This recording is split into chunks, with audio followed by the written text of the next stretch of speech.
Rebuild World, Chapter 51, The Ability of the Hunters. The wreckages that Elena thought to be just crumbled walls were actually Urata scorpions. Since it was a hallway that they had passed through once, she only made a quick scan of the area. If she had done that close enough, she would have noticed that they were monsters. As Akira and the others saw through their camouflage, the scorpions jumped into action and charged toward Akira. There were so many scorpions in that place that they fully blocked the passage through the hallway. Sarah, Elena and Shikarabi quickly picked up their rifles and started shooting at those scorpions. Although all of them were caught by surprise, there was almost no lag time before they started shooting. With the overwhelming firepower from Sarah and Shikarabi, they were able to push back the scorpions without any trouble. Countless bullets rained down on those scorpions. The biggest danger of a swarm came from its sheer number, but that number folded like it was nothing in front of the powerful bullets that rained upon them. It only took a few minutes for Elena's team to completely annihilate the scorpions that filled the hallway. Without their camouflage, these scorpions were no match against their opponent's firepower. The whole team confirmed that it was over as they let out a long sigh.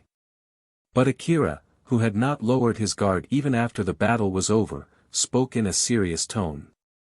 Elena-san, let's head to defensive point 19 as soon as possible, or at least we should get close enough to contact them. In the worst-case scenario, we might have already been surrounded right now. I want to break off from their encirclement before they close in. We'll depend on you to lead us while adjusting our pace. Elena quickly ordered the rest of the team. All right then. Sarah and Shikarabi take the lead. Akira, you watch our flank. Assume any wreckages that weren't there before as Urata scorpions. Let's go. Sarah smiled at Akira as she moved to the front. Akira, I'll leave the flank to you. Shikarabi annoyedly moved forward too. Well, I guess this is at least better than wandering in the underground, huh? They then quickly started moving again. On their way back, they met so many scorpions that made them wonder just where exactly those were coming from. Elena picked a route that allowed them to reach the defensive point in the shortest time and with the least risk of getting ambushed. Thanks to that, they were able to rapidly close the distance to the defensive point 19. Sarah used her overwhelming firepower to devastate the scorpion swarm. The rifle that she was using had a size that reflected its superior firepower. The only reason Sarah was able to handle and endure the kickback from that massive heavy gun was because of her nanomachine's augmented body. The scorpions were not even able to get close to her before they turned into minced meat. As for Shikarabi, he accurately shot at the weak points of those scorpions. He used the minimum amount of ammo to produce the greatest result. The countless dead scorpions' corpses that looked unscathed at a glance testified his amazing accuracy. Sarah scattered the big group of scorpions with her firepower while Shikarabi nitpicked the scorpions that were left alive after that. As he was running behind the team, Akira was amazed when he saw the scene of Sarah and Shikarabi taking out all the scorpions ahead of them without even missing a beat. Amazing, unlike me yesterday, they are actually charging right into the Urata scorpion swarm. But even so, they keep pushing forward without slowing down at all against such a number of scorpions. As Akira looked amazed at how Sarah and Shikarabi were fighting in the front, Alpha said to him something that was obvious. It's because they have better skills and equipment than you. So it's nothing to be surprised about.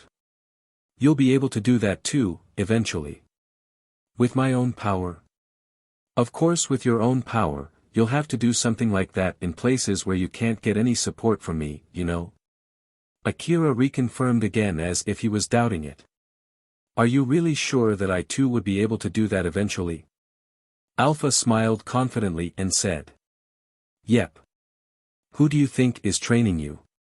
But well, of course, I won't say that you would be able to do that next month or something like that. I see. Alright then, I'll be relying on your guidance. As Akira smiled and replied back, it seemed that his doubt was cleared completely. If Alpha was to be honest, she actually did not think that Akira would be able to do that, but she decided to say otherwise. Akira fully thought that Alpha's reasoning weighted heavier than his own. He fully believed everything that she said. Although it did not sound that serious, but to Akira, Alpha's words were almost absolute. There were many people who ended up being unable to do anything because they thought that it was impossible for them, and it would be very hard to change such an opinion once it had settled in. Oftentimes, they only considered their present conditions and abilities to arrive at such a conclusion. Since they could not even imagine themselves doing it, this further reinforced their belief that it was impossible to do and they would never attempt to do it. But here, Akira's subconscious was rewritten from impossible to possible. It changed the upper limit that he had set for himself, then one day, that possibility would turn into reality since Alpha had the means to do that. Alpha smiled and said to Akira. "Alright then, let's focus on the monsters behind you and immediately take them out for now." Akira was still running as he looked behind him, his face quickly turned grim. There are so many already. There was a swarm of Yurata scorpion chasing after Elena's team behind Akira. When they were breaking through the encirclement, more and more scorpions joined in from the other hallways as they slowly built up their number. Akira stopped and readied his CWH anti-material rifle. He then quickly pulled the trigger as his rifle spat out CWH special ammo at the ever-increasing scorpions. The bullets tore through the scorpion swarm in a straight line. But that crack in the swarm formation was quickly filled by the scorpions behind it. After Akira shot a few bullets into that swarm, he would quickly turn and run as fast as he could to catch up with Elena and the other hunters before turning back at the swarm again. He was basically stuck in that loop. I feel like I've done the same thing yesterday too. In that case, you can just do what you did yesterday.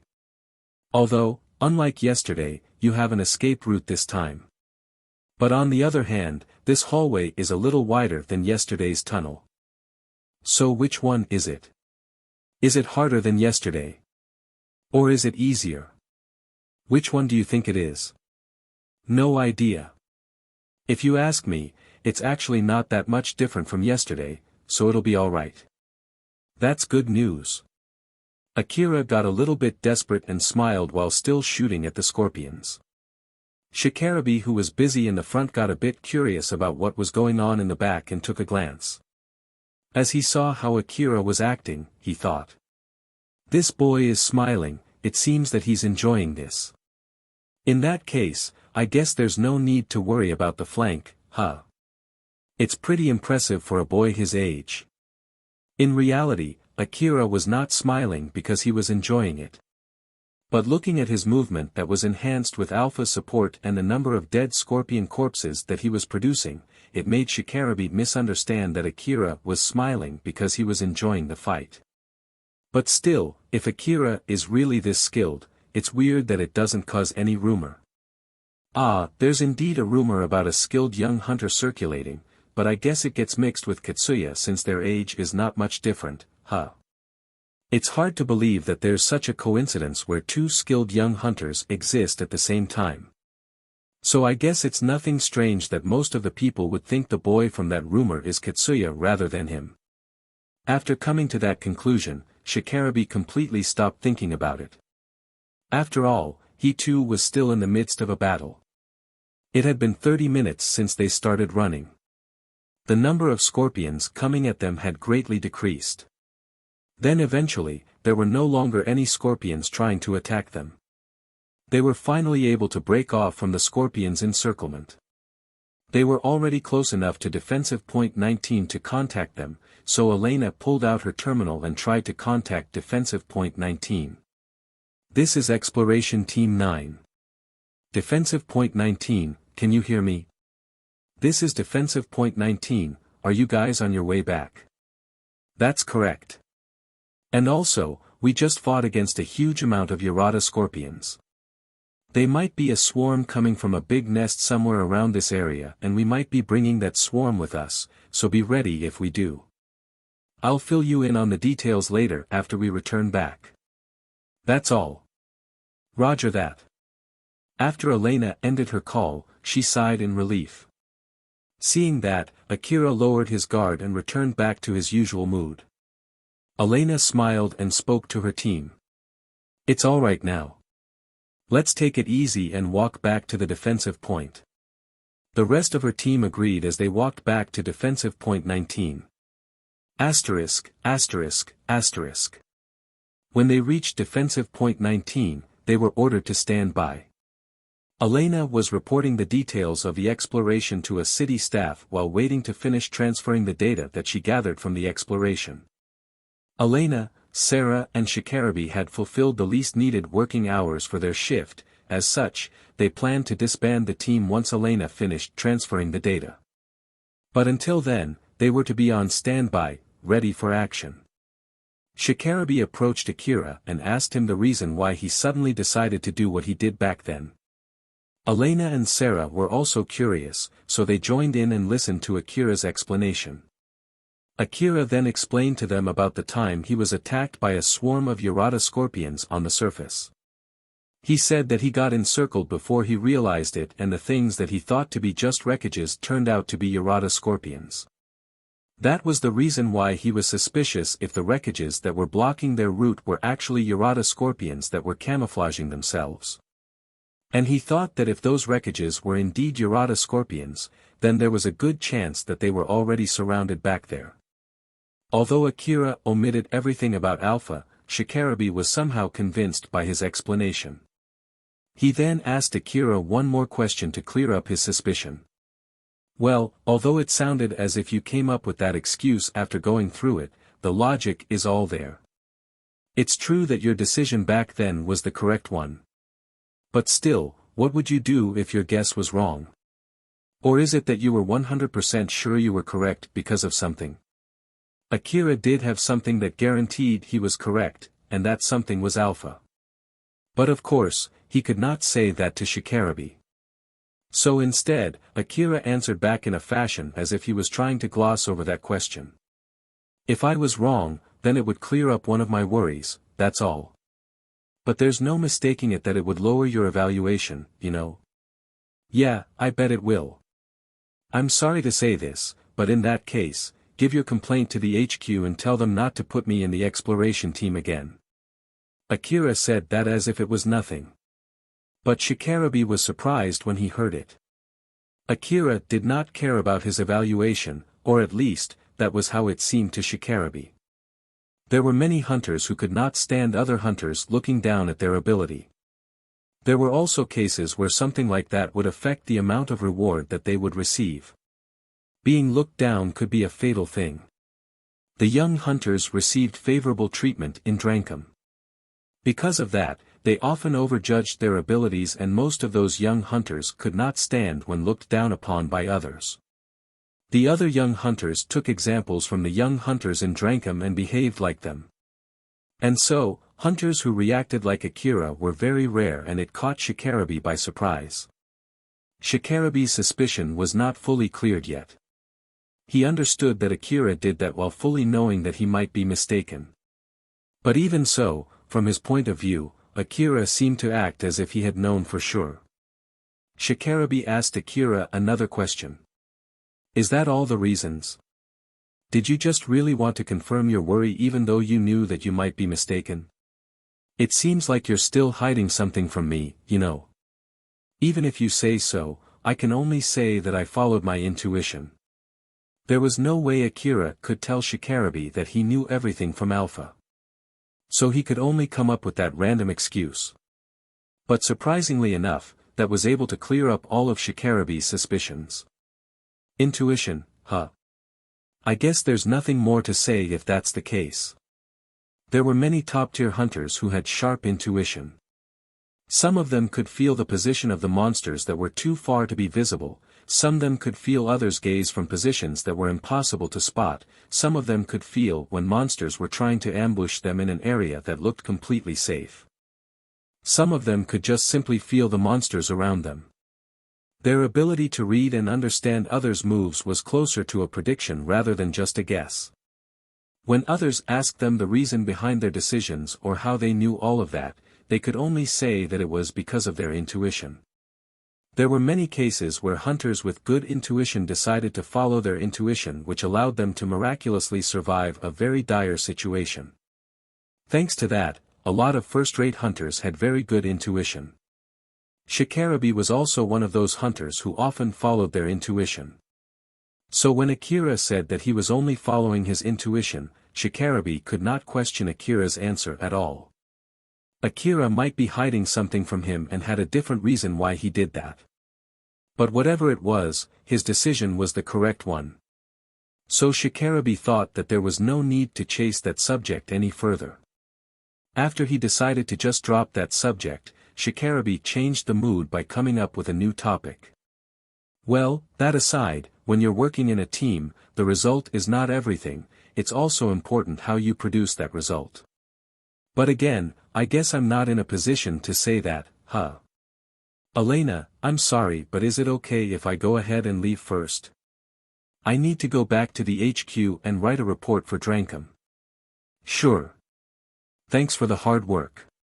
Sorry about this, I'll be leaving first. After saying that, Shikarabe turned and left the group. Shikarabe packed his things and was about to leave the defensive point when Shiori suddenly approached him. Shikarabe-sama, would it be okay if I ask you some questions right now? He looked around and saw Katsuya's team not too far from there, watching him. He thought that Shiori might have told Katsuya not to come here. He looked slightly annoyed as he answered back. Make it quick. I need to write a report back in HQ. I'm pretty busy, you know. Certainly. Shikarabe-sama, how is your evaluation for Akira-sama? What are you planning to do with my evaluation? I don't think, even for a millisecond, that it would have been better to bring Katsuya's team rather than bringing Akira, you know. I'm sorry, but no matter how incompetent Akira is, I would still pick him over Katsuya's team. I didn't think about that at all. I only want to know Akira-sama's real ability. Why do you want to know that? I think it's none of your business, isn't it? It's just to be safe. I'm ashamed to say this, but I was so close to getting into a fight with Akira-sama yesterday. Thankfully, I was barely able to avoid it, but it was indeed a dangerous situation. In order to not make the same blunder again, I want to know about his ability. Since it seemed that I mistakenly judged his ability, I decided to ask you, Shikarabe-sama. Shikarabe was surprised. He knew well how skilled Shiori was.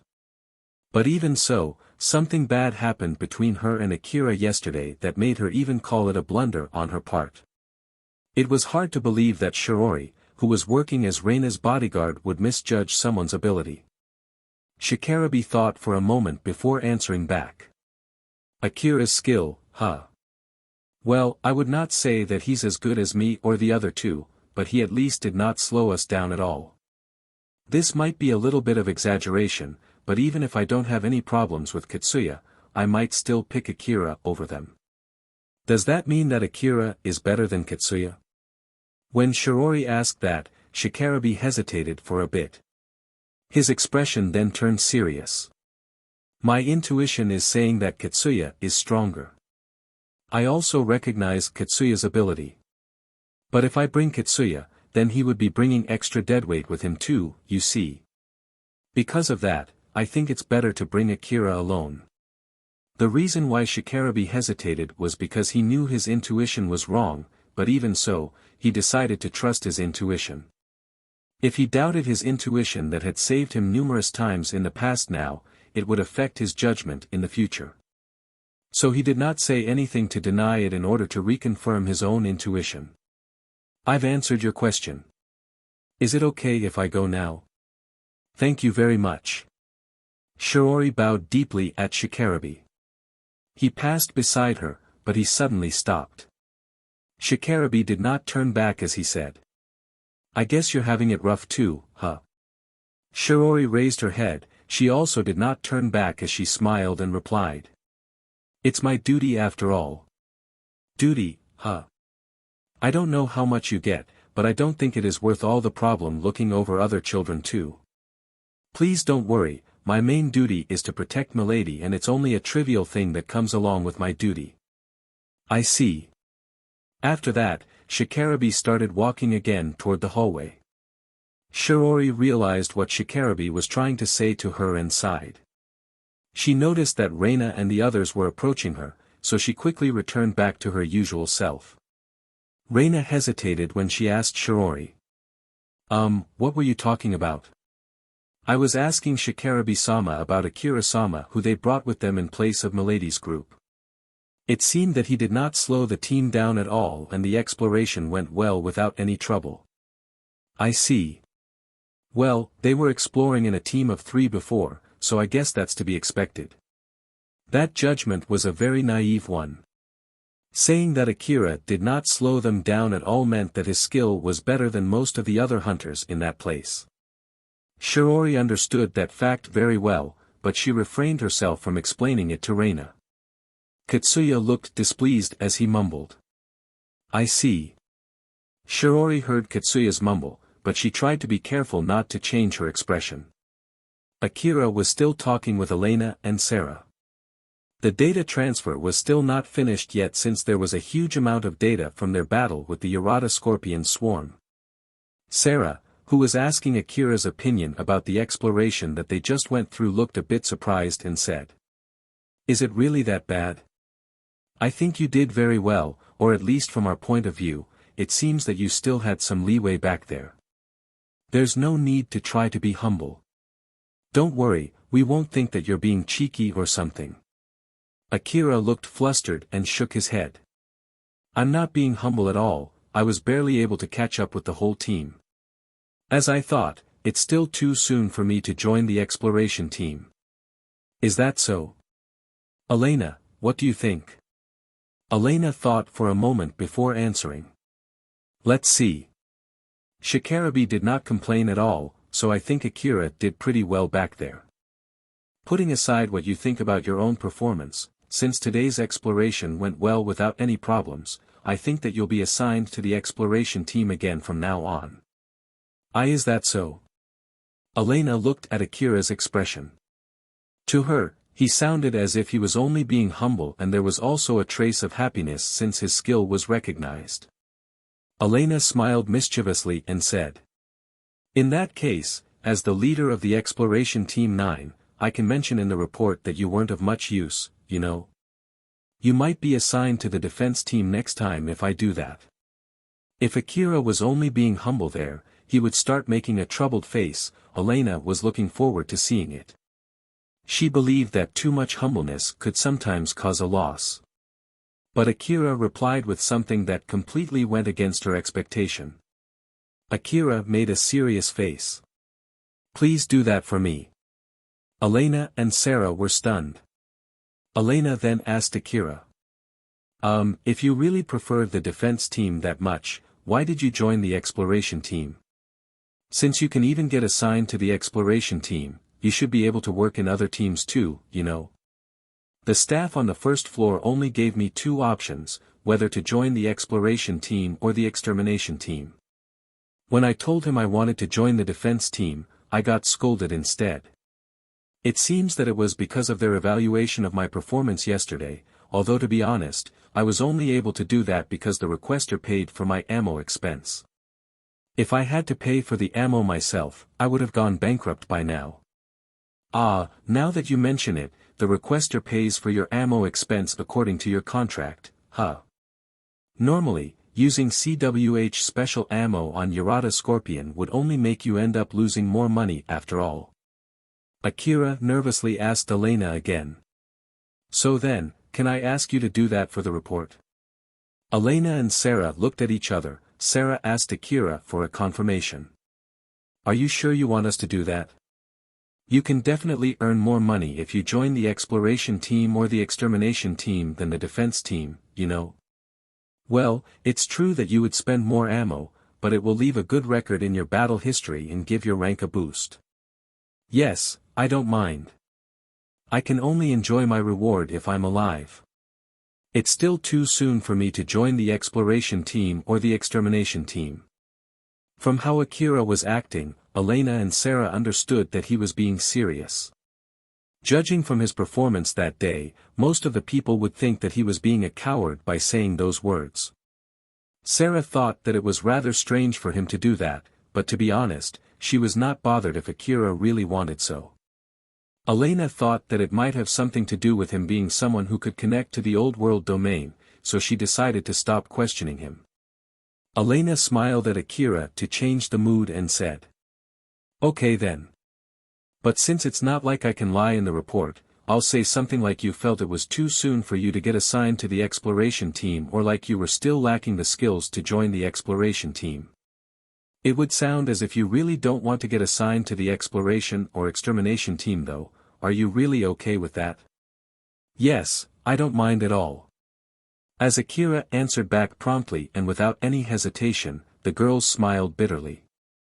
Sarah then said, "Normally, people would ask the opposite, to say things that would make them sound better. You're a peculiar boy, Akira." Akira looked puzzled and asked Sarah, "Is that so? It seems that there are a lot of hunters out there who would jump to their own death, huh? Well, since I'm also a hunter, I guess I'm not the one to say that." Akira smiled bitterly at the other two, they too gave out a similar smile. After that, they headed to the surface. Akira lightly bowed at Elena and Sarah before they went to the surface. The girls waved at him as they left the defensive point. Akira's next job was to join the defense team. He was positioned not too far from the defensive point, he was staring at the darkness of the underground city while looking out for any monsters. To be precise, it was Alpha who was looking out for monsters, Akira was only standing there in silence. But for the other people, it looked like Akira was seriously watching his surroundings. If anything happened, Alpha would immediately warn him. As such, he was actually doing his job properly. Akira and Alpha were talking to each other while waiting for his shift to end. They were talking about Sarah, Elena and Shikarabe. But still, Sarah-san, Elena-san and Shikarabe-san are really strong. So that is the real ability of first-rate hunters, huh? Akira remembered the time when those three hunters plowed through the Yarada scorpion's encirclement. It felt like he just caught a glance of first-rate hunters in action. But Alpha refuted that. Unfortunately, their skill and equipment are still far away from being first-rate hunters. But they are at least strong enough to stick out among other hunters in Kagomayama City. Akira was shocked. He did not expect that such a level of strength was not even close to being a first-rate hunter. Even though they are that strong. Most of the first-rate hunters live in the far east of the Eastern District, they are working in the front line. The level of their skill and equipment, and the monsters that they are fighting, all of them are at a level that you can't imagine. In the front line, they'll only treat you as a greenhorn unless you have your own tank, you know. You can't call yourself a first-rate hunter if you are not active in the front line. There are so many things that I don't know about this world, huh? Wait, doesn't that mean that Katsuragi and Darius frequent such dangerous places? Akira worked together with Katsuragi before, he did not imagine that Katsuragi was that strong. Even though it is called the front line, it's actually a large area. There are places in the front line which are not that dangerous. I bet he used to stay in the safest place guarded by a lot of bodyguards. But even if he does so, it's still a dangerous gamble whether he can return back alive from there or not. You should ask him yourself if it was worth the gamble or not. Just because he returned back alive does not mean that he got the money worth all that risk. Just coming back alive did not mean that they won their gamble, they could only declare so if they earned big enough money which was worth taking that risk. Akira then mumbled. I guess that's also the case for the hunters, too, huh? Yep, that's correct. So let's work to become a hunter who can earn a lot of money, okay? Or more like, I'll be sure to make you do that. Alpha smiled confidently. In order to do that, Akira would have to go through an enormous amount of strict and vigorous training. Although it was a kind of blessing to be able to undergo such training, it did not change the fact that it would be very harsh. Akira laughed lightly and replied. I already resolved myself for that, after all, resolve is my responsibility. So the rest depends on your support, right? There's nothing to worry about my part. And I'm glad to hear that. Akira and Alpha smiled at each other for different reasons. Akira did not understand what Alpha was thinking. If she was actually tricking him, there was nothing he could do about it. But even so, he decided to trust her. As for Alpha, she did not tell Akira about what she was thinking, and he would not notice it as long as she did not leak anything out.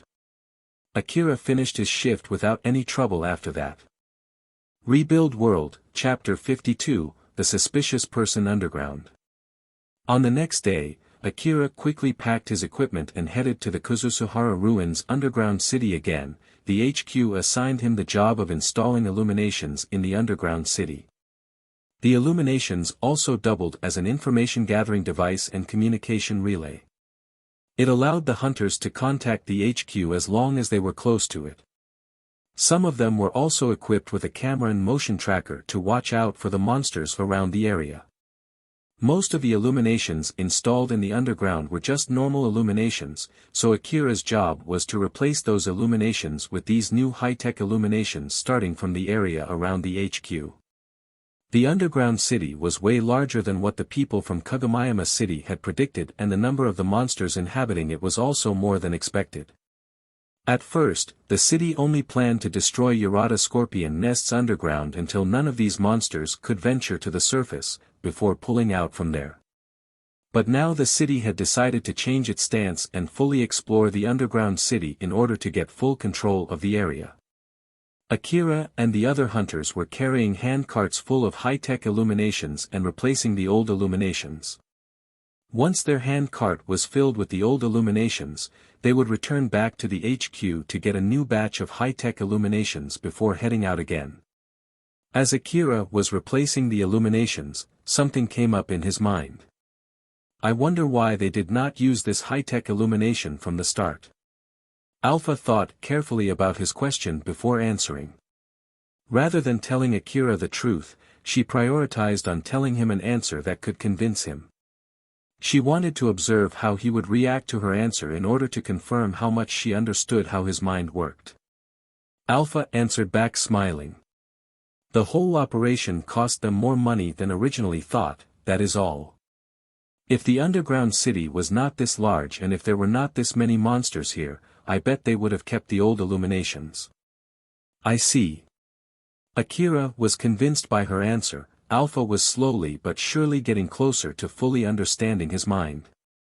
There were other hunters around Akira. Some of them were also working on replacing the old illuminations, some of them were pushing the carts, some of them were watching out for monsters.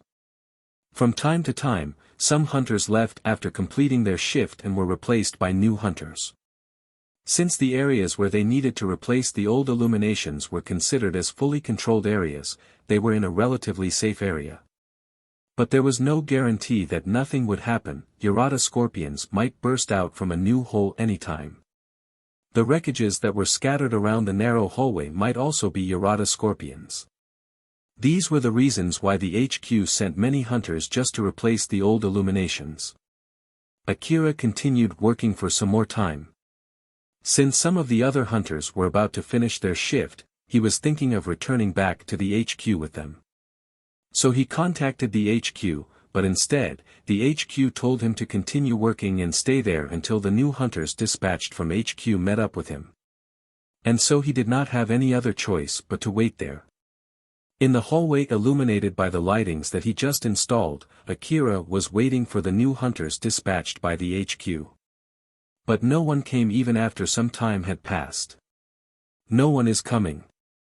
Let's wait for a bit more. I'll handle the enemy detection, so there's no need to worry about getting ambushed by monsters.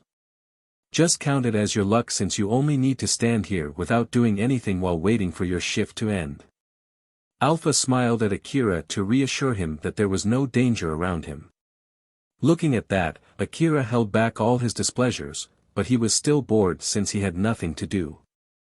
Alpha's face suddenly turned stern. Akira, just to be safe, get your weapon ready. What's wrong? Aware of her sudden change, Akira quickly put his guard up. Alpha never made such an expression when she detected Yarada scorpions that were far away from him.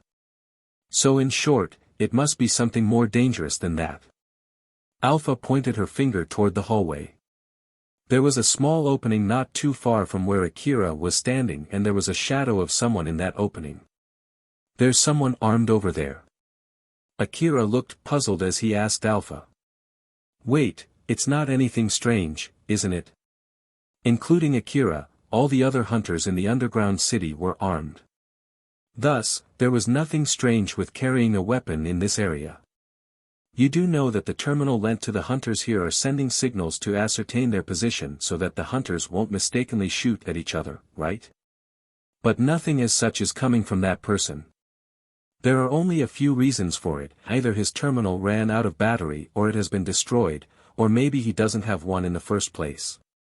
If it was because their terminal ran out of battery or because that person was not carrying a terminal in the first place, it would make that person suspicious.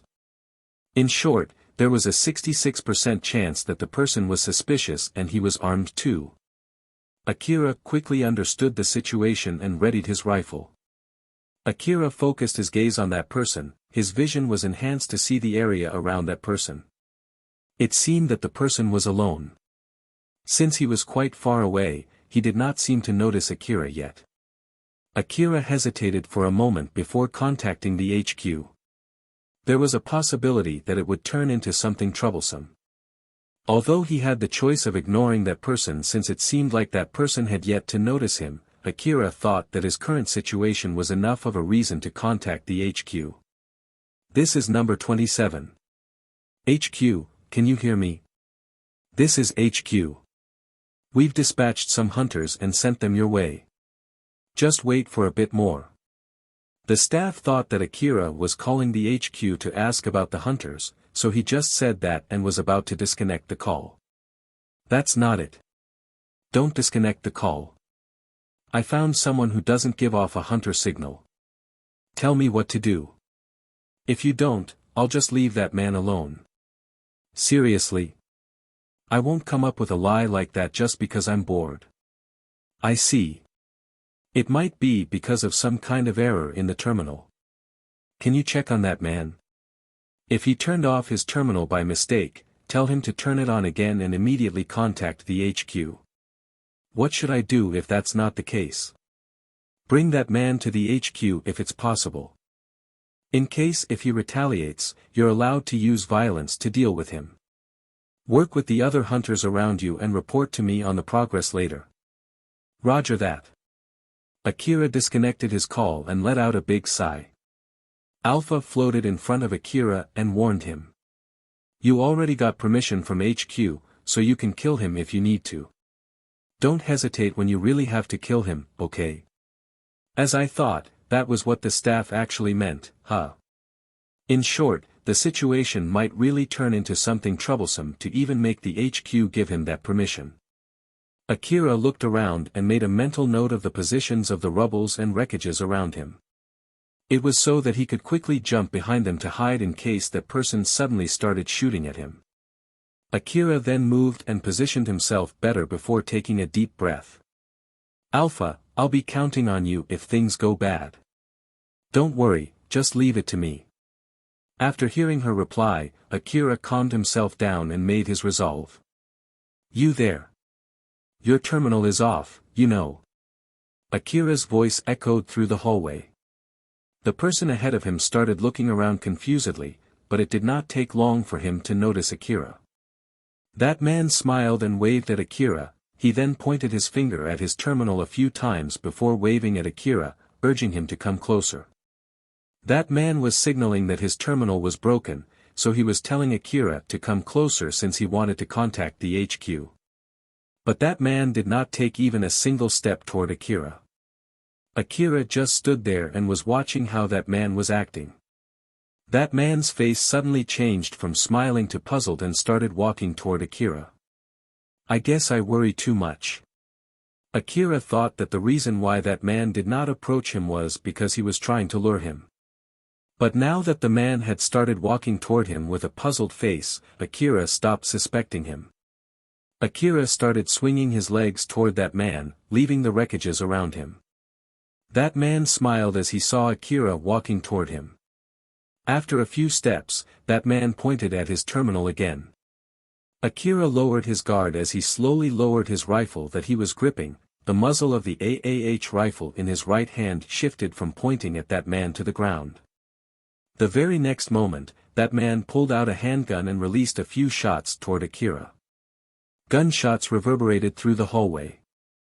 Akira could not react in time to that handgun which was suddenly pointed toward him nor the bullets that were released from that gun.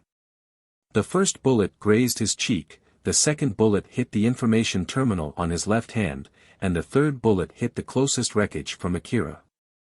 All the bullets were accurately aimed at Akira. He was not able to react at all. It was Alpha who operated his augmented suit and forcefully moved his body from the bullets' trajectories. Alpha controlled Akira's right hand through his augmented suit to quickly grab his AAH rifle and started shooting back at that man. Piercing bullets flew straight from the rifle's muzzle, but that man was already hiding behind a cover and removed himself from the bullets' trajectories. Thus the bullets only ended up hitting the walls and the floors and ricocheted. The aiming device of Akira's AAH rifle was connected to his terminal. Alpha used that to capture images and analyze the data from it. She then confirmed that none of the bullets hit that man. Even after knowing that, Alpha made Akira shoot at him. It was to prevent that man from shooting back. It was also to buy more time until Akira returned back to his senses. Akira moved behind wreckage in the midst of that chaos. He had finally come back to his senses. It was thanks to Alpha who was moving his body through his augmented suit that he was able to survive. Because Alpha was moving Akira's body forcefully, his body was put under immense stress. But even so, that was still 1,000 times better than having holes in his body. That man's skill was a real thing. If Alpha had not moved Akira out of the way, he would have been immediately killed right there. Akira asked Alpha while enduring pain. "Alpha, what's going on here? That man is proficient with a handgun and he just shot a few shots at you. I controlled your body through your augmented suit to evade the bullets and made you shoot back at him, but nothing hit him. I also used the terminal to shield your body, so it might be broken now. That man is so fast that I did not have much leeway. Looking at how fast he moved, it seems that he's a physically enhanced human. That's why he could execute such accurate quick-draw. I believe that his skill and equipment are tailored to kill other humans, basically, a skill set for a murderer. I bet he used a handgun to maximize speed in place of firepower since he understands well about the differences between fighting a monster and fighting another human." From Alpha's explanation, he understood that his opponent was someone above him, and it was someone who would not lower his guard even when fighting against a boy like Akira. "I see. Is it possible to win against him?" "Of course. The moment he wasn't able to finish you off with that surprise attack, that man had run out of luck." Alpha smiled when she said that. Hearing her confident answer, Akira lightly smiled. "That's great news. My whole body is hurting like crazy though. This isn't anything bad, right? Don't worry. Take the medicine while you're hiding here. Be sure to take the expensive one, okay? The cheap one won't do." Alpha smiled. "Sure, if you don't mind getting your arm or leg torn off." It meant that there might be a need for him to make extreme maneuvers that would put his body under immense stress. Akira smiled bitterly knowing this fact. "I'll take the expensive one." Akira only had a small amount left of the medicines that he found in Kuzusuhara ruin, but it would be stupid to get himself killed here just because he did not want to use it. He pulled out the medicines from inside a small pouch hanging on his hip and swallowed them. He also put some in his mouth and held them there. After Akira had finished all his preparations, Alpha said to him. "All right then. Akira, let's start fighting back. Ready your resolve." "Yeah, that's my responsibility, after all." Resolve was Akira's responsibility. He had resolved himself that he would kill in order to survive. It was something that he had always done until now. He lightly smiled thinking that he might have to keep doing that from now on. Yajima, the person who shot Akira, was shocked by what just happened, but he calmly looked around for Akira. There's no mistaking it, that surprise attack was perfectly executed. His face didn't show that he was acting at all. My shots really caught him off guard and my quick draw was perfect, just like always. So how in the world he evaded that? He had the reflexes to evade my shots. Is he always using an accelerator that can only be bought using chrome? Or is it that he has an enhanced brain?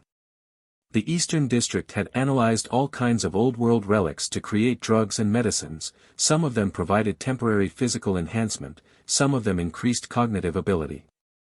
There were all kinds of medicines ranging from only healing fatigue to recovering from serious wounds. Among all of those drugs, there was a type of drug that caused the users to feel time move slower around them. This drug was known as the accelerator. Many hunters used this accelerator so that they could make an important decision faster than their opponents during a dangerous situation. Among the old-world relics, there was an accelerator that would even make the user able to follow a flying bullet with their eyes. On the other hand, using such a drug would put the user's brain under immense stress. If it was a high-quality expensive drug, it would leave almost no backlash. At most, it would only leave the user a little tired. But if it was a strong drug or a cheap low-quality drug, it might leave the user crippled after using it or even cause brain death. Moreover, there were a group of people in the Eastern District who were dubbed as the brain-enhanced people. These people put modifications inside their brain to accelerate their brain functions.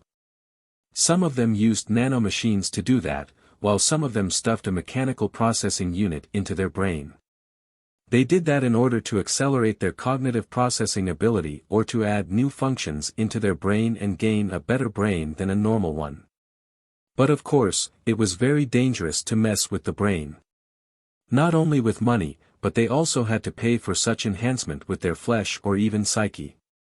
Each and every person had different opinions whether such an enhancement was worth the sacrifice or not. Since Akira could connect to the old-world domain, it could be said that he already belonged to that group. Without his ability to connect to the old-world domain, Akira would not be able to enjoy all of the support that he was receiving from Alpha.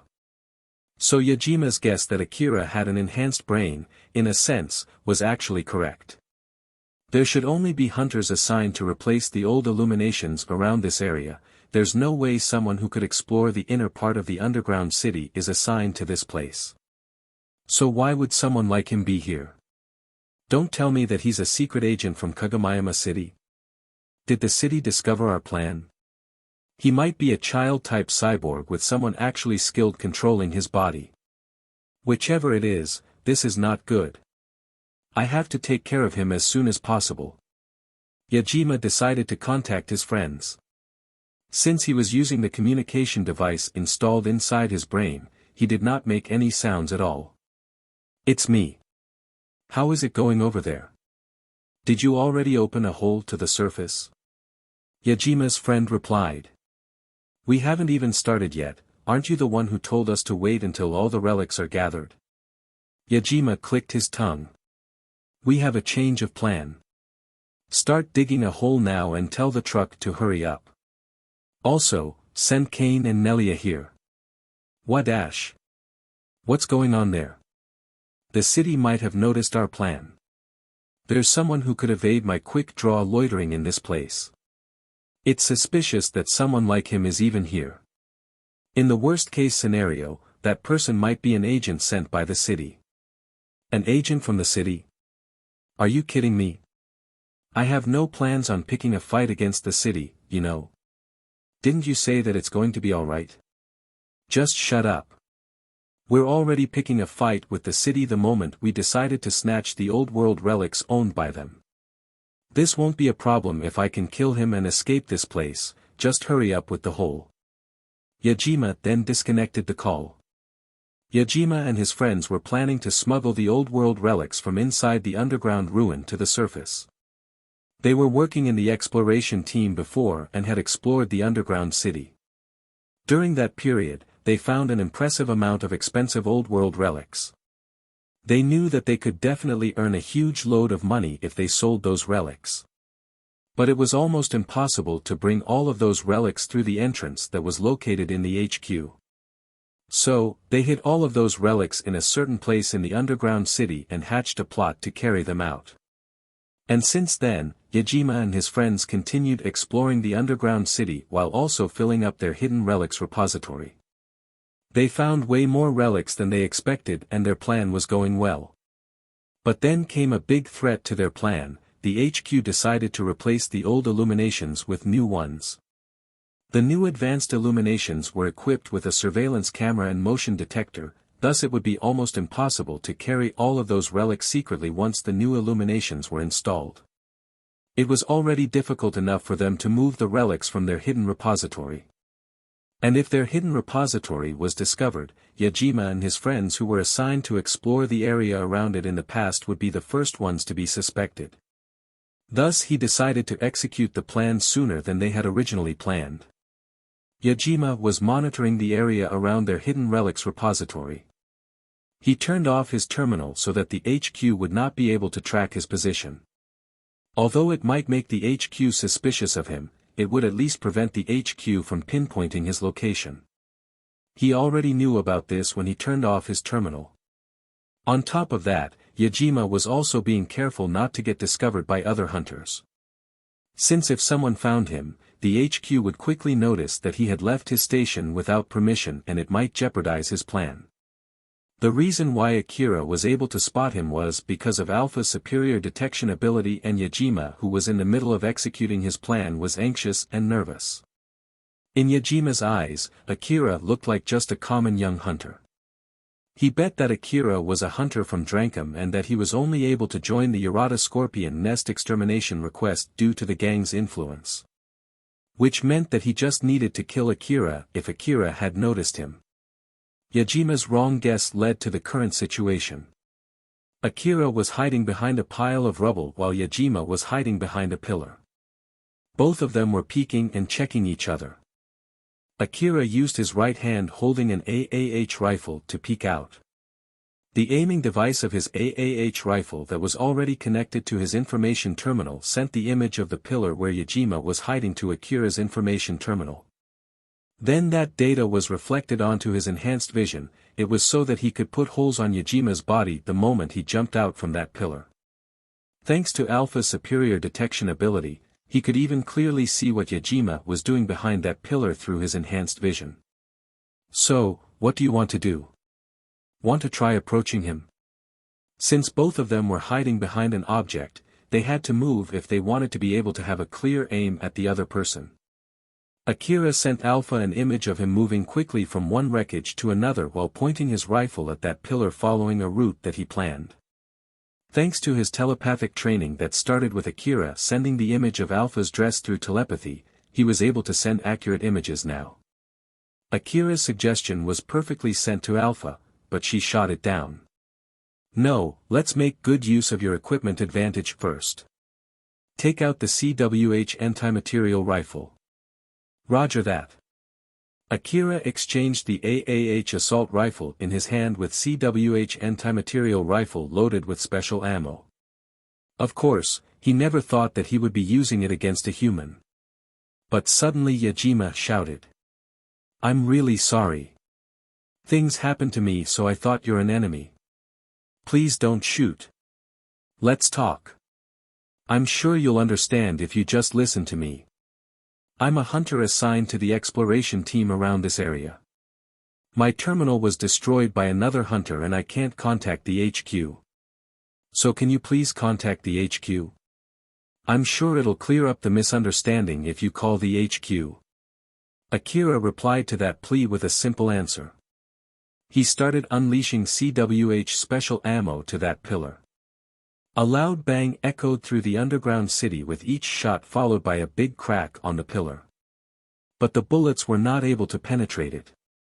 That's one strong pillar, as expected of the old world ruin. Let's keep shooting. Akira kept shooting at the pillar and all the bullets that he shot hit the exact same point on it without even the slightest error. The special ammo would instantly kill Yajima once it was able to penetrate through the pillar. Even if Yajima jumped out from that pillar in panic, Akira, who could completely see his image, would immediately shoot and kill him. But if he stayed there, Akira would eventually destroy that pillar and kill him. It was checkmate. Yajima was able to gauge his situation from the tremors of the pillar. He didn't say anything and started shooting. It seems like he's using some kind of anti-material weapon, which means that this pillar won't hold for long. But he didn't contact the HQ or try to tell the HQ what's going on here. In short, either his terminal is broken because of that surprise attack or he got suspicious of me because I told him to contact the HQ, whichever the case, this is a good thing, I just need to kill him here to keep my plan hidden. Yajima laughed, he thought that his situation was not that bad. His face showed a twisted expression as if he was enjoying the situation that he was in. Akira saw something fly out from behind the pillar, he thought that it was some kind of explosive and quickly shot it down. But rather than exploding, it spread some kind of smoke. Yajima quickly moved behind another wreckage the moment that happened while pointing his handgun at Akira. CWH anti-material rifle was not built for continuous shooting. As such, Akira was not able to shoot at Yajima when he jumped out from behind the pillar. But it was not enough of an opening for Yajima to reach behind another wreckage as Akira aimed his next shot at Yajima, ready to pull the trigger and shoot through that smoke. But suddenly Yajima's image from the aiming device blurred. Akira was surprised but managed to pull the trigger. The bullet spat out from the muzzle but did not hit Yajima, it stirred the smoke and flew straight before vanishing into the dark hallway. Yajima released a few shots at Akira to keep him in check while still running. Akira quickly evaded and hid behind a wreckage, Yajima too used that small opening to hide behind another wreckage. Alpha, what was that? That's a jamming smoke. It reduces the effectiveness of information-gathering devices. It was made using the technology obtained from analyzing the colorless mist. The reason why your vision blurred is because your enhanced vision is based on the data gathered by the information-gathering device which is affected by that smoke. Normally, it's used to reduce the detection ability of mechanical monsters, but since most of the monsters in the underground city are biological monsters, it means that he was expecting to fight other hunters down here right from the beginning. What a pain in the ass. As I thought, fighting against another person is different compared to fighting against a monster. But that's the reason why humans survive this long. Well, you're not wrong. Akira smiled bitterly. He had thought that he would mostly fight monsters after getting his augmented suit, but instead, he had to fight against another human now. Because of their tenacity and craftiness, humans were able to survive in the Eastern District which was filled with monsters. Although they had to deal with all of those monsters, they still had the leeway to fight and attempt to kill each other. Humans were still trying to kill each other even now. This might be one thing that would remain unchanged even after they exterminated all the monsters. Rebuild World, Chapter 53, Turning Point. Multiple grenade-like objects flew out from behind the wreckage. Akira quickly grabbed his AAH assault rifle and shot all of them while they were in the air. One of them was a hand grenade. Due to the impact trigger function of the grenade, it immediately exploded instead of bouncing back to the person who threw it when it was hit by the bullet. The rest were information interference jamming smoke grenades. The explosion from the hand grenade caused the jamming smoke to expand very fast.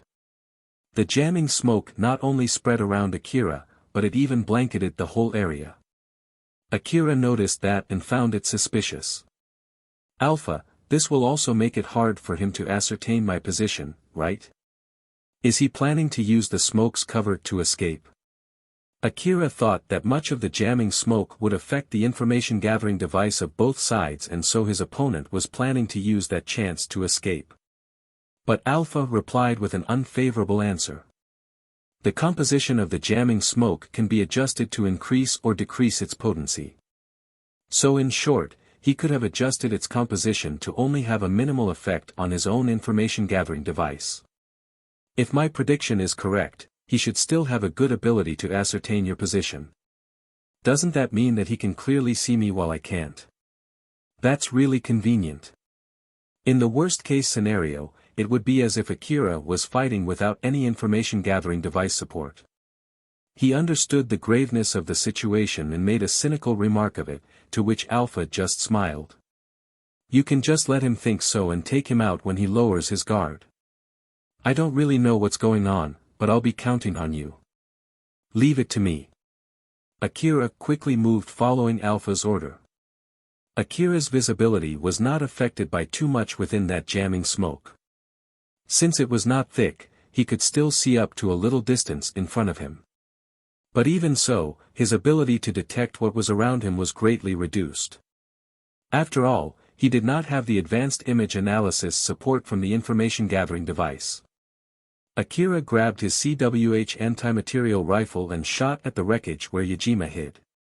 The CWH special ammo flew at high speed and stirred the smoke before blasting the wreckages, making a loud banging sound. He did get some hit on the wreckage where Yajima was hiding, but Yajima quickly moved to the other wreckage before getting hit. Yajima thought that Akira kept on shooting to smoke him out from the piles of wreckages. He was able to confirm Akira's position while hiding himself. It was because his information-gathering device was not affected by the jamming smoke. He was searching for a chance to return shots at Akira. He had absolute confidence in his quick draw skill, at least, until Akira evaded his quick draw. But even so, he did not think that there was any need for him to try other kinds of attacks.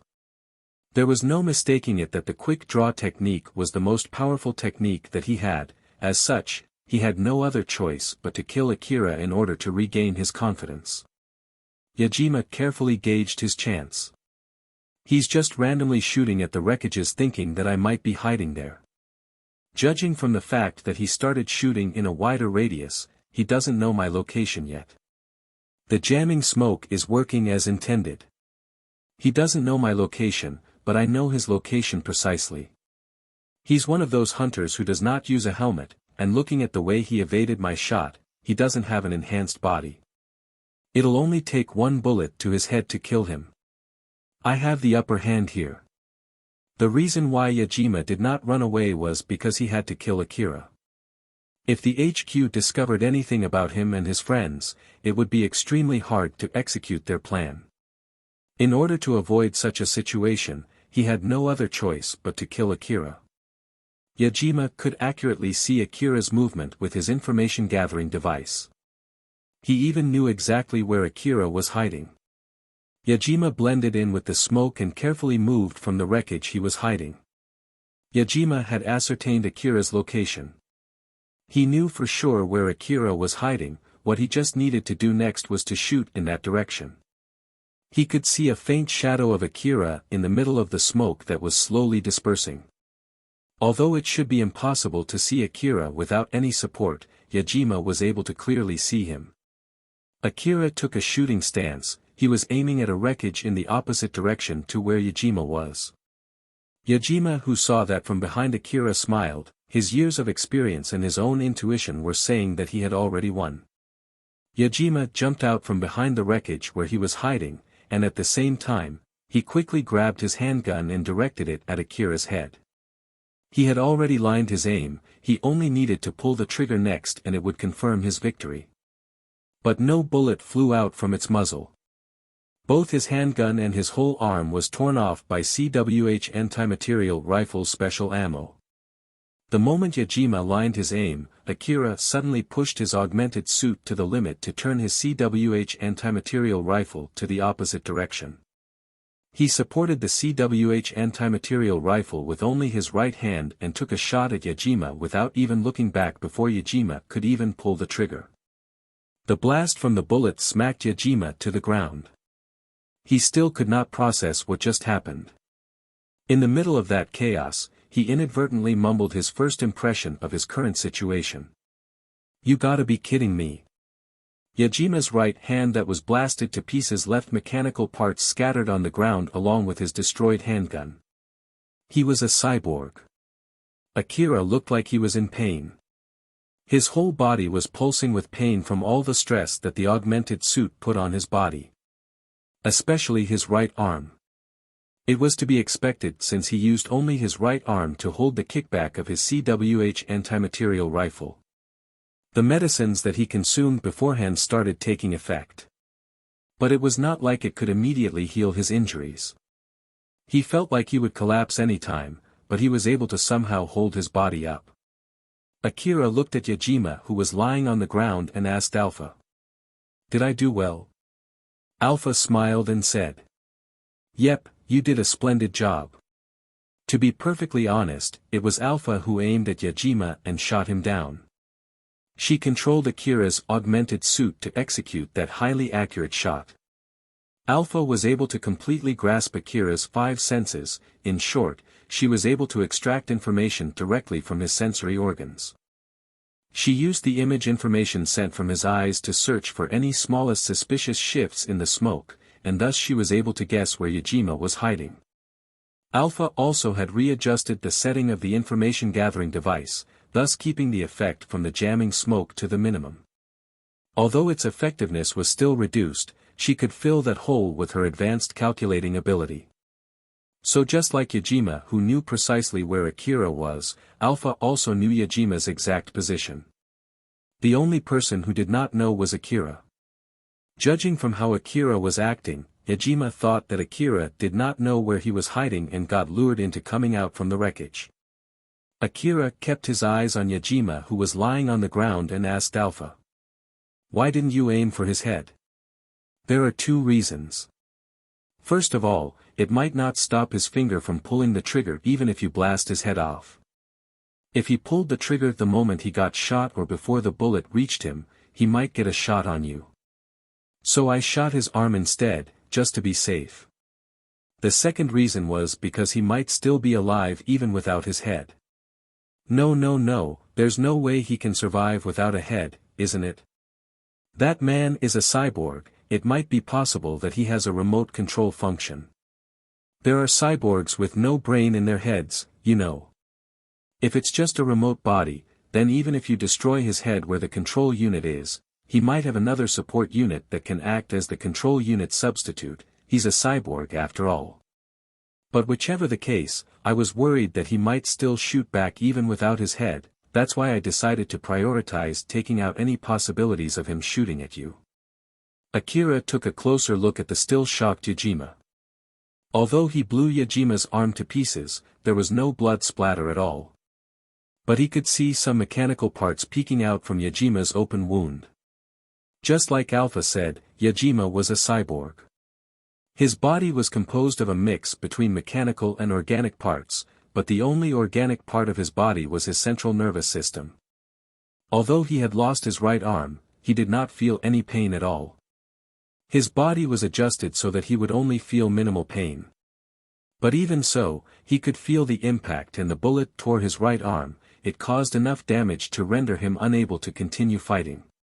Akira never thought the possibility that Yajima was a cyborg. He looked a bit surprised as he asked Alpha. "How did you notice that he's a cyborg?"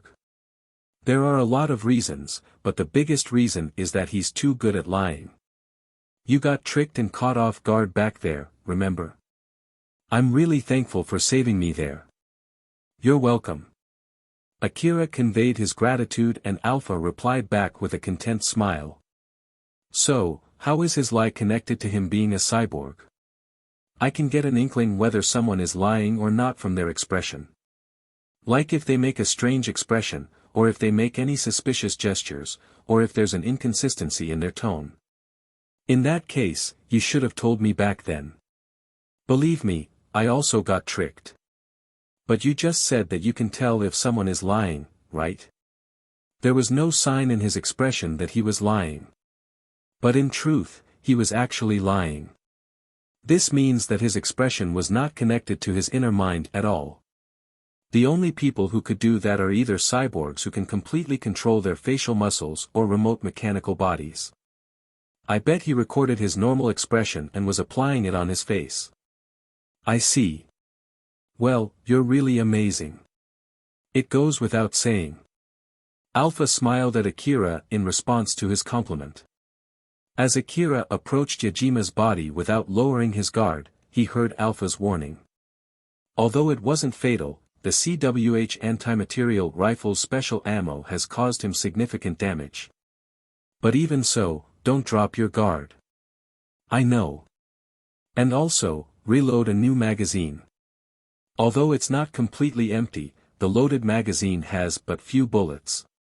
Roger that. Akira followed Alpha's suggestion and reloaded a new magazine. Although Yajima was badly wounded, he was still someone who was more powerful than Akira. He kept that in mind as he carefully approached Yajima. Yajima was not dead nor was he knocked unconscious. He was lying there on the ground, completely conscious. And he was thinking hard about how to escape his current predicament. Although he was badly wounded, it was not fatal. It might be hard to fight Akira without one arm, but he still could run away from Akira. But of course, he needed to think about what to do since Akira definitely would shoot him from behind if he started running. Yajima had requested reinforcements from his friends, but he did not know for sure when his reinforcements would arrive.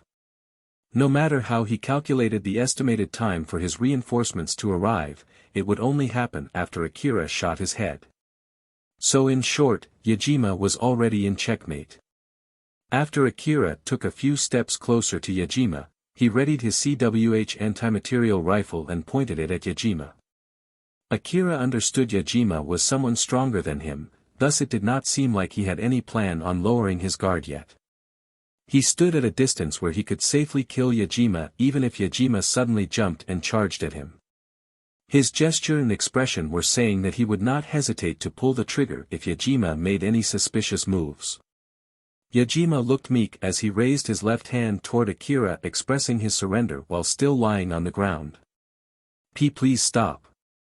It's my loss. Please don't shoot. Why did you attack me? Like I said, it's a misunderstanding. Please. Listen to what I have to say. If you just listen, I'm sure you'll understand. Yajima was trembling as he was pleading for his life. He made a plea for Akira to listen to his explanation. Akira had the upper hand here, he basically had Yajima's life in his hands. His situation gave Akira a leeway to reassess and think about his next actions. What to do here? He's sincerely pleading for his life, but that meek look is a lie. His plea for you to listen to him is also a lie. He might be planning to talk his way out, or he's planning to buy time. After listening to Alpha's explanation, Akira turned to Yajima and asked him. You're planning to buy time, huh? So how long do you need to wait until your friends come here? Buying time? It's a misunderstanding. I have no plans to do that. I swear. I'm not lying. Akira, that's a lie. Yajima was spouting excuses in panic. Alpha quickly pointed out to Akira that it was a lie, and he believed her. I'll just shoot all his limbs and carry him to HQ, I bet he won't die even if I do that anyway, and that would also render him completely harmless. Not to mention that HQ did tell me to bring him back to them if it's possible. You're right. I don't think he won't fight back if you're going to carry him to the HQ.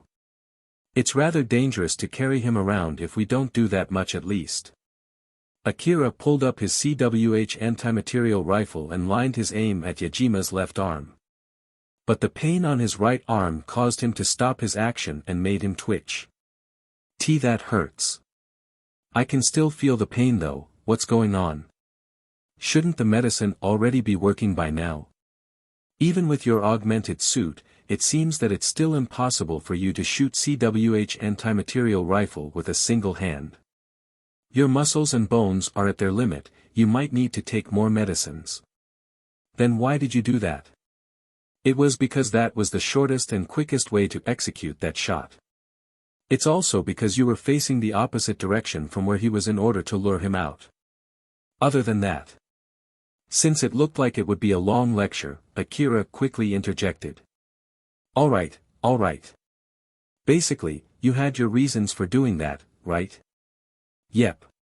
If it's too painful, you should take more medicines now while you have the chance. Akira pulled out some medicines and swallowed them. Since he had no idea how long it would take for the cheap medicines to start having any effects, he chose to use his precious expensive medicines instead.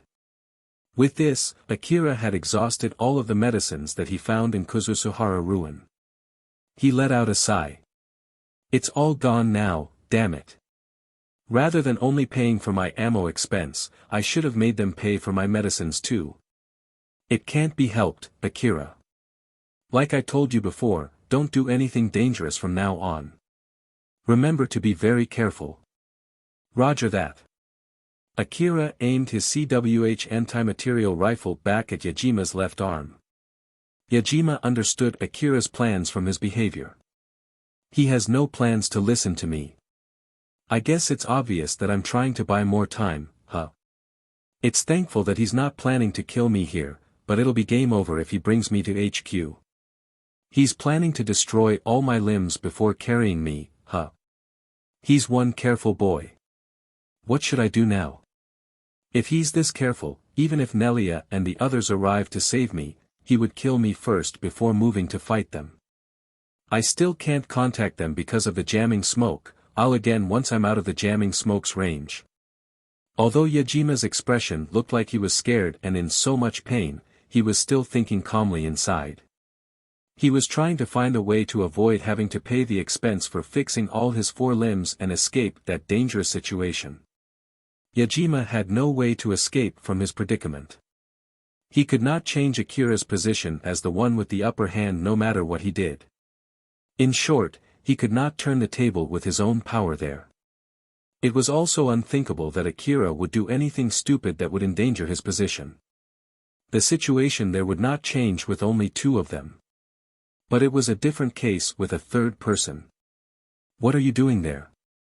Reina's voice echoed through the hallway. Akira and Yajima could see Reina and Shiori running towards them.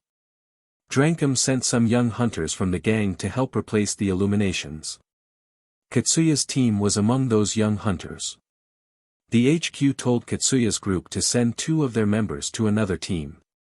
Katsuya tried hard to negotiate with the HQ to rethink, but in the end, it did not work at all. And so he reluctantly sent Shiori and Reina. It was because, amongst all of his members, Shiori was the only person who could handle the situation in case something bad happened when they were in another team. Reina and Shiori did not know that Akira was in the same team where they were sent to. When they arrived at their assigned station, they only found a cart filled with illuminations and no one around.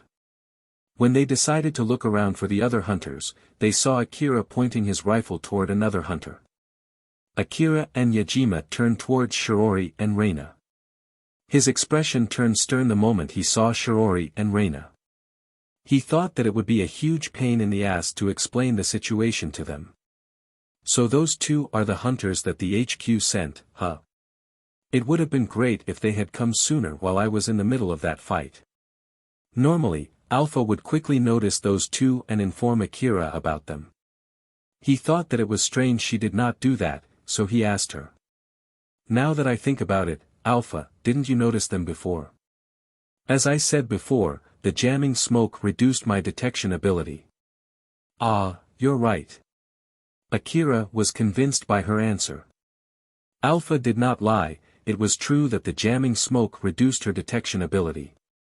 But she did not say anything about the fact that she was hoping Akira would at least destroy Yajima's 4 limbs before Shiori and Reina arrived there. Of course, Alpha could just control Akira's augmented suit to immediately kill Yajima. But doing so would mean that she would ignore his will, and to do so, there were many requirements that needed to be satisfied first in order to release her from her bind and execute that action. But more than that, Alpha had to prioritize Akira's wish. That was why she could not just ignore his will and force him to do something. Akira was still looking at Reina and Shiori when Yajima turned to Akira. He looked at Akira's expression and found a ray of hope to get out of his crisis. He knows them but they're not his friends. Or at least, they are not close enough for them to believe his explanation without questioning it. And this boy just thought that it's a pain in the ass to explain what's going on, didn't he? He thought that those girls won't believe him even if he tried to explain the situation. Although he was snickering inside, his face still looked desperate as he shouted at Shiori and Reina. Help me. He'll kill me. Akira inadvertently turned his gaze back to Yajima. Yajima was trembling and shouted again. This boy shot me out of the blue. He's trying to kill me. Although I was just working on replacing the illuminations. Akira denied in panic. That's not true. Well, it's true that I shot him, but it's because he tried to kill me first. He's lying. I only fought back because he tried to kill me. Are you King kidding me? You were obviously trying to kill me, weren't you? And you're the one who shot at me first too.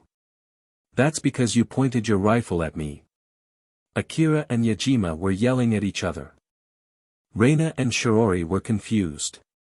They were only sent there to help with the work to replace the illuminations. They did not know who was saying the truth. Judging from the situation, they only knew that those two fought and Akira won. But they could not tell which one was lying and which one was saying the truth. Reina was confused and asked Shirori for help. Shiori. What do you think? Even if Milady asks me, I myself don't know for sure. Shirori did not know what to do. It was at least obvious to her that something had happened which triggered a fight. Since she was once so close to getting into a fight with Akira, a part of her was actually suspecting him. But with that being said, Shirori did not think that Akira was lying. After all, when she asked him in the past, he once told her that he would rather answer truthfully even if it might cause a fight with her rather than coming up with a random answer to evade answering the real question. No matter which one of them was lying, or even if it was just a big misunderstanding between the two of them, there was no way Shirori could tell, and she understood that. Shirori looked at Yajima and Akira with a serious face. I believe that I have to contact the HQ first, will that be alright?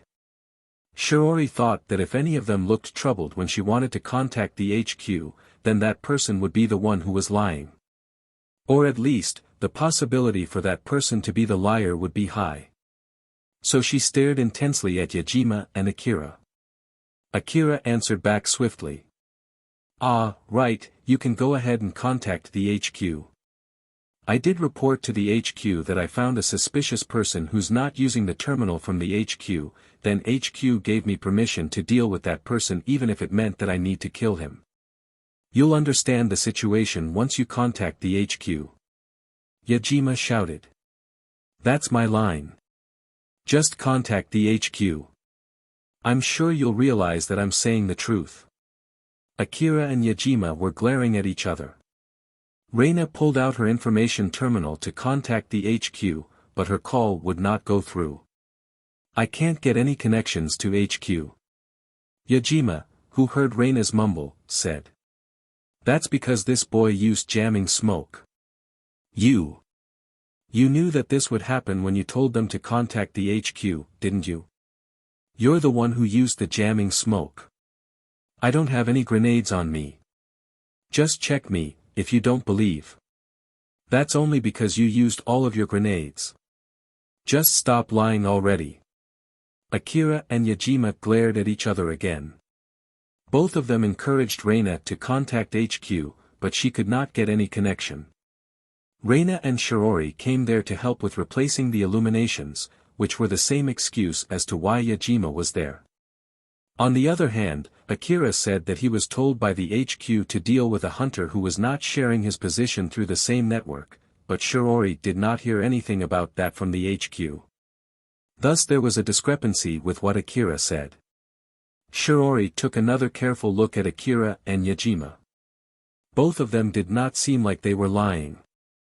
Reina looked confused as she was observing Akira and Yajima. She could not tell which one was lying.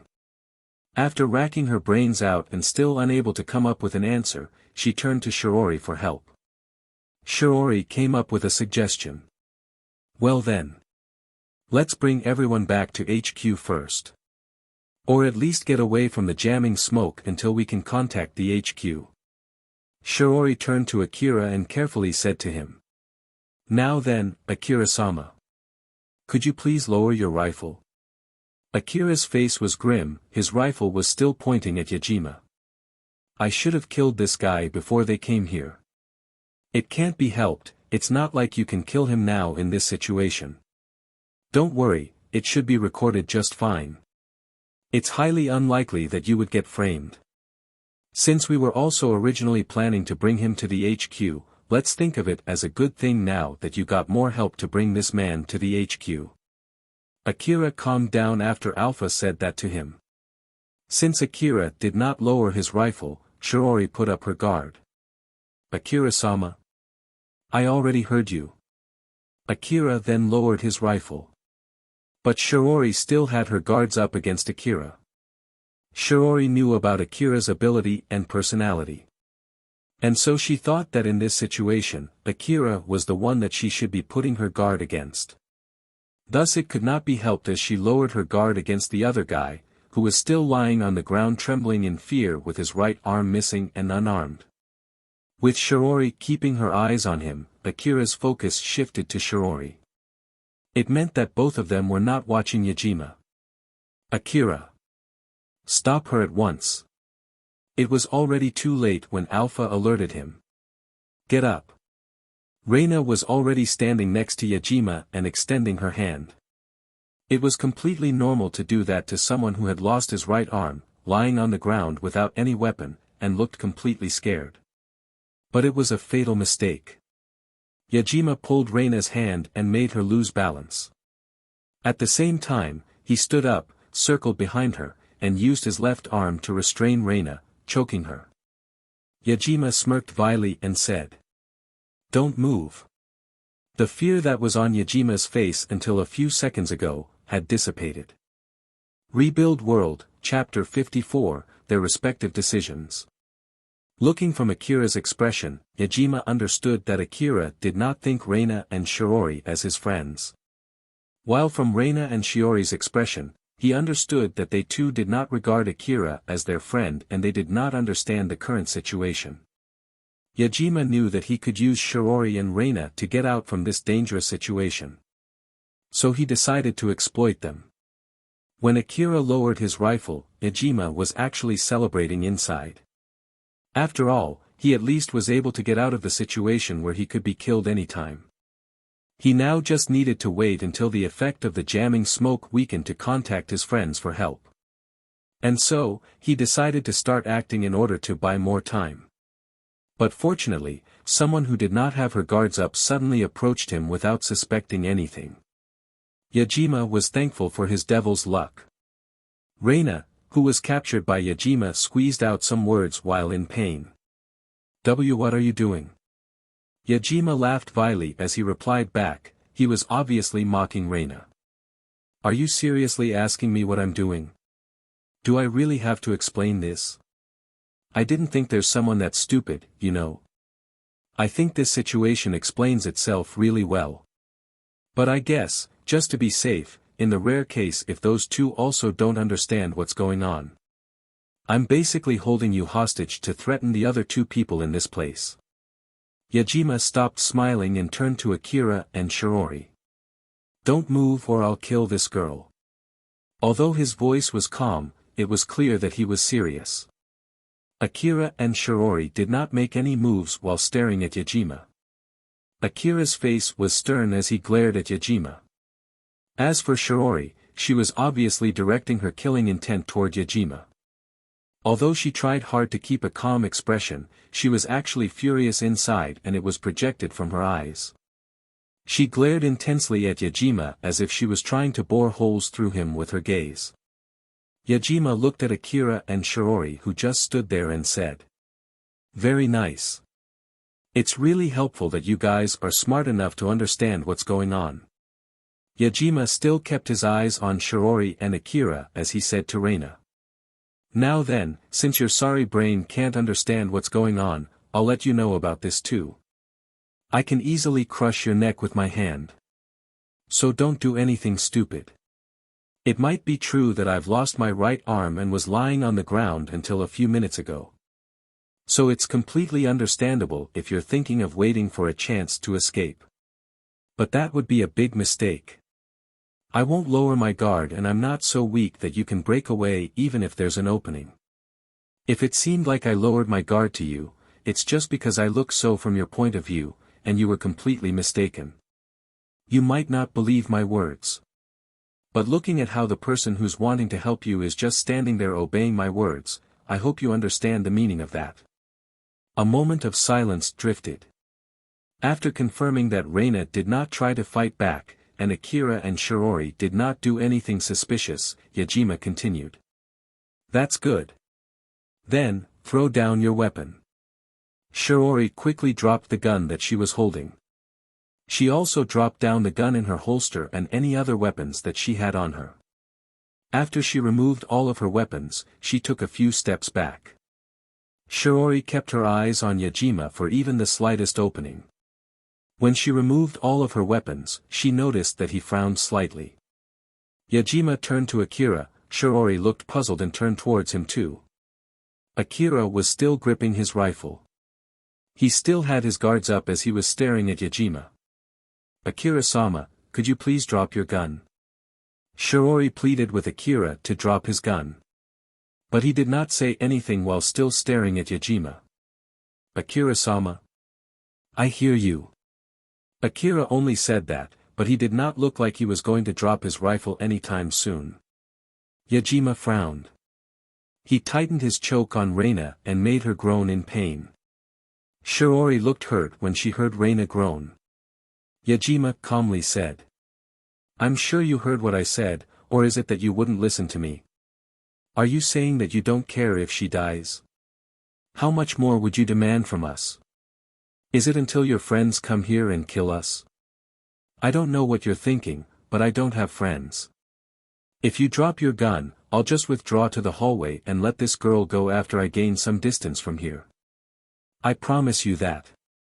I didn't tell you that I'm going to release her if you drop your gun, huh? My bad. So, do you get it now? You're thinking of stealing relics, aren't you? Yajima slightly reacted when he said that. Akira then continued. I got that right, didn't I? Back then when you tried to kill me, you didn't try to make any excuses and instead immediately tried to kill me without hesitation. Which meant that the moment I saw your face, you had no other choice but to kill me. You're a cyborg, so you can freely change your expression the way you want.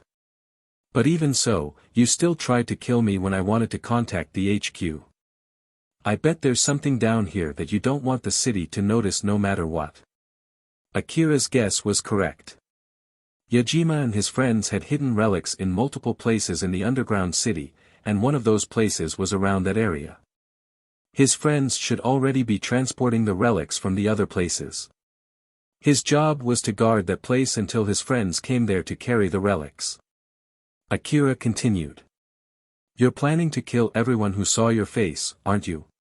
Since we know your face, the city staff would easily identify you after all. You're basically picking a fight with the city, they would have a bounty for your head. So in order to avoid that, you have no other choice but to kill us. Am I wrong? Yajima, who was only listening without saying anything, replied as if he was reproving someone that would not listen to him. It seems that you're misunderstanding a lot of things here.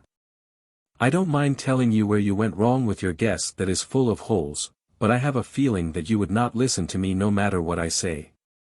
So, for how long do you need to buy time? How strong are your friends? Seeing how you're taking this slowly, it seems that they're strong enough to be able to kill us easily. Even if I go along with your rubbish talk, one thing for sure is, this girl will die if you don't drop your gun. If you kill that girl, there's no mistaking it that you won't leave this place alive. But you'll still kill her even after knowing that, huh?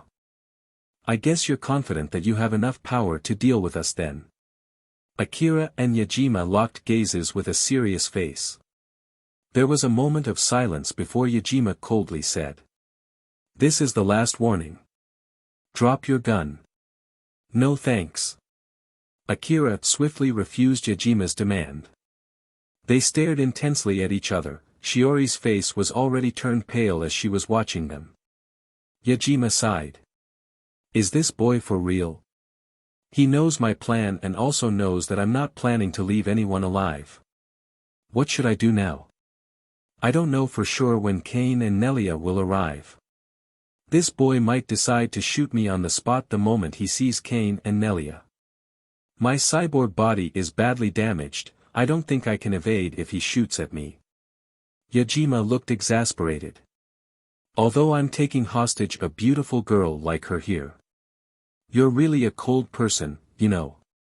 Don't you have any sense of righteousness in your heart? I don't want to hear that from the person who's taking that beautiful girl hostage. It's fine for me, I'm a villain after all. I can do bad things without feeling guilty at all. It's the special right only for villains, so a hero can't afford to do that. Well, putting that aside, since it seems that this hostage isn't important to you, I'll just ask the other person who cares for the hostage. Yajima then turned to Shirori. If you don't want this girl to die, go kill that boy. The moment Yajima said that, Akira put up his guard against both Yajima and Shirori. Yajima noticed that slight change and inadvertently took a step back while still holding Reina. Akira still had his CWH anti-material rifle pointed downward. If he had pointed his rifle at Yajima, Yajima would have reacted with something more extreme. Shirori was in dismay and exchanged glances between Akira and Reina. She was shocked and confused as she was put in that absurd situation. Akira chose not to drop his gun. The rest was up to Shirori to decide, and all the available options that she had were hopeless. Akira was waiting to see what Shirori would do as he asked Alpha. Alpha, what do you think? Alpha replied back almost instantly. I think she'll decide to attack you. And the reason for that? It'll allow the hostage to live longer by attacking you. If she doesn't follow what he said, he would realize that there's no meaning in holding the hostage and kill the hostage. Even though she knows that he plans to kill everyone, as long as the hostage is still alive, there's a hope that she would be able to save the hostage. Looking from that point of view, there's no way she would let this chance to keep the hostage's life slide. I totally agree with you for the same exact reason. Damn it, I should have not worried about explaining the situation back then and just quickly killed this man. Nothing will change even if you regret it now. Let's just do what you can do right now. In the worst case scenario, you'll have to kill everyone, okay? Roger that. Akira had made his resolve. While on the other hand, Shirori still could not resolve herself to decide on anything. If she lunged at Yajima, he would immediately kill Reina. But even if she killed Akira, there was no guarantee that Yajima would not kill Reina. She believed that Akira's guess was correct, Yajima planned to kill everyone in the end. Looking at Shirori who was still standing frozen in place, Yajima acted angrily and said. What the heck, so taking this girl hostage is basically meaningless, huh? I guess I have no other choice but to kill her then. I'm sure I'll be dead too afterwards, but my friends would definitely avenge my death when they get here. Yajima's words were just a bluff. He had no plan to die in that place. Shirori understood that well, but if she just stood there and did nothing, it would be only a matter of time before that bluff turned into reality.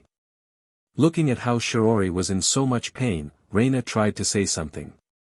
But she could not raise her voice since Yajima was strongly strangling her neck. Yajima turned to Reina and said with full killing intent. You just shut up. Yajima did not know what Reina was trying to say.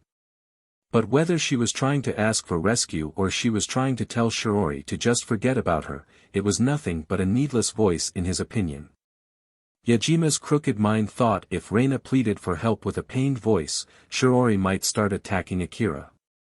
And if Reina told them to just forget about her, Shirori and Akira might really do that. Reina's pained groan and expression triggered Shirori to move.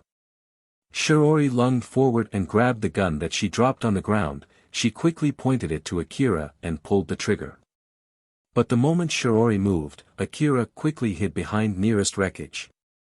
Thus the bullets shot by Shirori did not hit Akira as they ricocheted when they hit the wall, the floor, or the wreckage.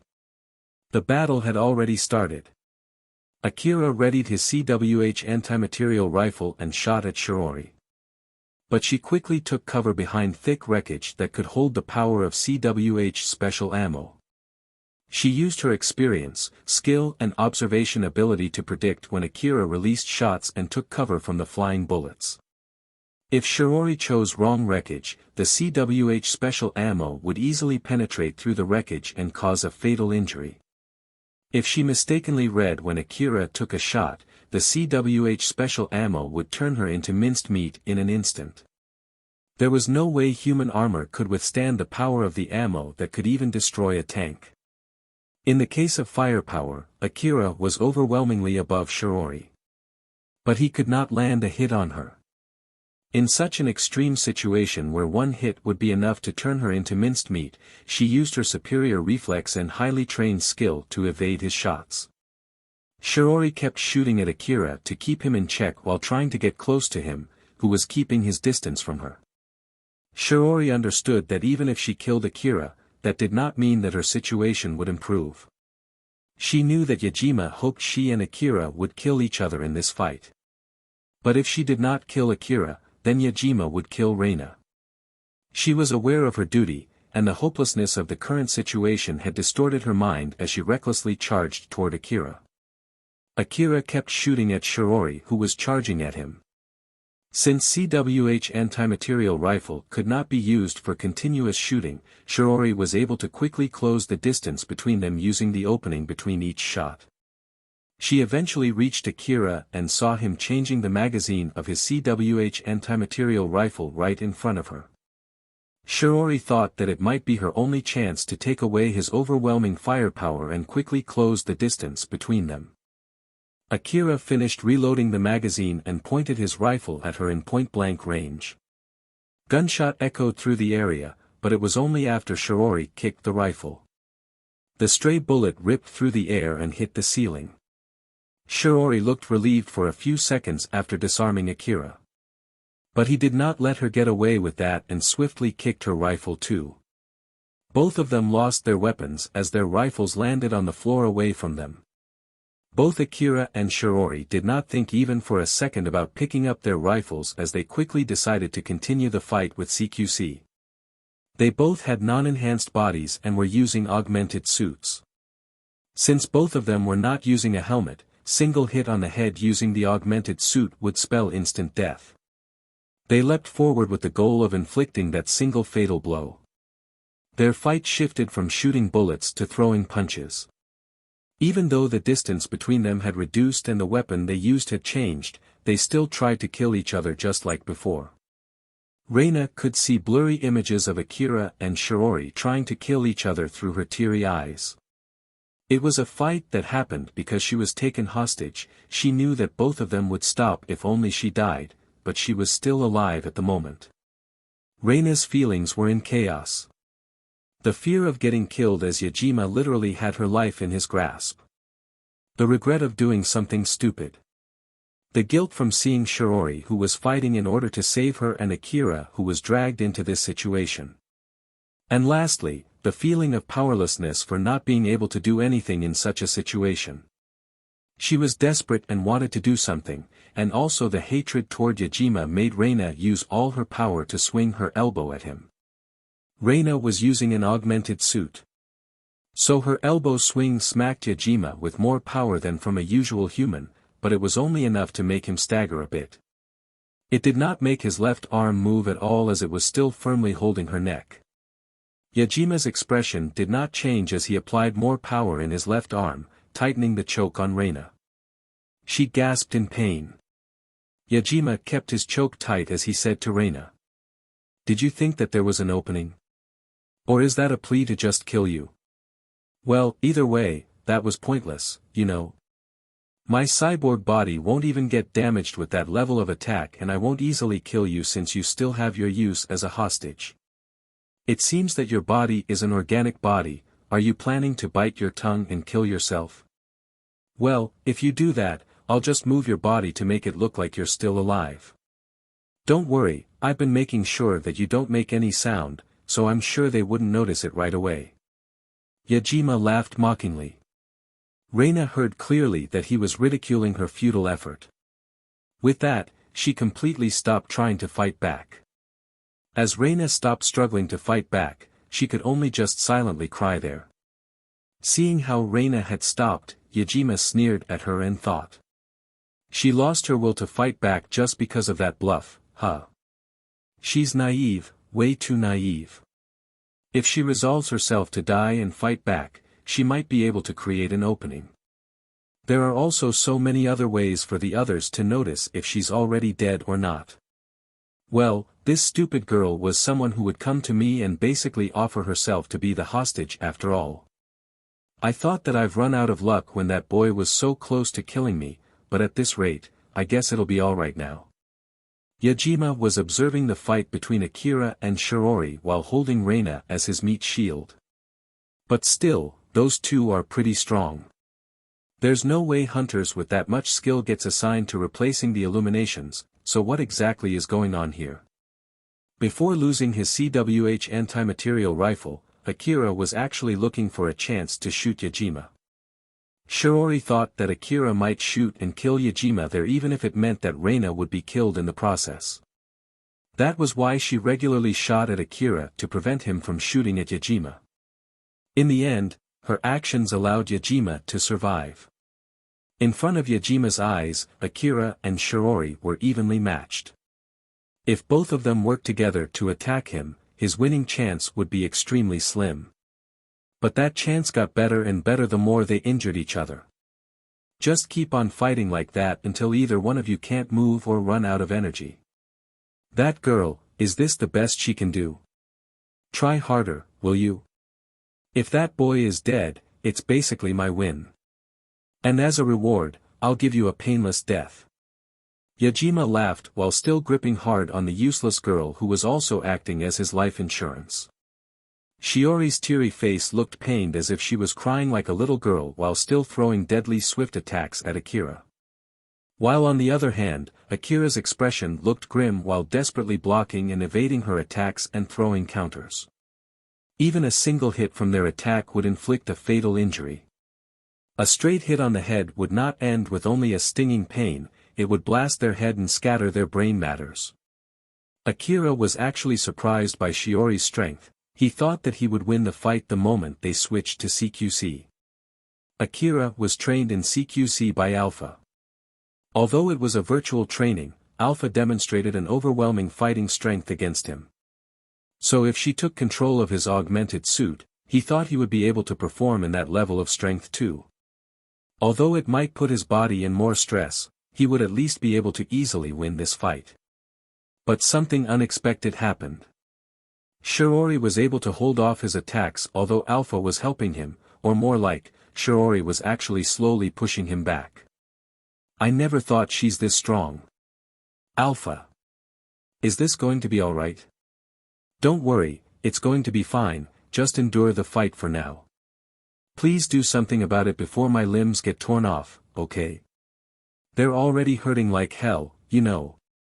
I would even believe you if you tell me that they're already torn off. As Alpha was controlling Akira's augmented suit, the more he made a maneuver that was above his ability, the more it put his body under stress. And the harder the maneuver, the higher the stress on his body.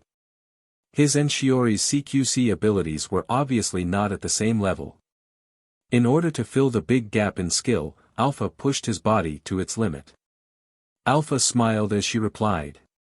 It'll be alright. Maybe. What do you mean with that, maybe? Seeing how Alpha answered back with something worrying while looking completely calm, Akira twitched and yelled in response.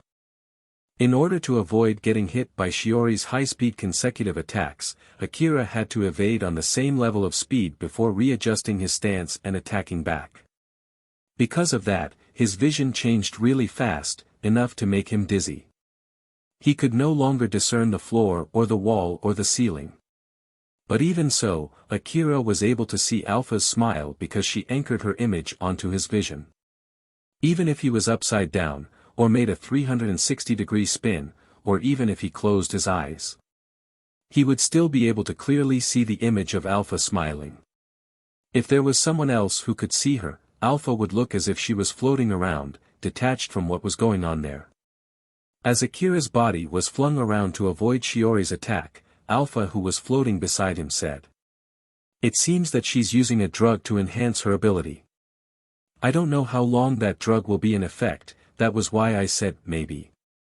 She looked desperate, trying to end the fight as soon as possible. "Looking at how she was able to evade your shots and how she's avoiding your attacks now, it seems that it's a drug that focuses more on the strength of its effect rather than the duration. It'll be your win once the effect wears off. That's why it'll be alright, maybe." Akira readjusted his stance and quickly asked back, "Wait, but I'm also using a drug, right? That medicine that I took before the fight. It's still in effect right now, that's why I can continue fighting like this without tearing my limbs off, right? So it's a matter of whose medicine's effect wears off first between us, huh? Are you sure this is going to be alright?" Thanks to the medicine that he took beforehand, the micro-injuries created from the stress put on his body were continuously getting healed. This was why he could keep fighting without tearing his limbs. But of course, the effect of that medicine would not go on forever. "It's alright, maybe. Just stop with that, maybe, already. I don't know how much drug she took beforehand, that's why I can only say maybe. But don't worry about that, just focus on the fight. Complaining won't change your situation." Akira saw Alpha's smile, which cleared up his worry. After all, according to his experience, everything would be alright as long as she was still smiling. Alpha was still smiling. As long as making a grim face would not help Akira's situation, she would keep smiling. As long as it might bring about a good turn of events, she might still smile even when he was on the verge of death. She was giving her best to help with the current situation. It was like what Alpha had guessed, Shiori was actually using an accelerator. Even if the augmented suit could increase its user physical ability, the user would still need the required speed and cognitive ability to control and match the movement speed. She was only able to evade bullets because of the time dilation effect from the accelerator drug. But even so, Shiori was having a hard time fighting against Akira. Although it looked as if he had a lot of openings, the moment she tried to strike during that opening, he would block or evade her attack and strike back. His attacks that looked amateurish at a glance would turn into sharp and deadly strikes the moment they almost hit her. It threw her off guard and made it extremely hard to evade those attacks. For her, all of his openings already looked like nothing but baits to lure her. The moment they changed into CQC, Shiori was sure that she would have the upper hand. The fighting techniques that the hunters learned focused on fighting monsters. Basically, it was to kill monsters from afar before they could get close, or to fight monsters in close range using a gun in case they encountered monsters in a closed space when exploring the ruin. Those were the usual skill set for the hunters. In short, they were not usually trained to fight another human. But that was not the case for Shiori. She might be registered as a hunter, but she was not just a hunter. She was Reina's maid and bodyguard. She was only going along with Reina's hunter activities. As a bodyguard, Shiori was trained on how to fight another human. It included methods to deal with the situation when she lost her weapon and had to fight unarmed. Because of that, when the fight shifted to CQC, Shiori was thinking of holding back and making it look as if she was fighting the best she could in order to buy time. She thought that something might change if she did so. But it was immediately obvious that she did not have to do that. Akira was strong enough to kill her if she held back.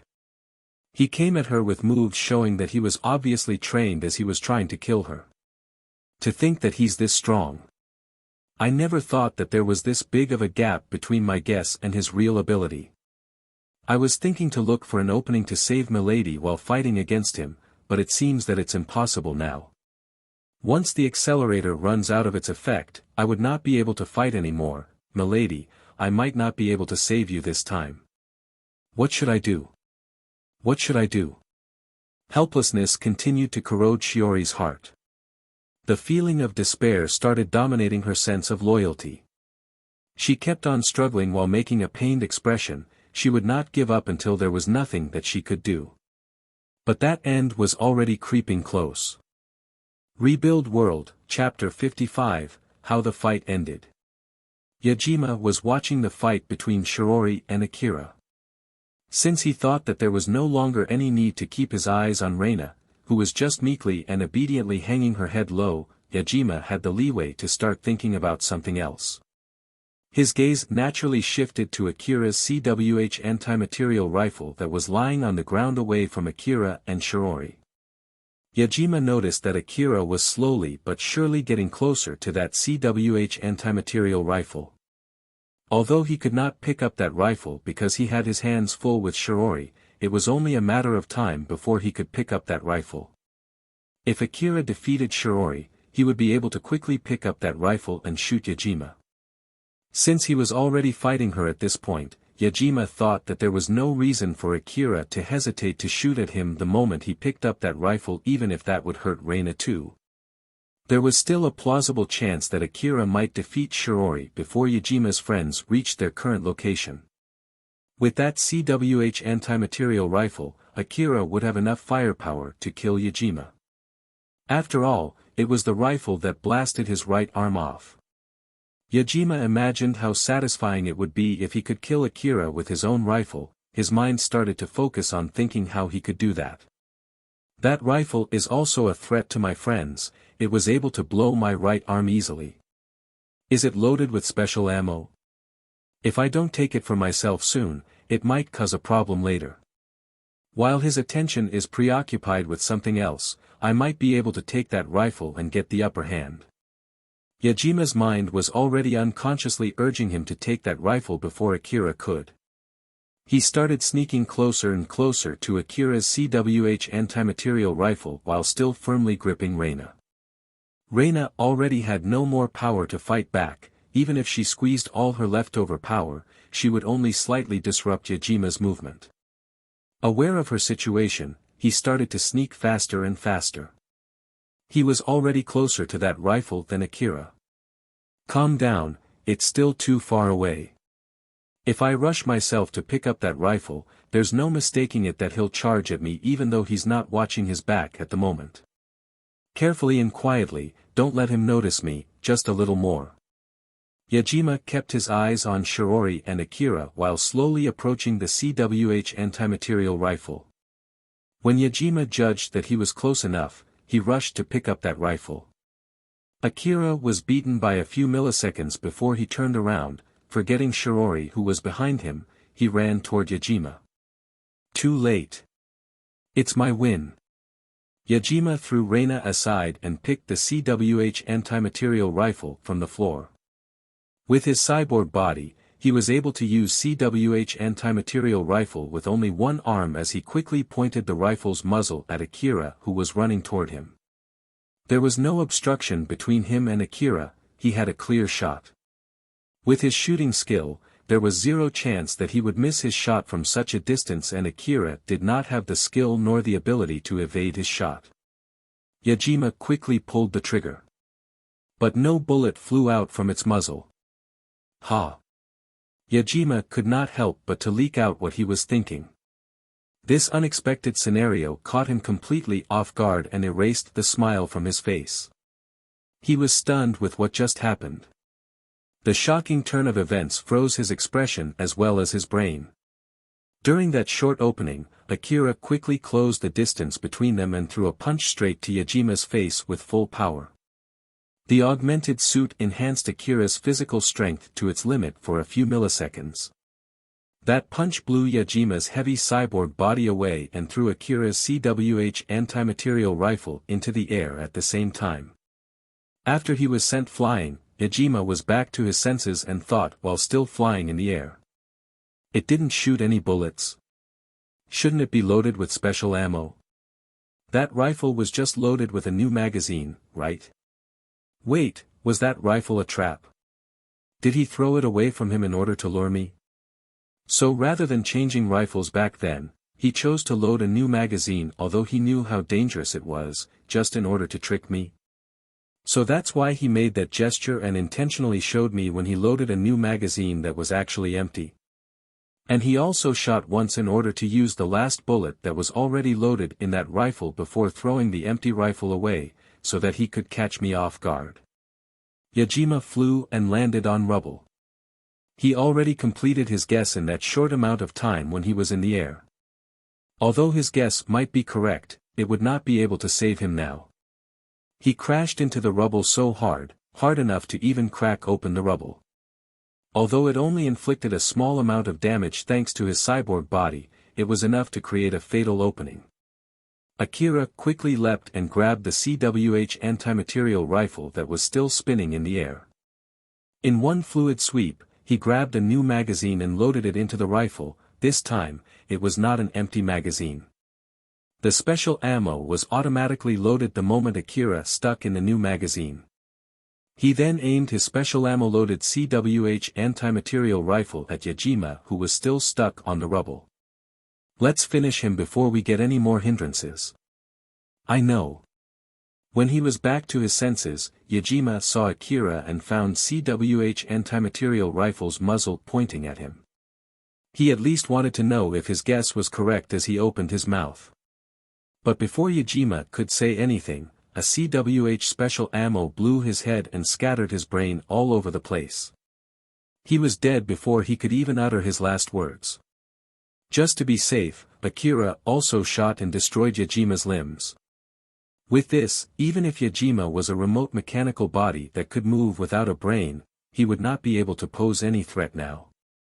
Shiori was stunned by the sudden turn of events, but the moment she was able to return to her senses, she quickly went to Reina. Reina was coughing intensely. Shiori looked worried as she inquired. "Milady. Are you alright? Are we saved?" Reina too, could not follow what just happened. She mumbled to Shiori, looking for an answer. Shiori said to Reina that it was already fine. She was about to smile at Reina when she noticed that Akira had not lowered his rifle yet. Although Shiori no longer had any reason to fight Akira, it did not erase the fact that they did fight each other just a few seconds ago. She thought that it was fully understandable considering his disposition that he would still put his guard up expecting that they would continue their fight. Shiori already had no wish to fight Akira. After all, he was the one who saved Reina. She did not mind getting killed by Akira if it would satisfy him. But there was no guarantee that was the case. Akira quickly dropped his CWH anti-material rifle and exchanged it with two AAH assault rifles. One of them was pointed at Shiori and another pointed at Reina. Akira's fingers were already resting on the triggers. Shiori understood that Akira knew the easiest way to kill her, which was to shoot Reina and make her cover Reina. She slowly moved to the front of Reina. Akira's aim followed her. Eventually, both of Akira's rifles that were pointed at Shiori and Reina were pointed only at Shiori. Akira was breathing roughly while supporting the rifles in his both hands. Because of his crazy moves not too long ago, his body had hit its limit. Although the medicines that were still active in his body were desperately healing his micro-wounds, it would run out of its effect eventually. At the moment, even pulling the trigger would be a difficult task for him. Of course, it was impossible for him to fully get back to tip-top shape, but the medicines that he took beforehand should at least be enough to mend his body from the backlash of the crazy maneuver that he just pulled. He hoped that Shiori would not make any moves until then. "Alpha, what do you think of her situation? Do you think the effects of the drug that she took has already run out?" "I don't think so. I feel like my medicines would run out of its effect soon though." "You're right. Akira, just stay like this and don't move so that the medicines can have the optimum effect. Depending on what happens next, you might have to start the fight again. But we have no more reasons to fight, right? I wonder if it would end the fight if I just lower my gun. Although you've won that fight, they messed everything up since they did not believe what you said. The situation was even turned 180 degrees because of their mistake, then Shiori opted to attack you to make sure of Reina's safety. In this situation, there were no longer any reasons why she should kill you. So, if you lower your gun, she might quickly evacuate Reina to somewhere safe. But she would take more accelerator and come back to kill you in order to confirm Reina's safety, thinking that you might be holding a grudge against her. With your current condition, this would be her perfect chance to kill you, you know. Well, if you believe that she would not do that no matter what, you can go ahead and lower your rifle. No thanks. I'll stay like this. Akira replied back instantly. Although he had no will to continue the fight, it was not like he could trust them. And it was the same for Shiori and Reina too. Shiori looked at Akira with a grim expression. He was still pointing his rifles toward her and Reina. Although she was forced, she did fight with him not too long ago, and it was not like she could do anything about that now. The real question was why Akira did not pull the trigger. Shiori frowned while trying to understand his reason. It would be fine if he's only being cautious of us. But the real problem is why he isn't pulling the trigger. What if he knows that I'm using an accelerator and is waiting for it to run out of its effect so that he can finish me off for sure? There was a trace of fear in Shiori's face. It was not because she was afraid of losing her own life, it was because she feared she had lost any possibilities of saving Reina. Shiori would be more than glad to give up her life if it meant that Akira would not kill Reina too. She would not mind if he chose to finish her with one shot or by beating her to death. But if Akira's grudge also included Reina, it would be a whole different story. Shiori would do anything to make sure that Reina would escape alive. Although, it was a different problem whether that was possible or not. Personally, Shiori did not believe that Akira would stop with only killing her. After all, Reina was the main reason why they were in that situation. Not only did she aggravate the fight that Akira already won by not believing his words, she even carelessly approached Yajima and was taken hostage, which in turn triggered the fight between him and Shiori. She just could not believe Akira would let that slide. Shiori said to Akira with a serious face. "Akira-sama, could you please lower your gun? I have no wish to continue fighting with you." Akira did not move at all. He only glanced briefly at Shiori. "Akira-sama, I can understand that you're angry. I'm really sorry. I'll do anything to make it up to you." Akira remained motionless. His rifles that were pointing at Shiori also stayed still. "It's all my fault for everything that happened. So please let Milady go." Akira still did not move. His expression also did not change at all. He only glanced at Shiori, showing that he was listening. Shiori thought that Akira might change his mind if she prostrated in front of him and begged him with a trembling voice. So she started to move in order to do that. Akira finally showed a movement.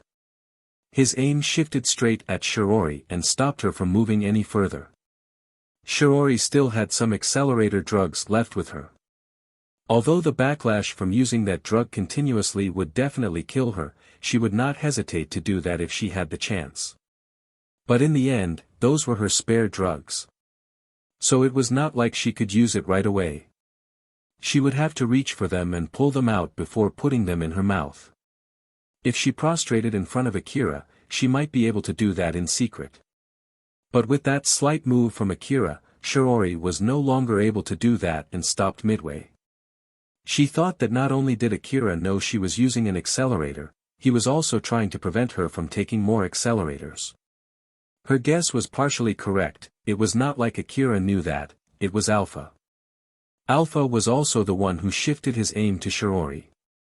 Akira did not notice that at all. After all, he was busy enduring the extreme pain that was assaulting him since the medicine that he took beforehand just ran out of its effect.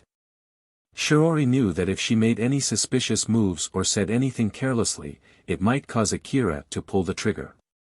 As such, she was only able to keep quiet while making a stern expression. And with that, she was rendered powerless. She could not do anything. Her expression distorted as she looked to be in pain. Reina, who thought that she was saved, realized that she was mistaken after seeing how Shiori and Akira were acting. She was shocked when she saw Akira fought evenly against Shiori. As such, she was afraid of angering him. And even now, Shiori was trying her hardest to protect Reina from Akira. But even Reina understood that it was not going well. Reina did not want to die and she did not want Shiori to die too. If Shiori could not do anything, then she might be able to do something. Reina, who was hiding behind Shiori's back, decided to step up. But the moment she stepped out from behind Shiori, Akira's aim swiftly shifted to her and stopped her midway. She thought that she should say something to Akira to convince him. Although she still had no idea what to say, she already took a step out from behind Shiori. But since he stopped her from going any further, it also stopped her from saying anything. As such, she could only repeat what she wanted to say inside her head. Shiori only tried to kill you because she wanted to keep me alive. So please forgive her. I know it's my fault, I know that it's because we didn't believe your words that the table was turned and you almost got killed although you already won that fight. I'm really sorry, so please forgive us. Reina frowned as she realized what she had to say to Akira. She finally understood the graveness of her mistake. Although it was hypothetically speaking, Reina thought that if it was Katsuya rather than Akira who was in front of her, he would have just smiled, or at least looked slightly annoyed, and forgave her and Shiori. Shiori suddenly collapsed, the accelerator already ran out of its effect. The backlash caused all the accumulated tiredness to assault her body at the same time. Although she was able to somehow stay conscious, she could not stand up from the ground. With this, Akira knew for sure that Shiori's accelerator had worn off. Her face was filled with hopelessness since he could easily finish her and Reina off now. Reina panicked and quickly ran to Shiori, she then tried helping her to stand. Shiori. Are you okay? Hang in there. Shiori was trembling meekly as she glanced at Akira, Reina was supporting her so that she could stand. She saw Akira lower his rifle while looking toward the hallway. When Shiori collapsed, Alpha said to Akira. Akira, it's okay to lower your rifle now. Is that so? She still has spare accelerators, right? I won't make that mistake of allowing her to take more accelerator in this situation. But of course, I also don't mind if you want to shoot her instead. I don't think she would fight back in this situation if you shoot her. Nah, that would be a little bit too cruel. In that case then, let's get ready to face the next problem. I still can't confirm the situation in this area since the effect from the jamming smoke has yet to completely disappear. So don't drop your guard. How long will it take before the jamming smoke is completely gone? Will it be gone if we just wait for a bit more? Or will it still stay here for a few hours? I don't know for sure. It depends on the type and the composition of the smoke as well as the topology of the area. But one thing for sure is that it'll stay longer down here compared to when it's on the surface. We're in an enclosed space after all. It's faster if you try to confirm it yourself, let's try if you can contact the HQ or not. You're right, let's at least start from there. Akira who was watching the hallway suddenly turned to Reina and Shiori. Reina flinched seeing that. Reina thought that she should at least say something to calm Akira down. Thus she tried to squeeze out anything that she could think of in a panic. But Akira quickly interjected. Try calling the HQ. Reina was surprised when Akira suddenly said that. There was obviously a gap between his behavior and what she was expecting, as such, she was so stunned that she froze. Akira repeated what he said. Try to call the HQ now. The effect from the jamming smoke might have weakened, you might be able to contact the HQ. So, can you try calling the HQ? That guy shot and destroyed my terminal. So try contacting the HQ in my place. Do it, quickly. Akira strongly urged her, so Reina operated her terminal in a fluster. I still can't get any connections. I think it's because of the jamming smoke. Shiori reported the result to Akira before Reina could. She was already trying to contact the HQ when she was back to her senses. Akira immediately told them what to do next. Let's head to the HQ for now. Keep trying to contact the HQ on our way there. Let's go. Move your legs. Quickly. Shiori immediately understood that there was no need to be worried about Akira. At least, it did not seem like he was thinking of causing a scene here.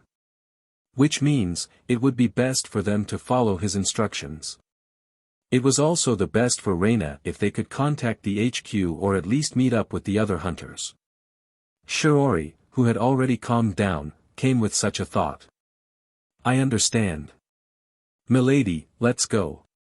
Shiori grabbed Reina, who was still confused, by her hand. But she suddenly collapsed again. Shiori. I am alright. Milady, we should hurry up and leave this place too. Shiori's whole body was screaming in pain from the backlash of the accelerator. She was barely able to move thanks to her augmented suit. Her tired body felt like it was as heavy as lead, the stinging pain that ran through her body was telling her to stop moving and her tired brain was trying hard to shut down. Shiori used her sense of loyalty in order to maintain her consciousness.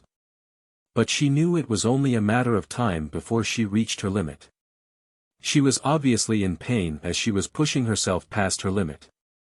The fact that even Reina could tell showed her current state. After all, she normally would be able to hide it from Reina, and Reina knew that too.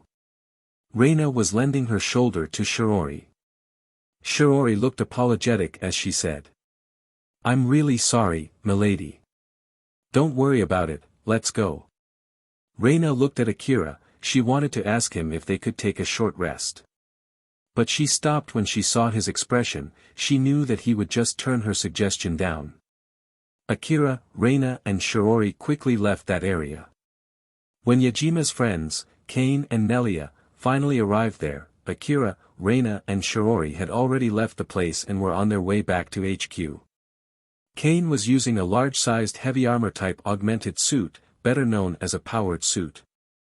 Although the underground hallway was rather wide, his powered suit almost blocked the whole hallway. It was equipped with 2 extra arms in each side and all of those 4 arms were carrying heavy weapons. The lower part of his powered suit formed reverse joints. Although it was a type of augmented suit, it was closer to a battle-oriented mechanical suit for a cyborg. Kane folded all his mechanical limbs and stored them into the powered suit's torso. Unlike the augmented suit for cyborgs that made its user look like a normal human from the outside, it was obvious from the first glance that this was a mechanized augmented suit that only a cyborg could use. Their original plan was to have Kane and Nelia guard the truck after the relics were carried to the surface. That was why they were heavily armed, but they could not wander around the underground city with such equipment. After all, the underground work was actually Yajima's job. Kane and Nelia came into the underground city through the hole that was originally created for carrying out relics. At first, they planned to open that hole after the relics were transported into its position. But there was a change of plan and they had to open that hole sooner than they scheduled, they already carried as many relics as they could to the surface. Kane looked over the area and said. I found Yajima's body. Or to be more precise, it's a pile of destroyed cyborg body that I believe belonged to Yajima. Since his head is blown to smithereens, well, he's dead for good, no doubt about it. It's not like we can just carry his brain either. Nelia replied back lightly. You're right. He was a pretty useful guy, but it's not like he can help us with anything now that he's dead. Let's just go back. What are we going to do with the relics in this area? Did you find any other corpse other than Yajima's? Nope, none at all. That means the person who killed Yajima is still alive and has already left this place. Which means that the HQ at least knows that there was a fight here. I'm sure they'll send some hunters here to check this place. So, after knowing that, are you planning on carrying the relics from this area while fighting those hunters? If Kane's memories served him right, Nelia and Yajima should be lovers. But it seemed like she did not care that Yajima was dead. Are you not thinking of revenging him or something? You guys are lovers, right? Me? I don't let myself stuck in the past. Nelia answered back casually. Suddenly, some hunters also arrived in that location. The HQ found it suspicious that Akira did not contact them again after that. As such, they decided to send some hunters to check that area. Of course, it was suspicious to find someone equipped with a powered suit and not showing his location through the shared network. So one of the hunters shouted at them. "You there! What are you doing there?" Kane aimed his heavy weapons towards those hunters and started shooting without saying anything or giving any warnings. Loud explosions echoed through the underground, the hunters were showered in explosions and it wiped them out in an instant. Nelia exasperatedly sighed. "Good grief, can you do that more quietly? It's as you can see, I'm not good with details and minute things." Some of the hunters who survived that bombing started shooting back. All of their shots were focused on Kane, but those bullets just ricocheted when they hit his formidable powered suit. Some of the rebounded bullets hit Nelia too, but they also ricocheted just like when they had hit Kane. "Whoa there, some of them ricocheted at me, you know." Nelia said those words as if she got splashed by mere rainwater. "It's not like I can do anything about it. You should say that to them instead of me." After that small and casual exchange, Kane started shooting back at those hunters. The 4 heavy weapons Kane was carrying unleashed hell on those hunters with its overwhelming firepower. He launched countless warheads toward those hunters and blew them off together with the wreckages and the rubbles in the area. Rebuild World, Chapter 56, Postmortem Revenge Request Program. Akira, Reina and Shiori were still on their way to the HQ. Reina was supporting Shiori who was on the verge of collapsing as they were walking through the underground hallway. As for Akira, he was walking a little further away beside Shiori and Reina. His distance showed that he was still cautious of them. Akira was regularly consuming medicines while keeping his eyes on his surroundings. The medicines that he was taking were the ones that he bought from Shizuka's shop. Compared to the medicines found in the Old World ruin, their potency was extremely low.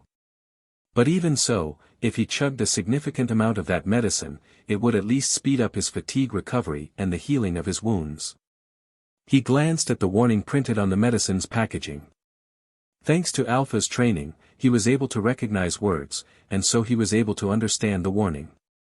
But even so, he kept on chugging that medicine frequently. Akira was weak. He understood that well, and so, it was important for him to maintain his body in the best possible state. Even if it meant that he would definitely die 10 years later from the side effect of the medicines that he was consuming. He knew that he had to do crazy things to survive the present, to stay alive tomorrow, and to keep his body functioning next week. Reina watched Akira chugging medicines and asked him.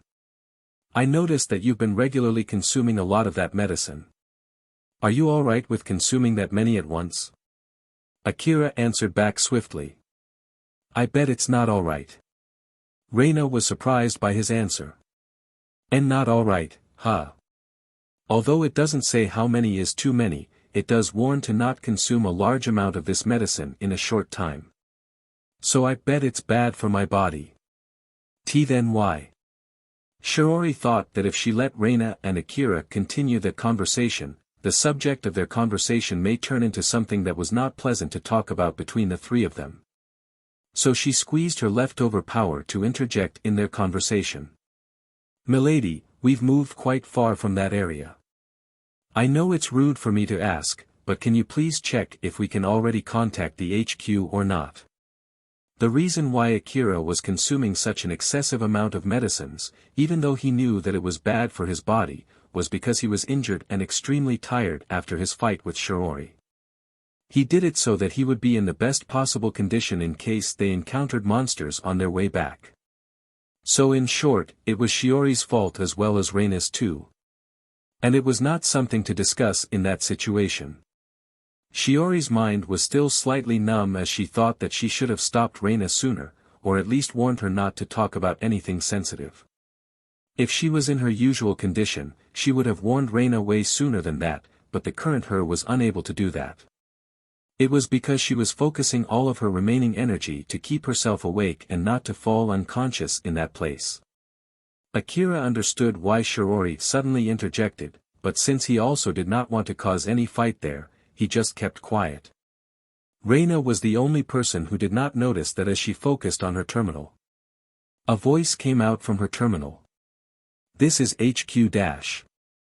It's connected."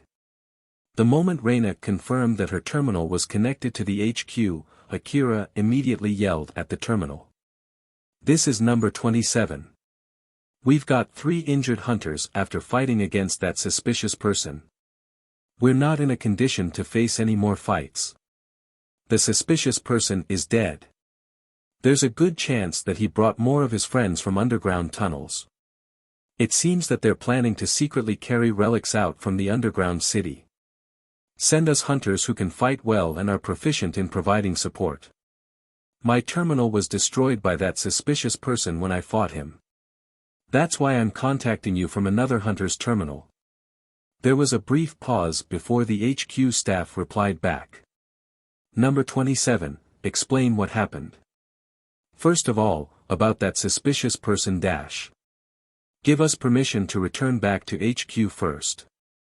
Number 27, we need to confirm the situation first before we can do that, so answer our questions first - The permission first." Akira was yelling.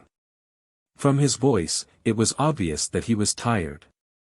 The staff understood that it was pointless to argue back, so he just gave them permission to return. "Very well, you're permitted to return back to the HQ. But answer our questions while you're on your way back, understand?" There was a slight intimidating nuance coming from his voice. "This is number 27, roger that." Akira took a deep breath in order to calm himself down. They could hear sounds of a commotion leaking out from the terminal. It seemed that there was something going on in the HQ. Akira was answering the questions from the HQ staff while walking back to the HQ. He told the staff about Yajima who suddenly attacked him out of the blue, about the jamming smoke that prevented him from contacting Shirori and Reina, about the fact that he killed Yajima, and about the reason why he thought Yajima and his friends were planning to secretly carry out old-world relics from the underground city. He properly answered all the questions that the HQ staff asked him. The staff was also thinking of asking Shirori and Reina too. But Reina still could not fully recover from that chaos and was still a bit dazed by everything that just happened. Not to mention, she was really worried about Shirori. As such, she was not in a condition to answer the staff's questions. As for Shirori, she was barely conscious. She was also not in a position where she could properly answer his questions. Thus he was only able to question Akira. Akira was giving his report while carefully moving forward. He then noticed a group of hunters running towards them. Reina and Shirori were relieved that their rescue finally arrived, but in contrast to them, Akira frowned. "Reina. Shirori. Are you guys alright?" The reason why Akira looked slightly annoyed was because it was Kitsuya's group who came running. Shirori was so relieved that they were finally able to meet up with the other hunters, that she immediately lost consciousness then and there. Reina panicked and tried to hold her up as she was about to collapse. Kitsuya and the others quickly surrounded her and helped Reina support Shirori. Alpha then said to Akira, "Let's just leave her to them. We should leave quickly. If you stay around them, it would be a pain in the bum when they start asking you about the situation." "You're right. It's not like they told us to go back to the HQ together anyway. And I want to avoid anything troublesome if it's possible." Akira was quietly walking away from Kitsuya's group, but Kitsuya noticed him and tried to stop him. "Wait. Where do you think you're going?" Shirori was obviously in a bad shape as she fell unconscious and Reina panicked when that happened. The only person who was completely calm, Akira, was trying to sneak away. From the situation that they were in, plus his distrust of Akira, Kitsuya thought that Akira was the real cause of that situation. He thought that Akira did something bad and caused Shirori and Reina to get injured, or even maybe it was he who attacked Reina and Shirori. Akira was already running away from that place. Alpha smiled at him and warned him. "You can't stop running, okay?" "I know." Even without Alpha telling him, Akira ignored Katsuya's voice as he kept on running towards the HQ. Katsuya was at a loss whether he should chase Akira or not. Then suddenly HQ staff's voice came out from Reina's terminal, and the staff was unaware that Akira was already gone from that place as he asked a question. Number 27, what was that sound? What's going on over there? Katsuya sounded obviously angry when he replied back. This is Katsuya from Drankum. We just met up with the injured hunters. Who? What number? It's number 52. Where's number 27? Is he not there? I heard that there were 3 injured people including number 27. Katsuya realized that number 27 was Akira as he answered back as if he was venting. If it's that guy, he looks completely fine and ran away. I don't even know where he's going. I see. The rest of the injured hunters are from Drankum, right? Number 52, I'll put the other 2 back in your team, you take the command from here and on. That's all. Katsuya yelled at the terminal. Wait. Are you telling me to bring Reina and Shirori around rather than sending them back? Your duty is to confirm your situation. Check how bad their injuries are and decide whether to bring them along with you or to let them rest in the defensive point. You can even bring them to the medical team if their injuries are serious. You guys decide what to do from there. Whether you would send some people back or not, or proceed with your duties with the remaining hunters, or whether you bring your whole team back since it doesn't seem like you can continue with your current situation, it's up to you guys from Drankum to discuss and decide on your own. Don't ask us for every single thing on what to do. Ask Drankum instead. Only inform the HQ if you decide that it's necessary to do so. We're all so busy here, you know. That's all. The HQ staff ended the call after saying that. Katsuya could feel that the HQ was taking Shirori and Reina's situation lightly. His face was twitching with anger. He then quickly decided on what to do next. We'll take Shirori and Reina back to the HQ. Taking everyone back to the HQ could be interpreted as abandoning his duty. Eri understood it, so she asked Katsuya. What about our duties? Katsuya smiled as he answered back. They told us to decide on our own. We'll return back to HQ, leave Reina and Shirori with the medical team, and then return back to our duty. After all, our friends' lives are much more important than our duty, right? Seeing how Katsuya prioritized his friends' lives over his duty, the other young hunters in his team looked at him with approving gazes. Although Yamaina was not sure whether it was a good idea to bring everyone back, she felt like Katsuya would decide to be the one staying behind if she said anything, so she just kept quiet.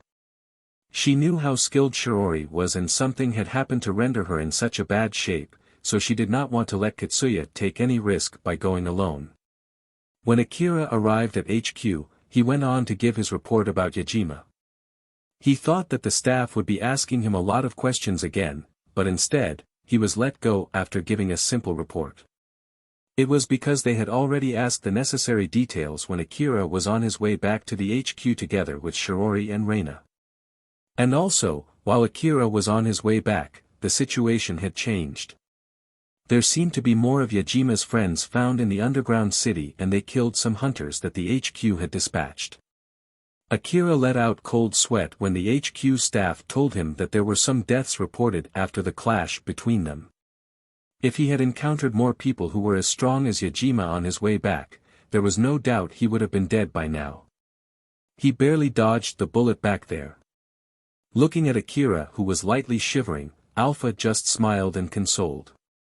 I'm glad we quickly left that place. You can say that again. I wonder why I'm always pushed into this kind of dangerous situation. Is it because I really ran out of luck? Alpha replied back as if she was cheering the mumbling Akira. I'm sure it's because you were thinking of leaving a beautiful hostage to die back then. You might need to do more good deeds in the future. Akira looked annoyed. Don't be crazy. If I had threw down my weapon, there was no mistaking it that he would have killed me immediately, you know. I bet you're right. Although you somehow saved her, that might not be enough to balance everything. Or it may be since you were able to save her ultimately, your luck increased and were able to get out from that unlucky place right before anything troublesome happened. Akira mumbled. That's just unreasonable. While it was true that if he had stayed together with Katsuya's group, it might have turned into something troublesome. Akira did not want to think that it was because of luck that he was able to escape. If it was possible, he wanted to use his accumulated luck for something better. He understood that Alpha was only joking in order to cheer him up. But for some reason, she sounded really convincing to Akira. Although there were only a few minor external wounds, Akira's body was actually in a terrible state. The cheap medicines were not enough to heal his wounds. So he asked the staff about the medical team and the staff explained to him about the details. I don't mind if you want to meet the medical team. But let me tell you this beforehand, it's not free. There are a lot of hunters who misunderstand this point. So be careful with the bill. What should I do to pay the medical bill? You should negotiate it with the medical team. Most of the hunters have their medical bills subtracted from their rewards. The amount of the bill depends on the medical services you seek and whether you have taken the insurance or not. Ah, your terminal was broken, right? You should go and get a replacement first, the medical team won't help you without the terminal. If you don't share your location through the shared network, they might think that you're going to run away without paying. So be careful about that too. Akira followed the staff's suggestions to first get a new terminal before heading to the room where the medical team was on standby. Although they were called as the medical team, there were many other hunters who did not have a biological body like Akira.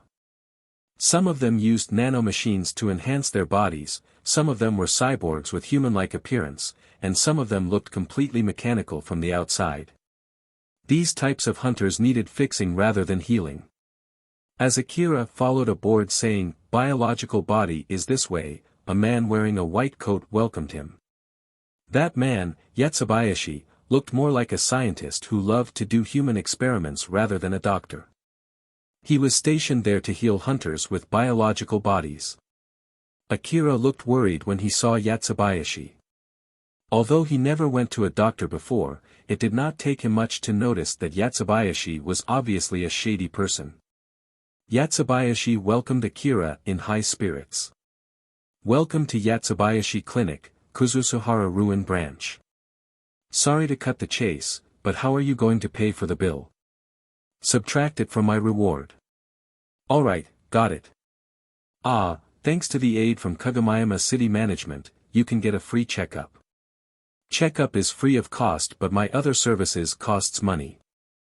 Don't hold any grudge against me if I don't fix your body because you don't have enough money, okay? Alright then, remove your clothes. Akira followed Yatsubayashi's instructions and took off his augmented suit. Yatsubayashi used a strange camera-like tool and some kind of scanner to check Akira's body. He also used other weird tools to do the checkup. With his current knowledge, Akira had no idea if all of those tools were really for checking his body or not. It took about 10 minutes to finish the checkup. After which, Yatsubayashi gave Akira the result.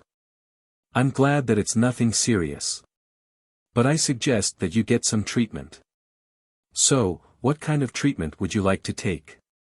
My wounds are nothing serious. My limbs are screaming in pain though. I can only move around thanks to the cheap medicines that I'm taking. Akira seemed to doubt what he just heard. Yatsubayashi just smiled and answered. Serious injuries are those cases in which you have lost your limbs or have your internal organ gouged out or even destroyed, basically they're injuries that win you a straight ticket to the hospital.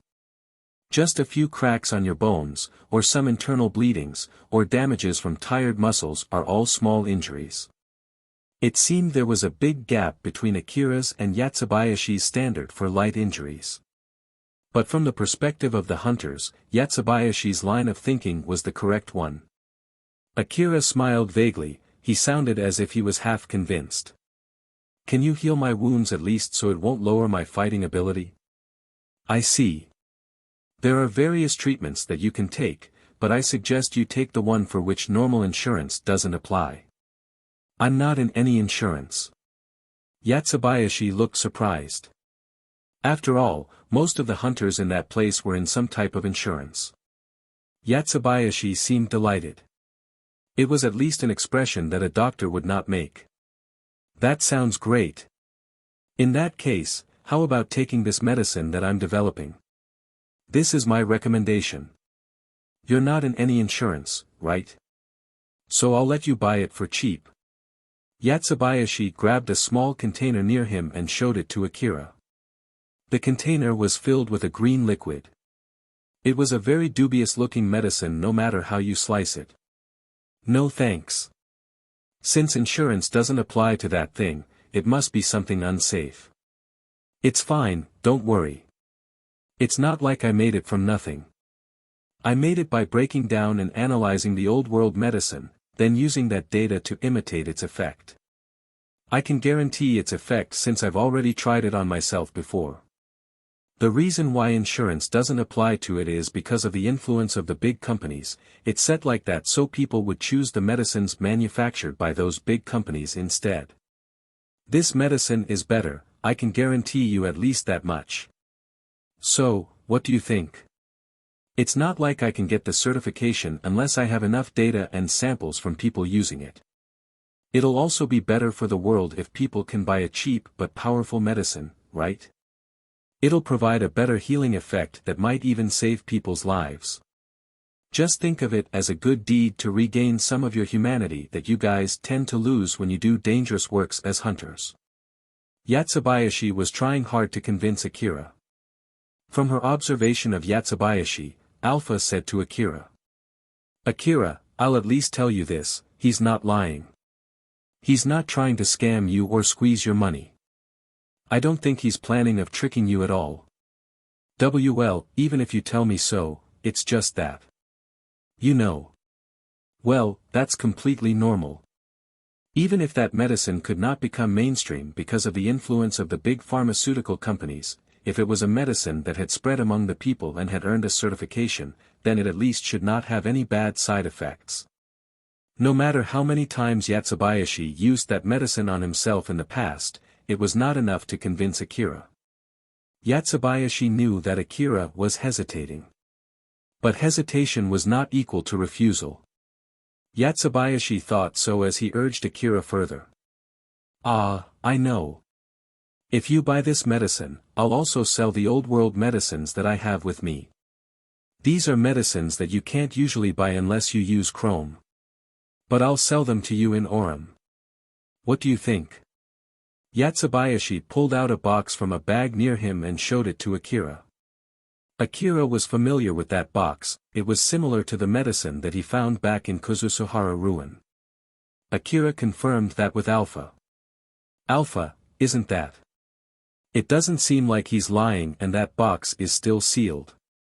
I think it's the real thing. You would want to get that if it's possible. Alpha and Akira agreed with each other. He knew well how powerful that medicine was. As such, he really wanted to get some of those medicines if it was possible. How many boxes are you willing to sell? Just one for 2 million Orem. This medicine is usually used only for serious injuries, so it's not like I can sell it for cheap. To be honest, it was actually a kind of insurance in case his medicine did not work. But of course, Yatsubayashi would not say that to Akira. The price was reasonable. Although Akira was hesitating at first, he ended up taking that offer. All right. I'll take that. Please subtract the payment from my reward. All right then. Yatsubayashi seemed delighted as he started to prepare for the treatment. Seeing that, Akira felt like he just made a bad decision and looked slightly worried. But he then resolved himself and accepted the treatment. The treatment itself was finished in no time. They only put bandages soaked in that green liquid and injected that green liquid at some points in Akira's body. That's it. Just take a rest for the time being. Let's say for about the next 1 hour. It won't kill you if you move around, but its effect will be maximized if you just take rest. And also, don't tell anyone that I sold you that medicine, okay? It's not something that I usually sell, you know. So it would be troublesome if other hunters come to me asking for the same thing. Alright. How much for that treatment? 100,000 orum. You can look forward to its effect.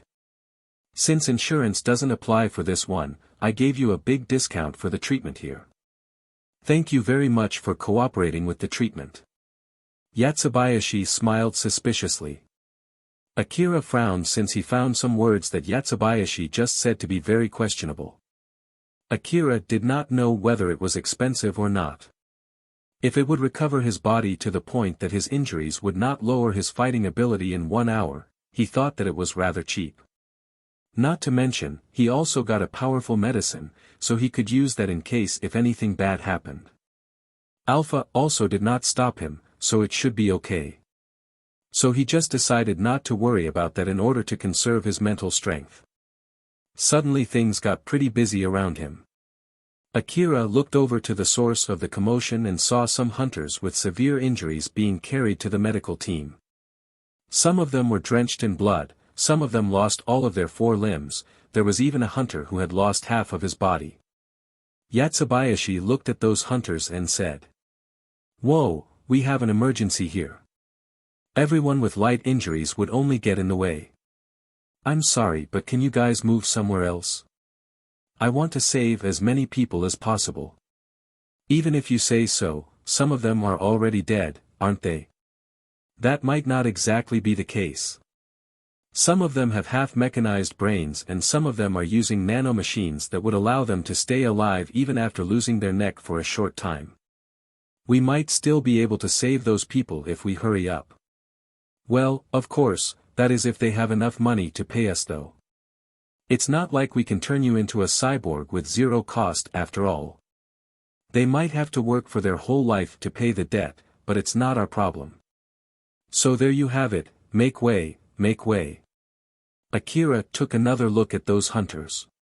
He was surprised to know that hunters with that level of injuries could still be saved as he moved away so that he would not get in the way. Alpha smiled at Akira who was looking at those hunters. "It's good that you only get light injuries." "Yeah, you're right." Akira would have joined that line of hunters if he had made even the slightest mistake. He even bet that he would be dead if that had happened. Before putting back his augmented suit, Akira replaced the energy pack in his augmented suit with a new one. He noticed that he had used way more energy than he had expected. "We've used quite a lot of energy, don't you think? It's because I took control of the augmented suit to execute crazy maneuvers. So it can't be helped. It's a good thing that it's not broken because of that." In order to make sure that Akira would survive the fight, Alpha controlled the augmented suit in a way that would definitely shorten its lifetime. Although it allowed Akira to survive, it was not cheap at all. Akira could feel that the augmented suit was a bit stiff as he walked back to the HQ. The checkup result from Yatsubayashi was a good excuse to explain about Akira's injured state to HQ. As such, the HQ only assigned him to keep watch around the area near the HQ so he could take rest. He hoped that his shift would end without any more bad things happening. ****. There were a lot of crumbled buildings in the Kuzusuhara ruin. Behind one of those crumbled buildings, a big-sized transport truck was parked as if it was hiding from sight. There were heavily armed people near that truck. It was Yajima's friends who were planning to carry out old-world relics from the underground city. Since the mastermind of that plan, Yajima, was dead. The plan continued with Nelia and Kane at the helm. Kane and Nelia had exited the underground city carrying the relics that Yajima had hidden. After they reached the surface, they blew up the hole to cover their tracks. Their original plan was to run away to another city after retrieving all the relics that they had hidden in the underground city. The truck itself was well prepared to traverse the wasteland, it was big and very durable. There was a huge amount of expensive old-world relics piled on its tray. They only needed to escape that place together with their friends and they would be rich. Of course, that was if they could escape that place with those relics. For some reason, they were still gathered in that place. It was because they encountered a problem. Countless terminals that were fixed into Nelia's powered suit were connected to the truck. She was connecting to the truck's control device. Among all of them, she was the second best when it came to operating the control device after Yajima died. She was now trying to take control of the truck's control device. While Nelia was still trying to take control of the truck, Kane asked her. He did not even try to hide his displeasure. "So, how's it going?" "Nil." Nelia waved her hand as if she was giving up when she said that to Kane. Hearing those words, Kane vented the feelings inside his heart. Damn it. That damn Yajima, how dare he leave us with this shitty souvenir. Kane smacked the truck. His powered suit was big-sized with equally big power. Thus it made a loud sound when he smacked the truck. The truck was originally Yajima's. It had an advanced control unit so that even an amateur would be able to drive that truck just fine. But the very source of their problem was that advanced control unit. The control unit prepared by Yajima was installed with an extra program from him. It was the Postmortem Revenge Request program. It was a program that the hunters could download from the dark web of the Eastern District Network. It was a program used by the cyborgs to collect the data of the person who killed them and send them over the network to make a request to kill that person. By killing that person, the one who completed that request would get rewards such as money from the requester's hidden account or locations of hidden properties of the requester. Yajima installed this program to the truck's control device in case Kane or any of his friends betrayed him. But Yajima was killed by Akira. That program had set Akira as the most likely person who killed Yajima. After all, he was the last person that Yajima met before he died. He was also the closest person to Yajima before the program's connection was interrupted by the jamming smoke. The control device of the truck was set to freeze until the target from the program was killed. Of course, they could just rip out the control device, but in order to install a new one, they would need a special set of skills. And they did not have that skill nor a spare control device that they could use. The program could confirm the target's death using different methods depending on the setting of the program. Some badly made programs could be fooled using a similar mannequin doll. It might also be unable to confirm the death of the target even after the target of the request was killed. As for advanced programs, they confirmed the death of the target from submitting the image of the dead target. Nelia was trying to bypass that confirmation process. But all of her trials ended in failure thanks to the advanced control device and the advanced program that someone spread in the darknet. She also did not have the skill to hack through the program. Since Nelia could not do it, it meant that no one here could do it. Nelia sighed and said to Kane and the others. "There's nothing we can do about it, let's just give up." Kane yelled back in anger. "Give up, you say? Are you kidding me? How much money do you think is riding on this plan? How much do you think all the relics that we gathered are worth?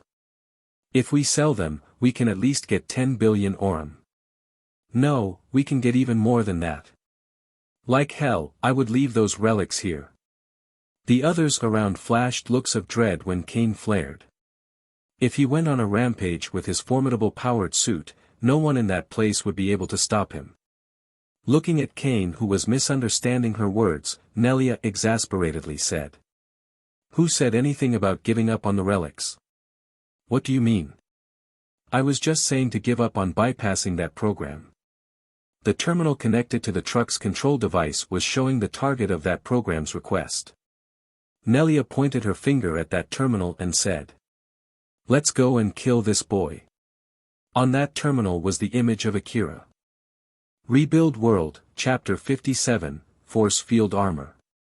Akira continued keeping watch around the HQ and there was no problem in particular. Thanks to Yasubayashi's treatment, the pain from his wounds slowly subsided and he was recovering from his fatigue. He was able to fight normally now. Akira lightly moved his arm to check his body. "It seems that treatment actually works, huh?" "Well, he did say that he made the liquid by analyzing old world medicine. Your arms seem to be properly healed, and not to mention that we got old-world medicine too. All in all, that was a good decision.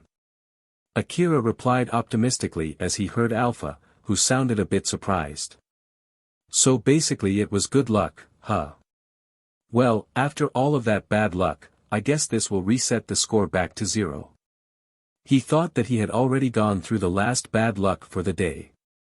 Not too far from where Akira was, there was an HQ staff who was talking with his subordinates. He sounded a bit irritated. We still can't contact the temporary base. We're still trying to contact them, but we can't get any connections at all. We won't be able to contact the temporary base until the colorless mist weakens. It might be a better idea to send some hunters from the underground to the surface. Most of the hunters here are contracted to work underground. We might need to change the details of the request if we have to send them to the surface, but we don't have the right to do so. Sending them to fight those relics thieves is already barely outside their job description, you know. So we can't do that. The HQ was having a huge headache in deciding how to deal with the rest of Yajima's friends. Although the HQ successfully flushed them out from the underground, the HQ sacrificed a lot of hunters to do so. It was possible for them to request hunters to go down there due to the lack of information. But now they knew there were a group of at least 2 people in the surface equipped with powered suits and powerful weaponry. So they did not have the authority to send the hunters, who came for the Yarada Scorpion Nest's extermination request, to hunt for that group. Not to mention, there was a good chance they already ran far away from the ruin with all the relics that they stole. The HQ did not think that they would be able to find that group even if they searched around the area. It can't be helped then. We have no other choice but to send someone to the temporary base and directly convey the message. I'm sure they're also thinking of sending someone this way. Find a hunter suitable for the job and dispatch him immediately. Yes, sir. His men immediately operated their terminal to look for a suitable hunter for the job. They could not pick hunters who were already deep inside the underground city since it would take some time for that hunter to return to the HQ. They also could not pick someone from Drankum. If they assigned someone affiliated with a particular organization to a job outside their contract, the HQ would need to negotiate with the manager of that organization, which would take some time. They needed an individual hunter with no affiliation and who was already near the HQ, someone who would not cause any problem if they were sent away from that place. The staff were looking for a hunter who fulfilled all of those conditions. Fortunately enough, they immediately found one. And that hunter was Akira. So in short, I just need to carry this terminal to the temporary base, right? That's right. To be more precise, you just need to go close enough to get a connection with the temporary base and the terminal will automatically send the message. So please, can you do that for us? You may finish your shift and immediately return back home right after that. You just got yourself treated, right? So you must be injured. You can just go, quickly finish it, return back home and then take a good rest. I'm sure you also want to go back home as soon as possible, you just need to visit the temporary base on your way back home. Akira thought for a while. It sounded too good to be true for him.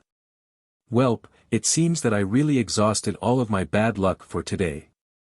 I guess I should quickly go back home, take a good bath, sleep well and get myself ready for my tomorrow's share of bad luck. Since he was told that he was allowed to finish his shift and return back immediately after doing that, it made him really want to go back home as soon as possible. So Akira accepted that request and got himself ready to return back home. Akira actually still had a lot of time left until he finished his shift. So he was happy that he could leave the underground city sooner than expected. He went to pick up his bike that he parked not too far away from the building connected to the underground city. He was smiling happily as he said to Alpha. My job for today will be finished after I visit the temporary base. Let's finish this, quickly return back to the inn, and take a good rest. Yep, let's do that. Your augmented suit is also damaged, so you might want to send it for repair as soon as possible. It would be great if we can get it temporarily fixed in Shizuka's shop though. Well, in that case, I guess I have to visit Shizuka-san's shop on my way back. Akira got on his bike and headed to the temporary base. Most of the rubbles and wreckages were already cleaned out from the road connecting to the temporary base. If nothing bad happened, he would be able to reach the temporary base in no time. Alpha looked relaxed as she said to Akira. Akira, it seems that the colorless mist around the temporary base is getting thicker. Just to be safe, I'll lower the speed. Roger that. How about this area? Your detection ability falls off inside a thick colorless mist, right? It's alright. Although we're in a thick colorless mist, my detection ability is still better in this open place compared to when we were in the underground. Ha, that only makes me not want to go back to the underground even more. I wonder if we can come up with some kind of excuses so that the city would reduce the length of my contract. Your only chance is if you pay someone with good negotiating skill. I have neither the connection nor the money to do that. Akira just gave up as he rode his bike through the wasteland. He paced his bike to the temporary base. But in all actuality, it was Alpha who was controlling the bike. He was just gripping on the handle and sitting on the seat. But since Alpha was also controlling his augmented suit, it could be said that it was her who was gripping the handle too. So in short, he was actually doing nothing, it was all done by Alpha. Thus Akira was caught off guard when Alpha suddenly made a 90 degrees turn. He turned to Alpha in reflex and asked her why she did that so suddenly. Alpha. Why did you do that? Akira's face froze the moment he saw what was coming at him. He was leaning so low that his shoulder almost touched the ground as he turned his head away from the ground. Far away from him, he could see a tall building crumbling down against the backdrop of the blue sky together with hundreds of small missiles that were pouring down in his direction. The countless small missiles cut through the colorless mist and left traces in the sky as they rained down on the area around him. Some of them hit the ground while some of them hit the walls of the building scattered around the area, followed by loud explosions that echoed through the area. They wrapped the area with explosions and smokes as they destroyed buildings and the paved road, leaving the area filled with new rubbles. Kane and Nelia were standing not too far from the area where the missiles rained down. Since the surface was wide open compared to the cramped underground, they could freely use the new heavy weapons that they installed on their powered suits. Especially Kane, he was carrying nothing but heavy weaponry. He was even carrying missile pods that were normally only installed on a special type of tank or vehicle. Kane was the one who unleashed those small missiles toward Akira. He detached the empty missile pod from his powered suit. The missile pod made a loud banging sound as it fell to the ground. He sounded delighted as he said. And here I was at loss on how we are going to kill that boy, but to think that he would come out to the surface by himself. We're really lucky, aren't we? There won't be much trouble now to remove the lock from the truck's control device. Kane was in high spirits. He was savoring the feeling of satisfaction from killing his target by pouring down countless missiles at him. But that was not all, it was also because he thought he was finally able to remove the person who was preventing him from carrying all the old world relics that he had gathered. Nelia sounded completely normal as she replied back. Although I've prepared so many different plans to go back to the underground, I guess they're all for naught now, huh? Well, it doesn't really matter, it's a good thing that he reduced the work for us. Kane and Nelia were gazing towards the Kuzusuhara ruin, which was blanketed in smoke, through the camera of their powered suits. Kane emptied one whole missile pod at Akira, so he thought that Akira would be dead for sure. Nelia, is the lock on the truck removed yet? Nelia sent the image captured from her powered suit's camera to the truck's control device. If the control device could confirm Akira's death from that image, it should be able to remove the lock on the control device. Nelia checked the control unit. Nope. It's still locked. Huh. But how? That should kill him, right? How would I know? Either it can't confirm the kill because of the smokes, or that boy is still alive and kicking. I'm sure it would be able to confirm the kill if we show the corpse up close or at least the head of that boy. I don't mind if you use big explosives to kill him, but if the program can't confirm the kill because of that, it would be all on you, okay? I know, I know. I just need to look for his corpse, right? I'll go. Kane went to look for Akira's corpse. The powerful reverse joint of his powered suit crushed the wreckages under him as he walked towards the ruin. Suddenly, a building close to him crumbled right onto his head, but it did not even damage Kane's powered suit. When he arrived at where Akira was, he used his head camera to look for Akira's body. But he could not find anything, not even a trace of flesh or blood. Nope, nothing at all. Nelia could hear Kane's mumbling, so she snapped at him. Don't give me that. He might be buried under the rubbles.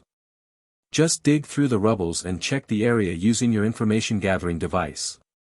It should be an easy job for your powered suit, right? Yeah. Give me a few minutes. Kane grabbed the wreckages using his huge hand and threw them out of the road. The huge wreckage made a loud banging sound as they landed on the ground. It simply showed the strength of his powered suit. But even then, he could not find Akira's body under the rubbles. But instead, he found a destroyed bike. It was the bike that Akira was riding. The completely destroyed bike was a testament to Kane's overwhelming firepower. I found his bike, he should be near. There's nothing we can do with the bike, find the body.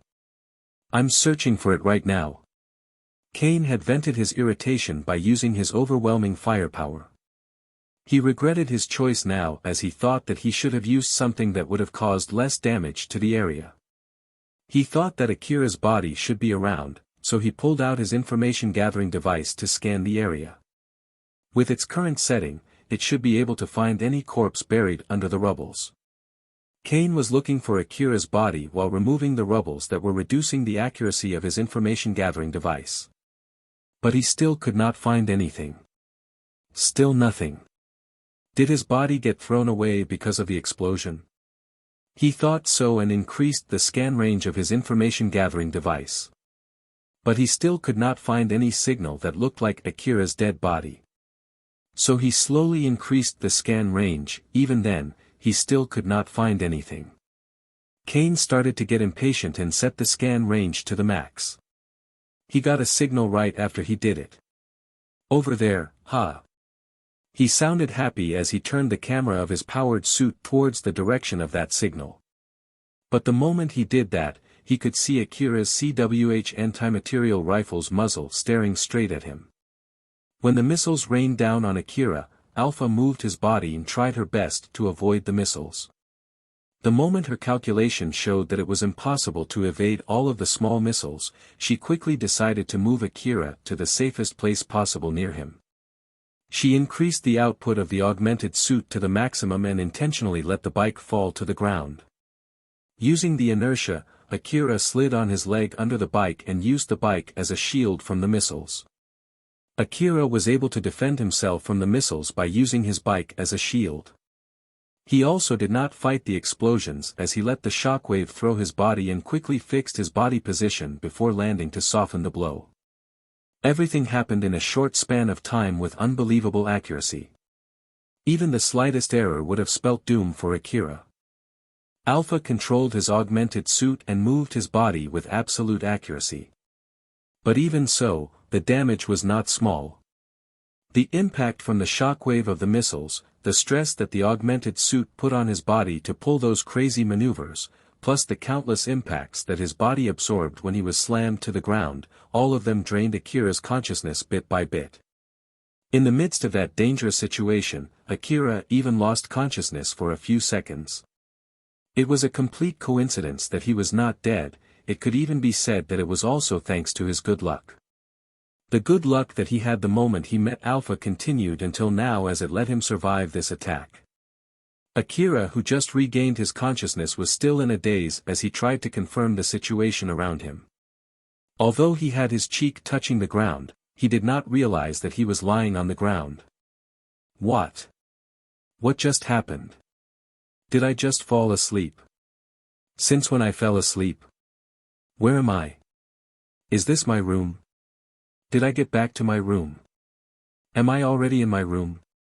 Or am I still on my way back?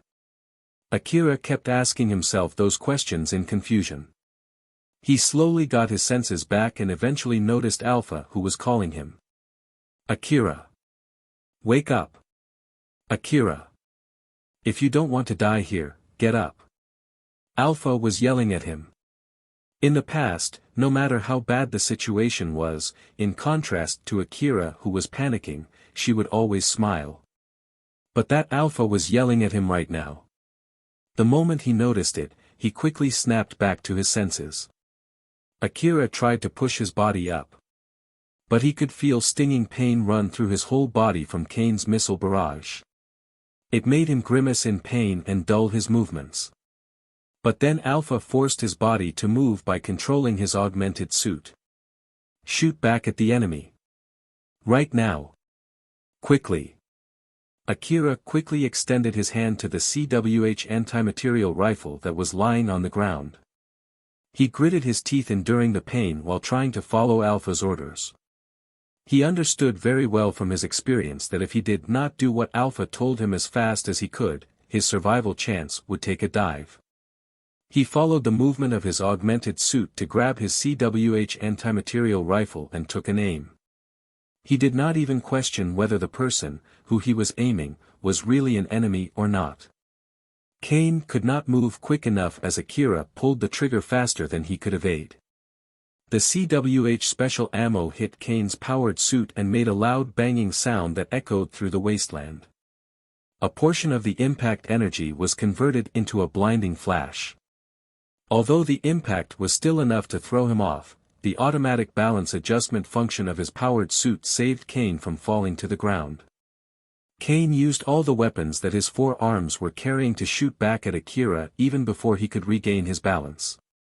The heavy weapons that were handled using his strength-focused powered suit released countless bullets towards Akira. The bullets were able to pierce, destroy and crush any rubbles and wreckage along their way. The moment he saw Kane's arms move, Akira quickly took evasive action. Thanks to that, he was able to avoid the bullets' barrage. Nelia called Kane. Kane. What just happened? Did you find a monster or something? Kane answered back in panic. It's that boy. He's still alive. Is that so? Was he on the verge of death? You adjusted the missiles to at least leave a corpse behind, right? So then, did you just shoot him to make sure that he's dead? Did you properly kill him this time? That's not it.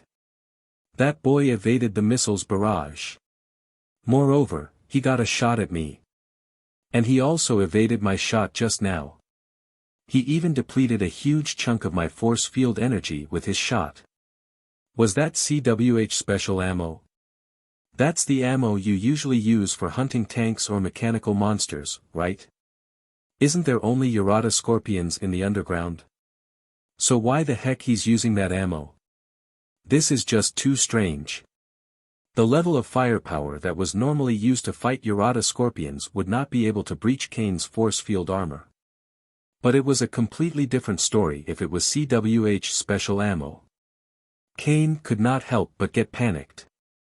After all, he thought that it would be an easy job, a one-way fight thanks to his superior equipment, but instead, he found himself fighting for his life now. Judging from the flash of light that the force field made, his shot packed a powerful punch. Nelia. You sent me first since you knew that this would happen, didn't you? Like hell if I knew. But I did expect him to be someone pretty strong since he killed Yajima. You should at least know that much, right? Well, you're right, but still. Nelia made a guess about the situation and said to Kane. Before he died, Yajima did say that it might be an agent sent by the city, remember? So that might be him. Yajima might have made a mistake during the planning and got the whole plan leaked out. Or at least, something leaked out and the city somehow got suspicious that he would be stealing the relics.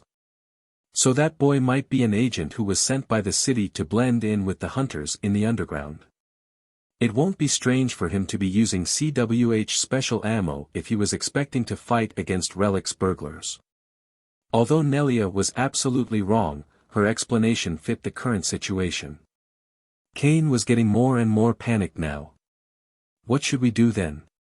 If that's true, then in the worst-case scenario, the city might even have sent its army this way, you know? There's no way we can deal with that. If the city was seriously expecting this to happen, there's no way they would send him alone like this. So in short, he was sent just for caution's sake. There should be no problem if we kill him quickly.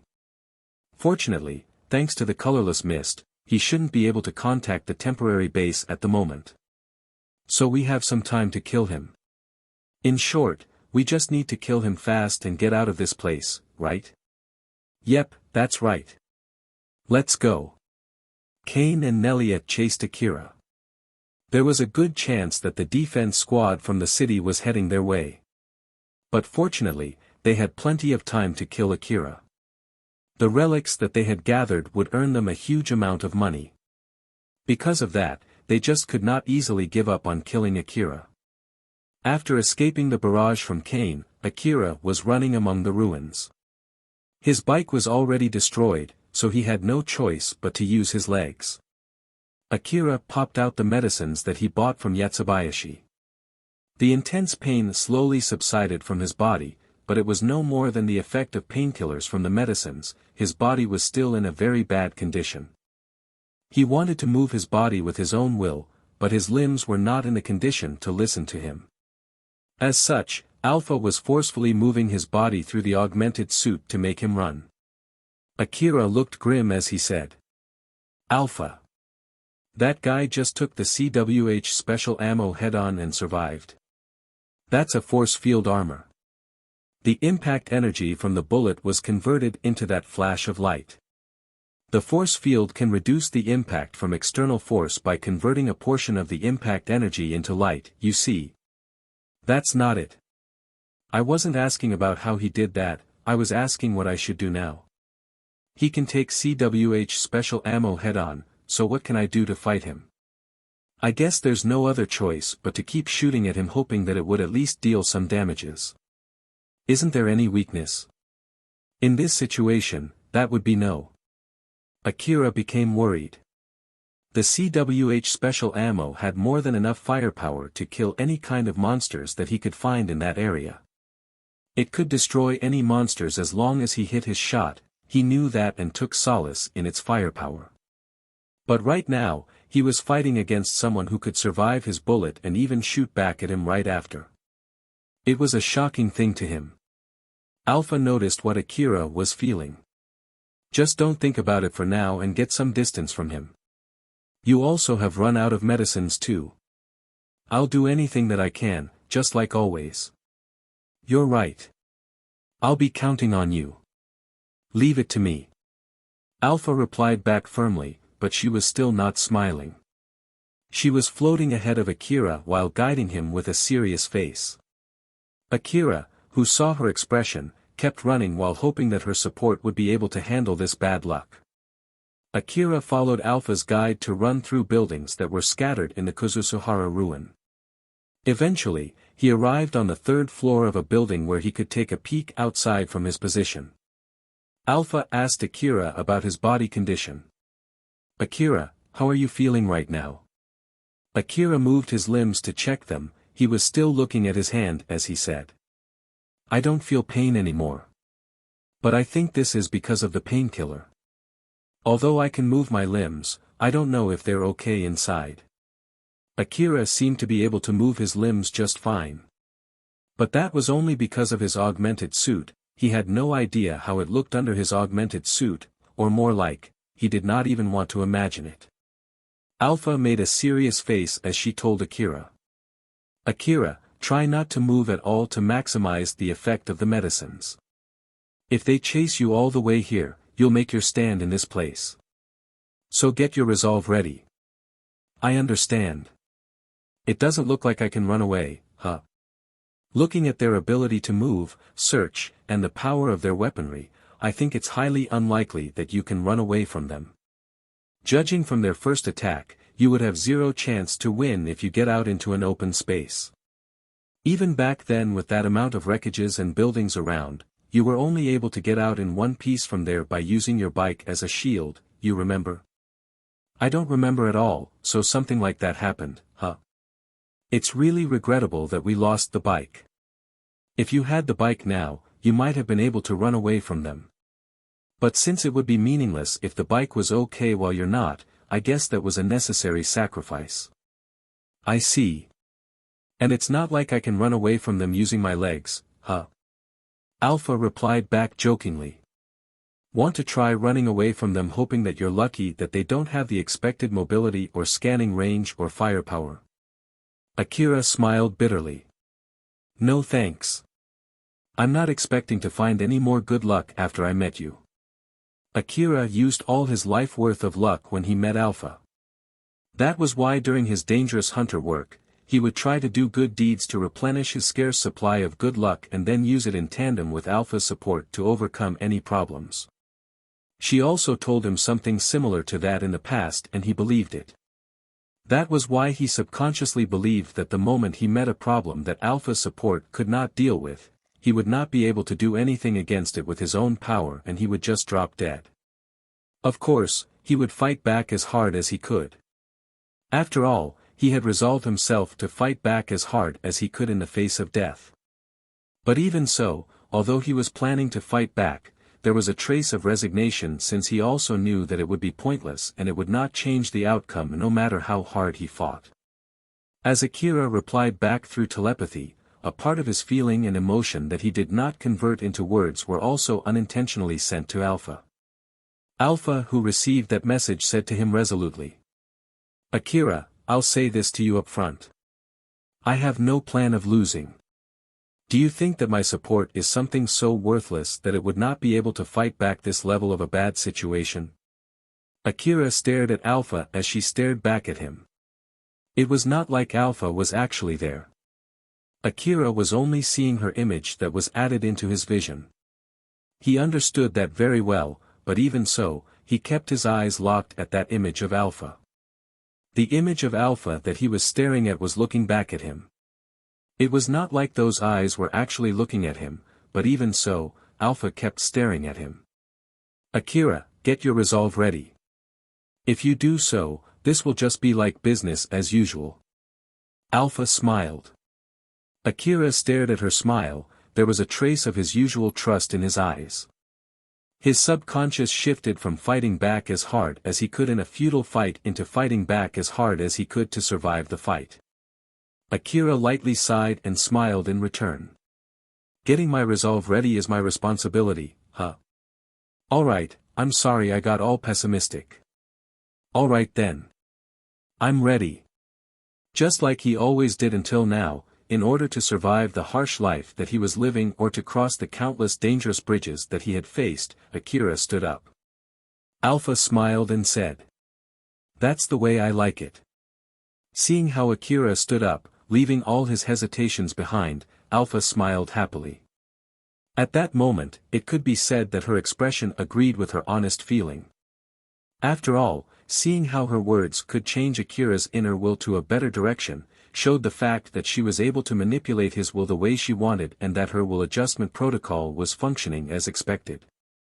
Rebuild World, Chapter 58, Searching Method. Nelia and Kane were easily able to find the building where Akira was hiding by following his tracks. Nelia's and Kane's powered suits were equipped with advanced information-gathering devices. Not to mention, there were particular substances stuck on Akira's body such as dust from Kane's missile barrage. So, they only needed to increase the sensitivity of their own information-gathering device to find Akira's trace even inside the thick colorless mist.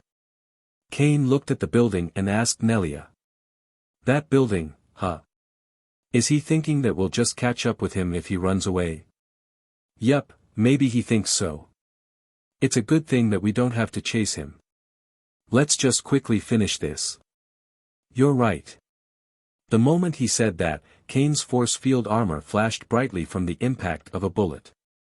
Away from them, Akira was aiming at Kane from the window of that building. Nelia hid behind Kane. It seems that the boy is expecting a fight. That damn brat, looking down on us. Kane's powered suit's control device quickly analyzed the impact angle and made a conjecture about where the shot came from. The camera on the head of his powered suit captured the image of Akira holding his CWH anti-material rifle on one of that building's windows. Kane quickly aimed his 4 big guns toward Akira's direction. Those huge cannons then released a barrage of warheads at Akira, causing a loud bang. Those big guns normally could only be used by humanoid mechanical soldiers, but Kane was able to handle them thanks to his powered suit. The warheads released by those big guns could tear metals as if they were sheets of paper. But even so, they were only able to cause slight damage to that building. Nelia was shocked. That's one strong building. Although it might only be the outer wall that is durable, I wonder how long it has been standing there. There were many types of old-world buildings.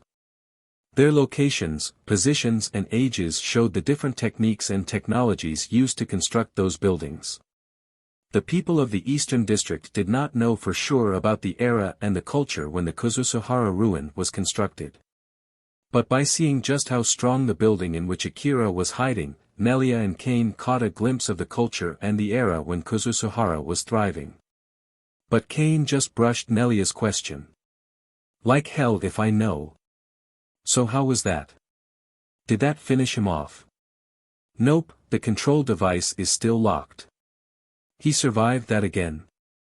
As Kane shouted, he took another shot from CWH special ammo. Akira had evaded that barrage as he ran through the hallway and shot Kane from another window. That damn BR.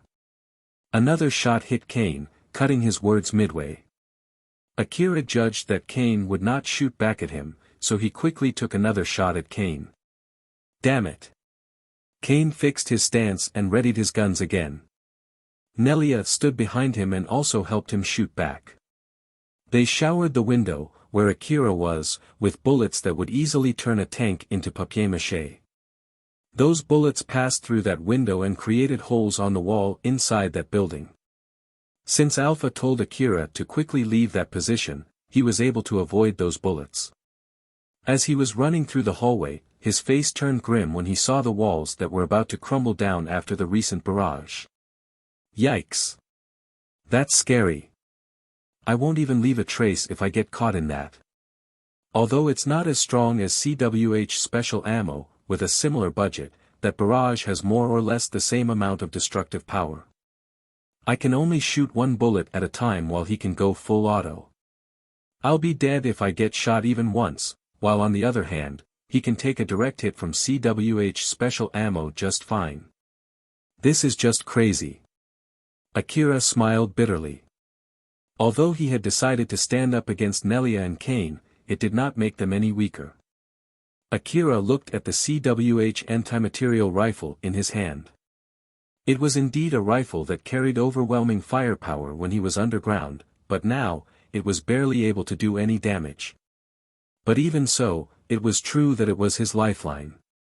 Even if he loaded AP bullets into his AAH rifle, it would only ricochet on Kane's powered suit like water falling on an umbrella. P4553R, AP bullets are armor-piercing bullets. Although I heard that this CWH special ammo can easily destroy a tank. But they didn't say that it can easily destroy any tanks, right? Well, that's true. It's just that I'm starting to doubt whether it can even do anything since it seems that my shots barely damage him at all. So how much do my shots affect him? Wait, it does affect him, right? That big-sized powered suit must have an equally big generator. I bet half of the generator output is routed to maintain his force field armor. Although it doesn't look like it had any effects, there's no doubt that each shot shaved its energy. So don't worry about it and keep shooting. Roger that. No matter how much it affected Kane, there was a limit on how much Akira could do. He crouched close to the ground while moving through the hallway to his next shooting position. As Akira was crouching through the hallway, he could clearly see Nelia and Kane through the wall. It was thanks to the vision enhancement from Alpha. Because of that, Akira was able to quickly line his aim at them the moment he peeked out through the window. If he took more time aiming, it would not give him enough time to evade the returning fire. Even the slightest delay would be fatal. He heightened his focus to the peak to maintain a high level of accuracy. He could even feel the time stretched out as he kept shooting. Akira peeked out for a short moment through the window and sniped Kane. He then quickly pulled back and moved to his next shooting position before Kane could shoot back at him. Akira was the mole in their game of whack-a-mole, but in his case, one whack would turn him into minced meat. In order to avoid getting whacked and to get the chance to shoot Kane at the same time, Akira repeatedly executed that dangerous sniping. On the other hand, the player in their whack-a-mole game, Kane, was aiming his heavy weapons toward the windows of that building while waiting for Akira to show himself. He was waiting to see Akira's muzzle the moment Akira took his aim. The 4 heavy weapons he was carrying were aimed at 4 different windows of that building, but of course, there were more windows in that building than his limbs. Kane aimed his guns toward the windows that he guessed Akira would shoot from. He set his rifles ready so he could pull the trigger the moment Akira peeked out. If Akira showed up in any of the windows that he was aiming, it would be the end for Akira. Thanks to his force field armor, even if his guess was wrong and took a direct hit from Akira, he could keep on playing this game just fine. He absolutely had the upper hand here. Akira kept on shooting from the windows that Kane was not aiming at. Although the impact threw Kane off balance, he was able to quickly return fire. But the moment he did that, Akira had already pulled back and was on his way to the other window. A miss, huh? Next. Akira took another shot from a different window. Kane countered back, but it was too late. The extension limbs of Kane's powered suit were quite heavy. Not to mention that the 4 big cannons that those limbs were carrying added to the total weight he was supporting. On top of that, most of the generator's output was routed to his force field armor. Thanks to that, his movement was greatly slowed down. No luck. Next then. He only needed one correct guess as to where Akira would shoot from and it would be his win. But Akira was able to keep avoiding the windows that he was watching. Statistically speaking, if it was completely a uniform random chance, he would have killed Akira about 3 times by now. Kane kept on receiving CWH bullets from Akira while trying to shoot back at him. He kept on hoping that his next guess would finally get a hit, but after that so many misses, Kane started getting irritated. Next. Next. Next. Damn it. Next. Kane thought that it was all because of his bad luck and started getting more and more annoyed, but in truth, that was not the case. Alpha was telling Akira where to shoot. She kept picking the right windows where he would be able to easily evade Kane's attack. With her superior detection ability, Alpha was able to ascertain Kane's stance and accurately calculate where he was aiming. She knew exactly where he was aiming and she placed Akira in the safest window when he sniped Kane. Kane noticed that Akira was somehow able to read his guesses. He didn't notice it until now because Akira was only able to barely evade getting hit. If Akira was able to perfectly evade his aims without any trouble, he would have found out sooner. Akira's lack of skill made him notice it later. Damn it. Damn it. King damn it. Kane yelled in anger. Nelia looked annoyed as she said. Kane, you're too noisy. If you want to shout, cut the connection first. Nelia. You should take a better aim than that. I'm doing that even without you telling me. He's evading my shots too. Moreover, I never thought that he could evade this well. As expected of someone who killed Yajima, he might really be an agent from the city. Nelia continued wording out her guess. This means that he's somehow able to accurately read our movements, huh? I guess that's also the reason why he could survive that missile barrage from you. Kane sounded surprised as he replied. What do you mean? Even if he's really an agent from the city, does it have anything to do with his ability to evade our attacks? Or is it that he's carrying some kind of advanced information gathering device to read our movements since he's an agent? That's just impossible. Are you telling me that he's using some kind of advanced information gathering device that allows him to completely see our movement even from this distance? We're under the colorless mist right now, you know.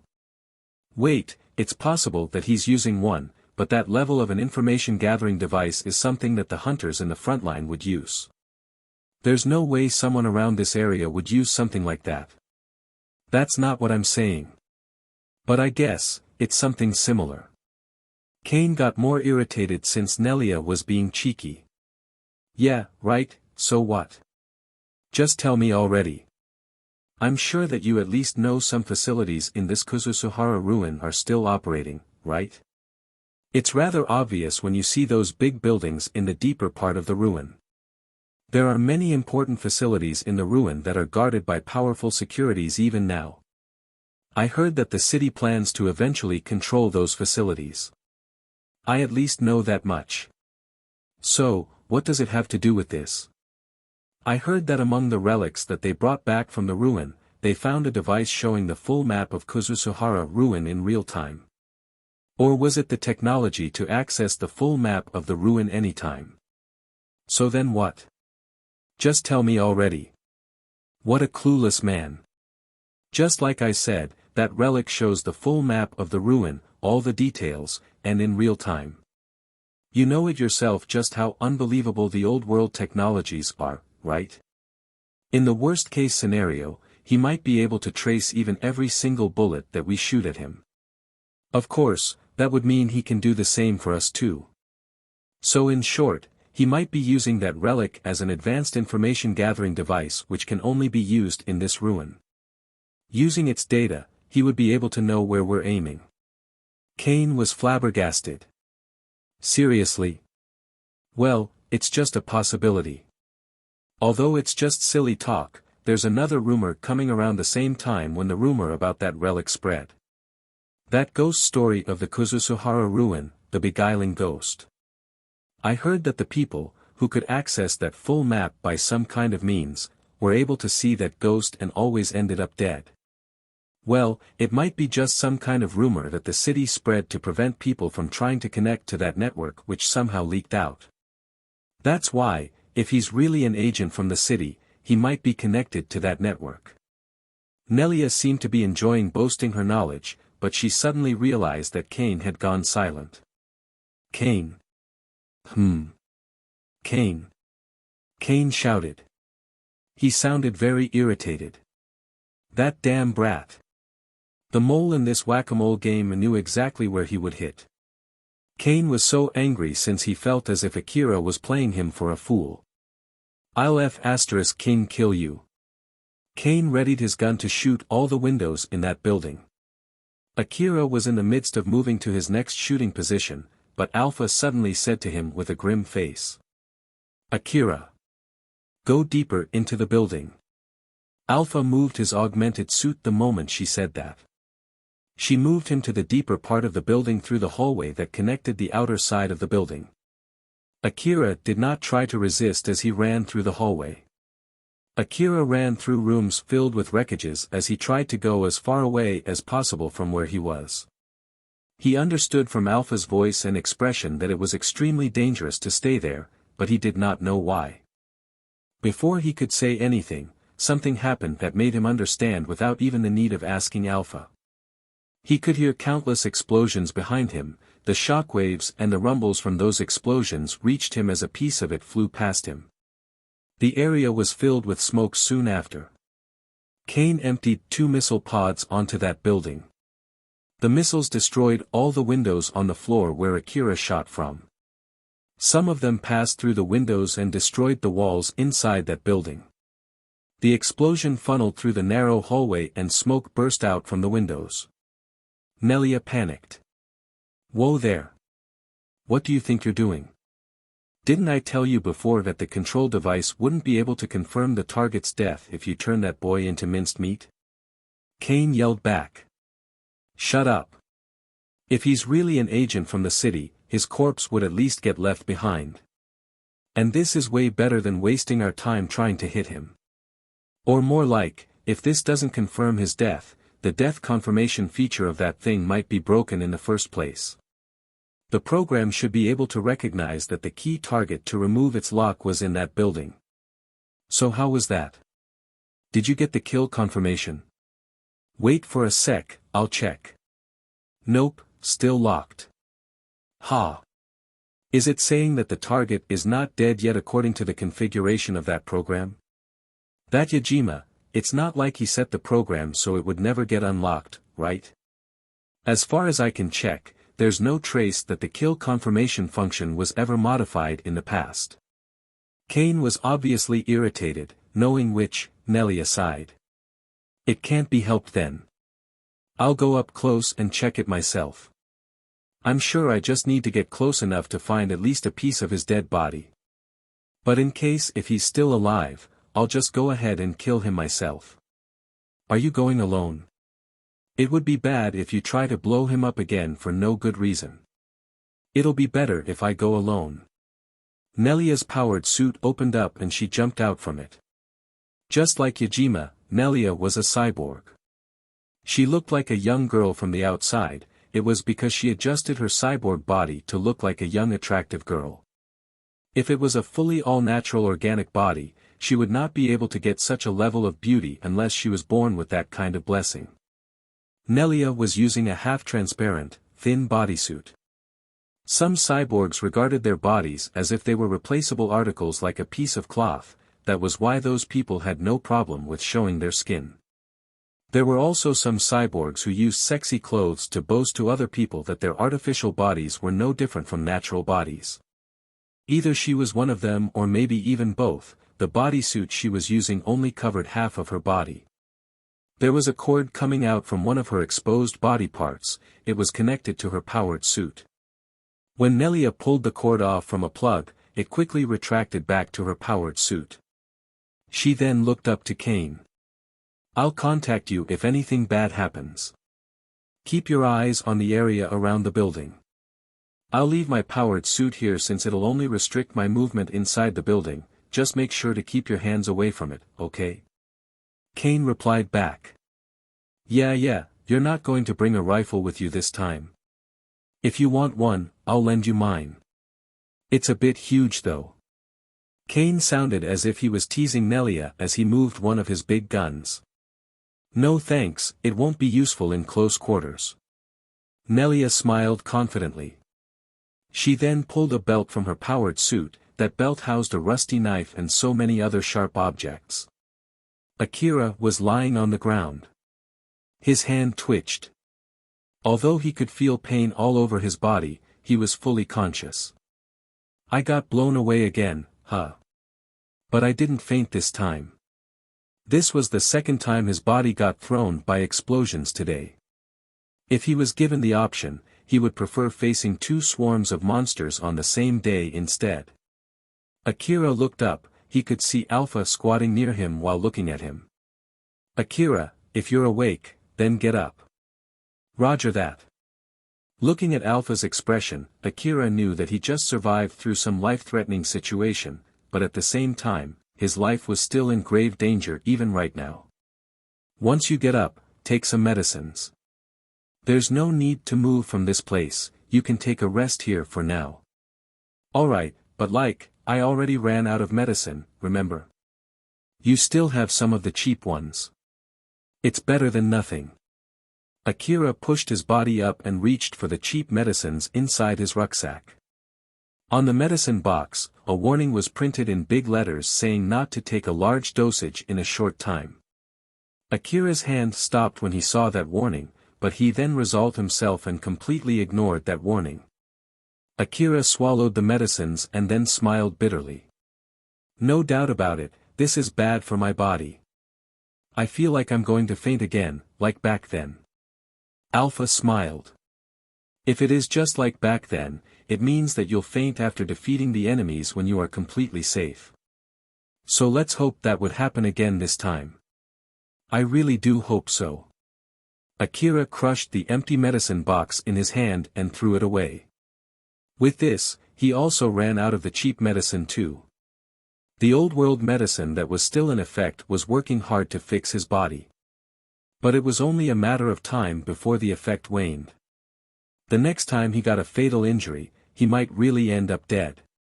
He did not even move a finger to increase the effectiveness of the medicines as high as possible. A question suddenly came up in his mind. Now that I think about it, why did they start attacking me out of the blue in the first place? Alpha, do you know anything? Unfortunately, I have no idea at all.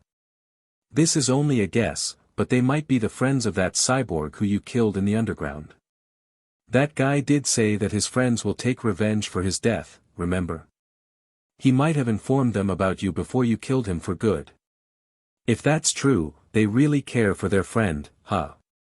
I wonder if they would think that I'm dead with that attack and just leave this place.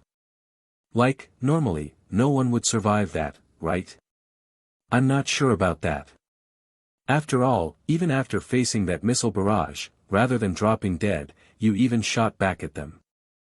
Ah, you're right. If I knew this would happen, I would have stayed underground. My luck is really the worst. Is it because of that? Is it some kind of karma because I was planning to abandon the hostage back then? But result-wise, I saved the hostage too, right? Akira mumbled those words out. It somehow reinforced his thinking as he sighed.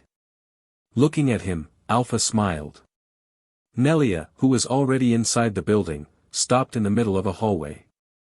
Nelia's cyborg body was also equipped with an information-gathering device, although, it was not as strong as the one installed in her powered suit. Because of that, she was barely able to use that device to scan the area. The scan range is really bad because of the colorless mist. I guess it's the same if I just turn this off. Nelia smiled. She then turned off the information-gathering device installed inside her body and lowered her ability to detect the enemy. But even so, she was still smiling. The reason for that was because of the other object that she was carrying. To think that I got a chance to test this thing so soon. Nelia and her friends had transported a huge amount of relics into their truck, but she secretly took some of those relics for herself. Among the relics that she took, there was a relic that would allow her to connect to the network where she could see the full map of the Kazusuhara ruin real-time. It was the relic that she was talking about with Kane just now. Well now, let's see if this thing still works. Nelia turned the device on. The data received by that device was then organized and converted before being added to her vision. Thanks to that, she was able to see the details of the building. She smiled since it was working as she expected. That went well. Since I limited the data only to the area around this building in order to reduce the amount of the incoming data, my data processing capacity should still be fine. But still, it's receiving a huge amount of data right now. I guess it really is impossible to process all of the data unless I use an information-gathering device too, huh? But well, in this thick colorless mist, I guess this is better than nothing. Now then, where's that boy? Nelia looked around searching for Akira. Although the data that she was receiving was only limited to the area around that building, it even allowed her to see past the walls. Thus, she was able to quickly find Akira. Nelia was surprised the moment she saw Akira. She then contacted Kane. Kane, how's the situation over there? Nothing worth noting. How about you? Did you find the corpse? Kane, the death confirmation program was correct, that boy is still alive. What the heck? He might really be an agent from the city. Something like a child-sized cyborg. With his cyborg body, it's nothing weird that he could survive that barrage and evade our shots. But why would the city even go as far as to use a child-sized cyborg agent?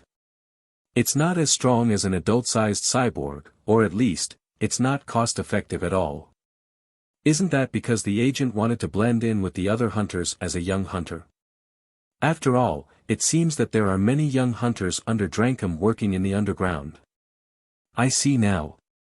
Wait, doesn't that mean that the city somehow had enough information to make them send an undercover agent? Where exactly did the information leak from? No idea. But one thing for sure, he must be heading to the temporary HQ to report back after encountering Yajima. Since he can't contact the HQ through the colorless mist, he has no other choice but to go there and give his report in person. So it's lucky that we can ambush him on the surface, huh? It would at least slow the defense squad from reacting. So then, what should we do? If he's really an agent, then he's pretty dangerous, you know. Of course, we'll kill him. It's kind of obvious, isn't it? Or do you think that I will lose in a fight in a narrow space like this? You just wait there and keep watch, I'll finish this in no time. Roger that. And also, hurry up, okay? Nelia then disconnected the call. Although she looked surprised at first when she saw Akira, she already returned back to smiling. But still, to think that there are two of them. So it's not like he ran to this building purely by coincidence, huh? Did he come here to meet up with his comrades? Past the multiple walls that separated them, Nelia could see Alpha, who was standing beside Akira. The reason why she did not say anything to Kane about Alpha was because she wanted to avoid getting found out that she secretly took some of the relics for herself. Well, it doesn't really matter anyway. Nelia smiled and pulled out a rusted knife. The knife's cutting edge was completely dulled. It did not seem like it had any cutting ability whatsoever. Rebuild World, Chapter 59, An Expensive Deathmatch. Alpha had changed her clothes before Akira realized it. Alpha, why are you wearing this now? Alpha was wearing an augmented suit that looked much like Akira's. Although its shape was different due to the difference in their build and gender, it more or less looked like another series from the same type of augmented suit. Alpha smiled. I just thought that it might be fun to use the same suit as you from time to time, what do you think? Even if you ask me so. It looks normal. When she was training Akira for CQC, Alpha was usually in an augmented suit.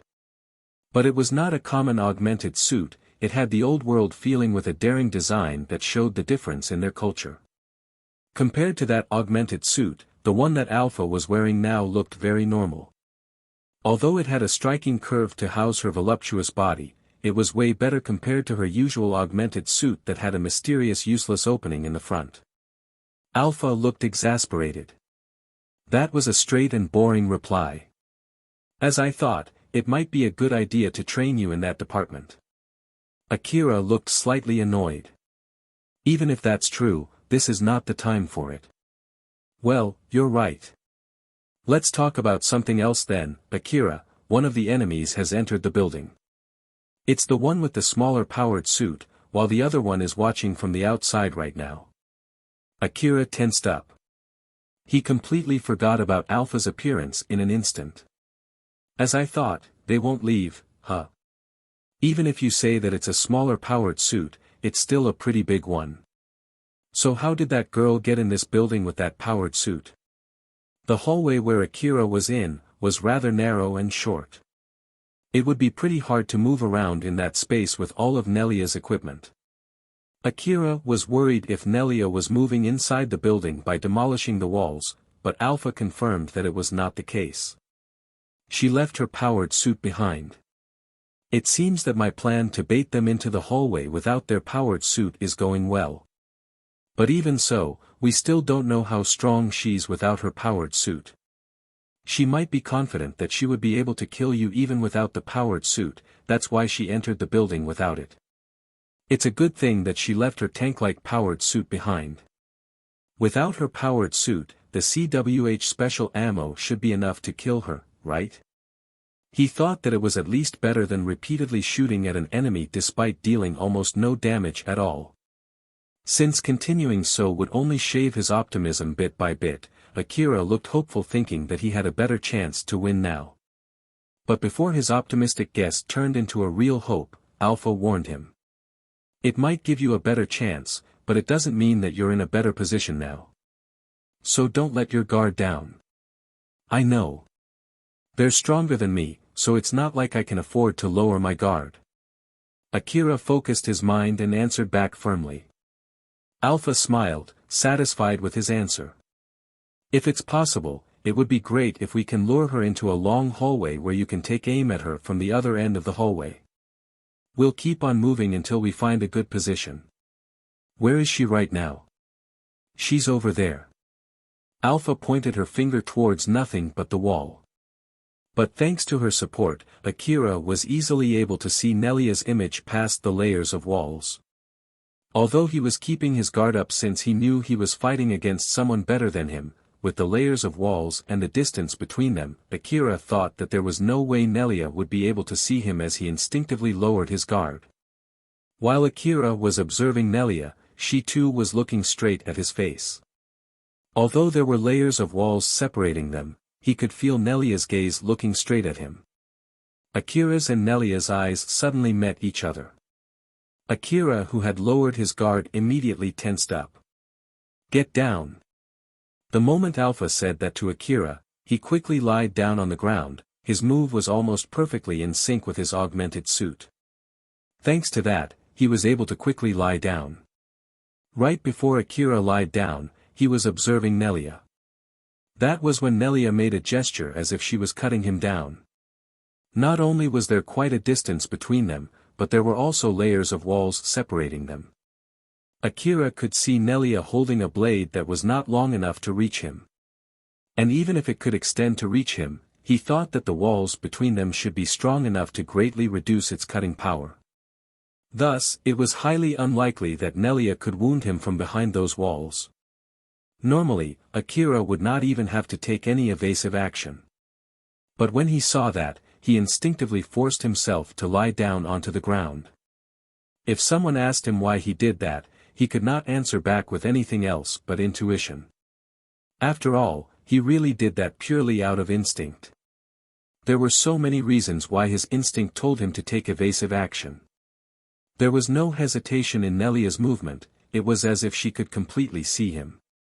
It looked like she did that knowing exactly what she was doing, it was not merely a random action. But more than everything, Akira remembered that he too had done something similar in the past. Nelia swung the blade in her hand as if she was cutting the air. The blade itself did not even reach the wall in front of her. But with that motion, the wall in front of her, and all the walls between her and Akira, were all split into two. The blade that she was using was an old-world relic. The blue light that shot out from it cleanly cut everything in front of her. Akira was barely able to avoid that slash. But his rucksack was not so lucky, it was cut open, spilling out everything that was inside.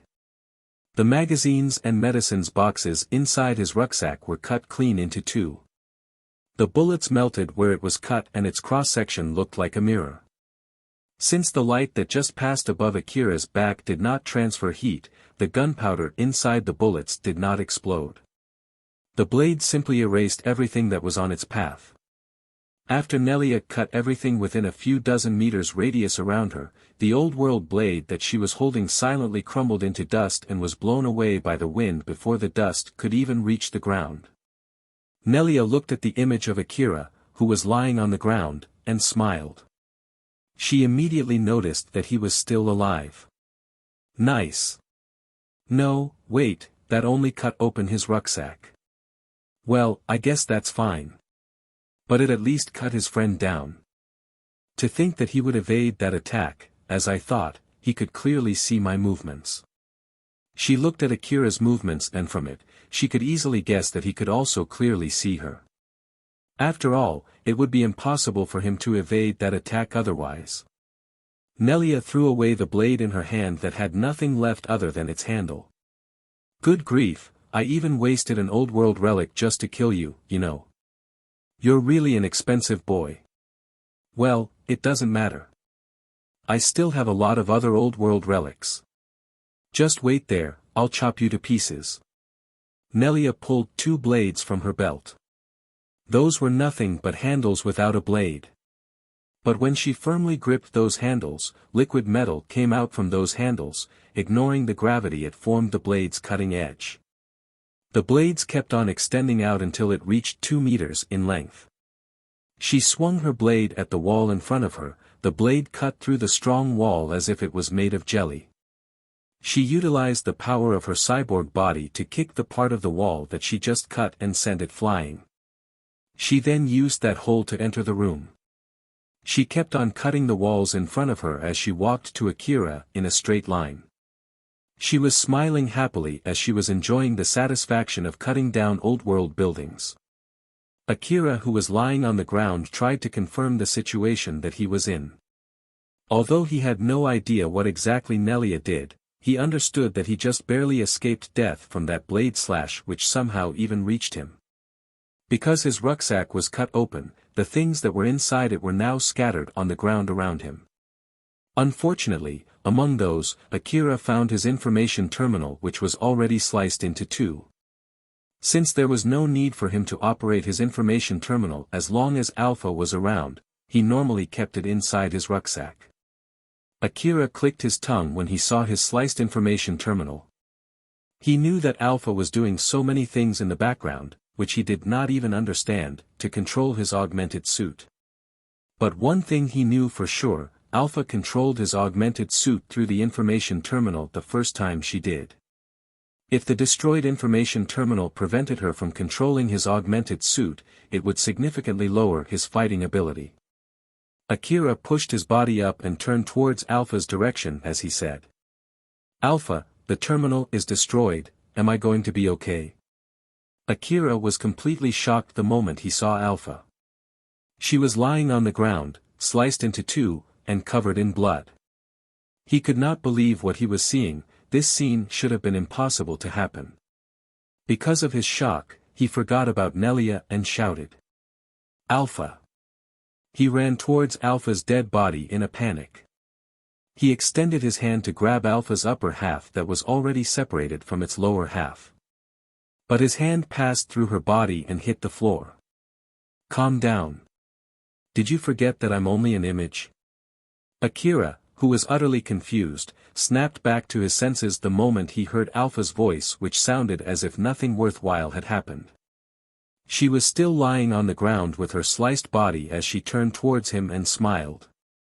"I'm just showing an image of what would have happened if it was a corporeal body that was cut into two by that attack." Although it looked as if Alpha was cleanly cut into two, for her, it was as simple as changing her clothes. Akira felt relieved as he understood that she was completely fine, but he then asked her while looking totally surprised, "Why would you even do this?" Akira thought that it was not like Alpha did it just to surprise him. When he asked her that question, he started to think for any valid reason. But she quickly stopped him. "Save your questions for later, I'm completely fine.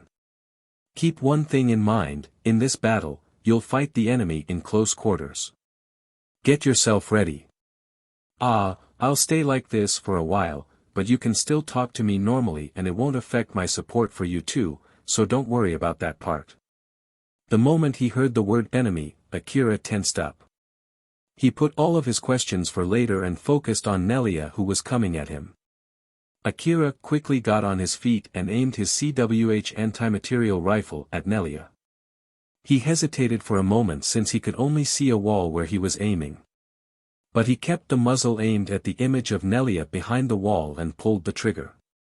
The bullet that he shot at point-blank range made a crater on the wall, but it did not create a hole that Akira could pass through. The CWH special ammo could not penetrate the wall although it was shot at a point-blank range. Akira was surprised at how durable the wall was. "Whoa, this wall is crazy hard. How the hell did she slice through it? She used an old-world relic after all. You two did the same thing before, remember?" Akira remembered that he once used an old-world blade to cut through the building wall together with the thug who attacked him. But at that time, there was only a single layer of wall separating them. So, Nelia was clearly using something more powerful. "That thing, huh? What a huge pain in the ass, what should I do now?" You have no other choice but to somehow lure her to a place where you can get a clear shot at her. I don't know how far you can fight with your augmented suit, but one thing for sure, you'll have to do crazy maneuvers. So just grit your teeth and get yourself ready. Alright, I get it. Please somehow end the fight before my limbs fall off my body, okay?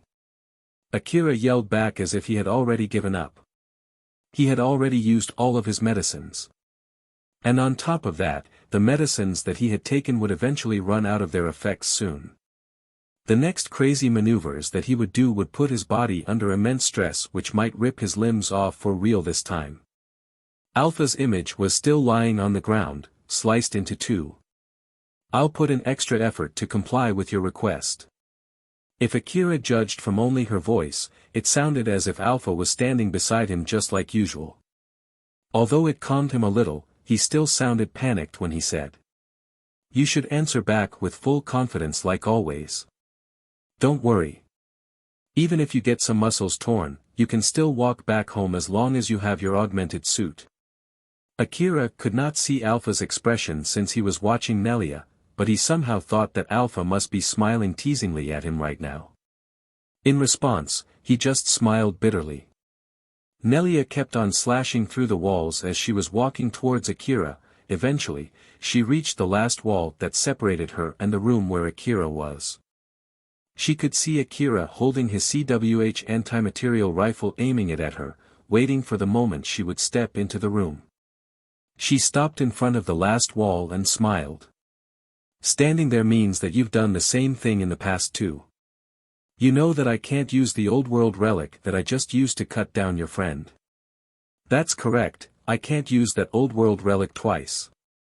Although, to be honest, it would have been really great if you had dropped dead with that attack. Good grief, you're really a troublesome boy." Nelia readied her blades. "You can't shoot me with that gun through this wall, right? Although my blade can cut through the walls, I can't cut you from far away. So we're basically at an impasse here. If we just stand here waiting, the colorless mist will go away and you'll be able to call for reinforcement. You might be hoping that would happen, but I'm sorry, we're in a hurry here, you see." She spun the blades in her hands in a full circle on the ground. "That's why I'll go there right away." She then raised her leg above her head and swung it down at the floor. The part of the floor that had been cut in a circle cracked and collapsed. Nelia smiled and fell to the floor below together with the crumbled pieces of the floor on which she was standing. Thanks to Alpha's support, Akira could clearly see Nelia's actions behind the wall. He was surprised when he saw her fall. The moment he noticed that she did that deliberately, his face turned grim. Akira quickly jumped out from where he was hiding. A few split seconds later, two silver blades protruded from the floor below him. Everything that those two blades touched were cut clean.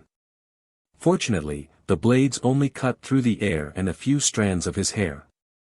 Nelia, who was in the room below, also noticed that she failed to cut Akira. Nelia aimed her blades at Akira from the floor below. With her cyborg body she jumped close enough to the ceiling and slashed towards her target who was above that ceiling. The silver blades in her hand could easily cut through the wall that CWH special ammo could not even penetrate. So of course, Akira's augmented suit would not stand a chance against them. Akira was desperately evading the blades that were coming at him from below. He could not afford to get cut by those blades and it was not like he could use his rifle to block them either. In the worst-case scenario, the blades might cut through his CWH rifle as easily as they cut through the walls which would render his rifle useless. If he lost his only means to fight back, he would lose any chance to win this fight. He understood this fact from his fight against Yajima. He could not render Yajima unable to fight even though he used all his strength to punch at Yajima. So, that might also be the case for Nelia too. She was not someone that he could defeat without a weapon. Nelia's blades vigorously cut through the floors while chasing Akira as he kept avoiding those blades from touching his body.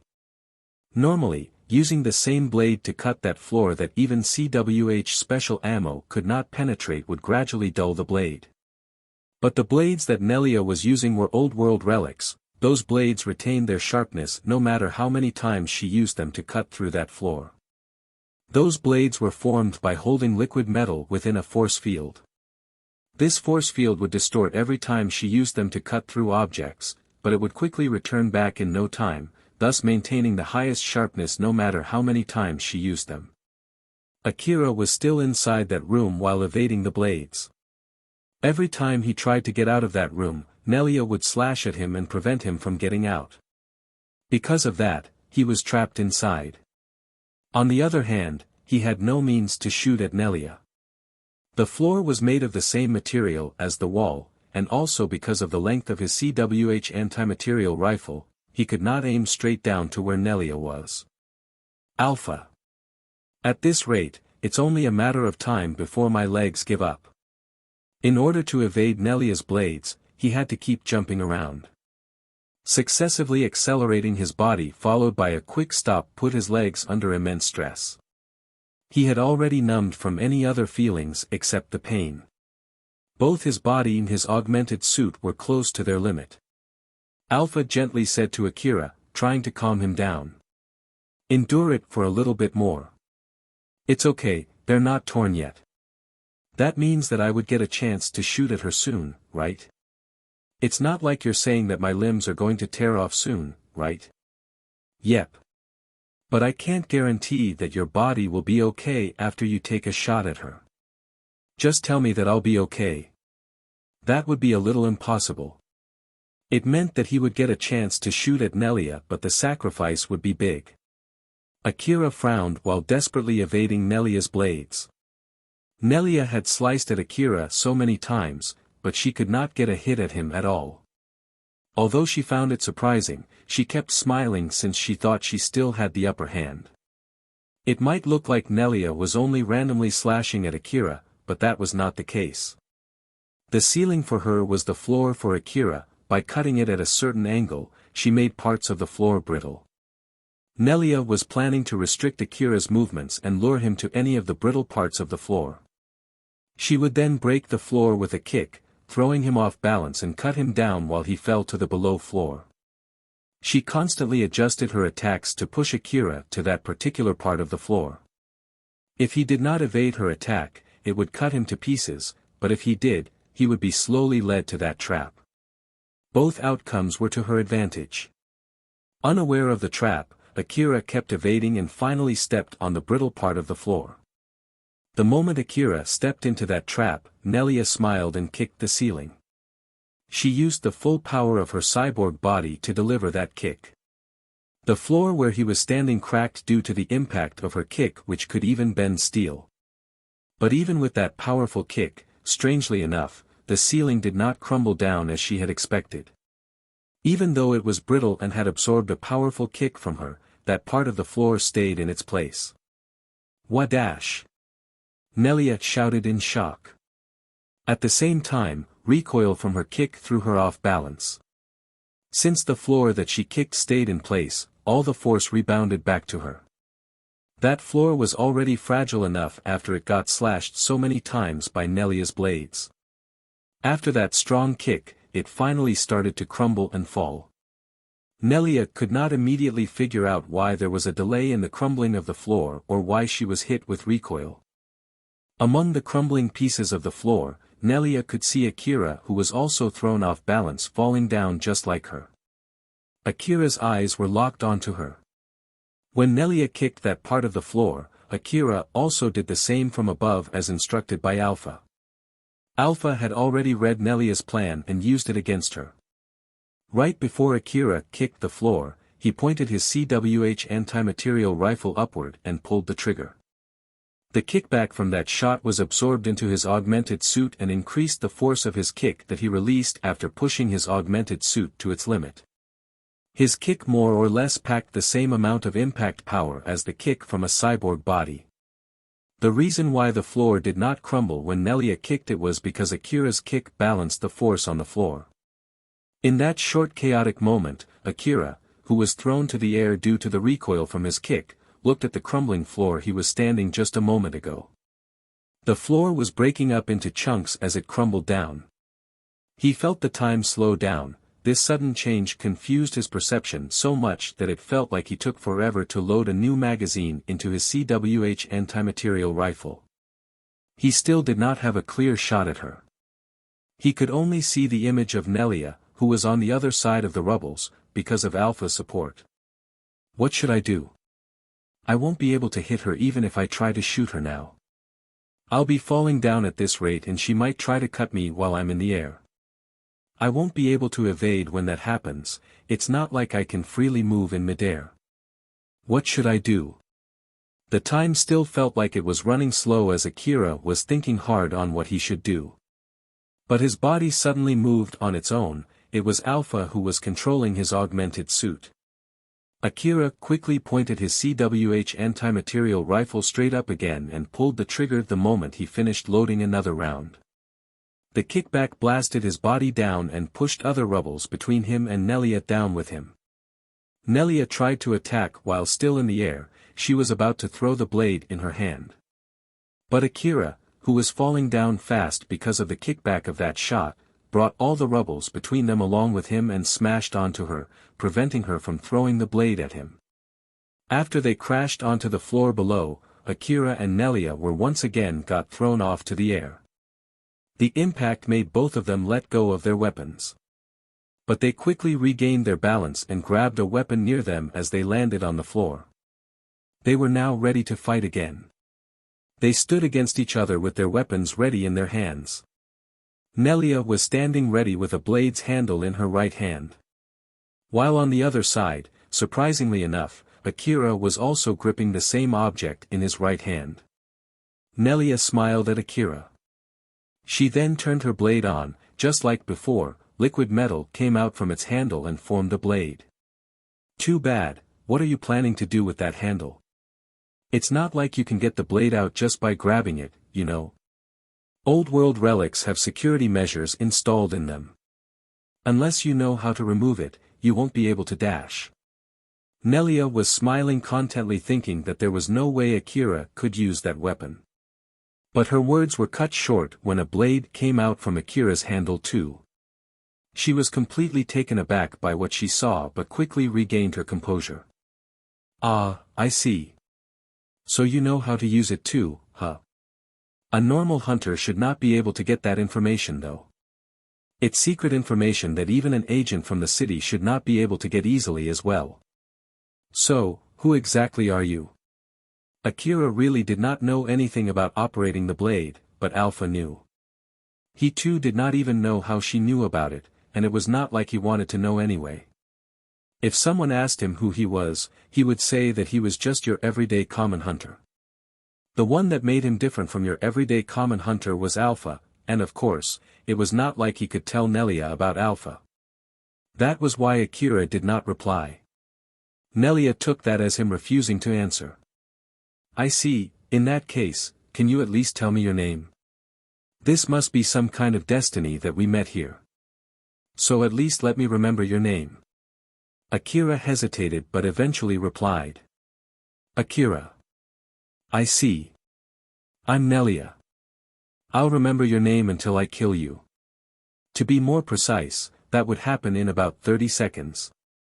Nelia suddenly closed the distance between them as if she just warped right next to him.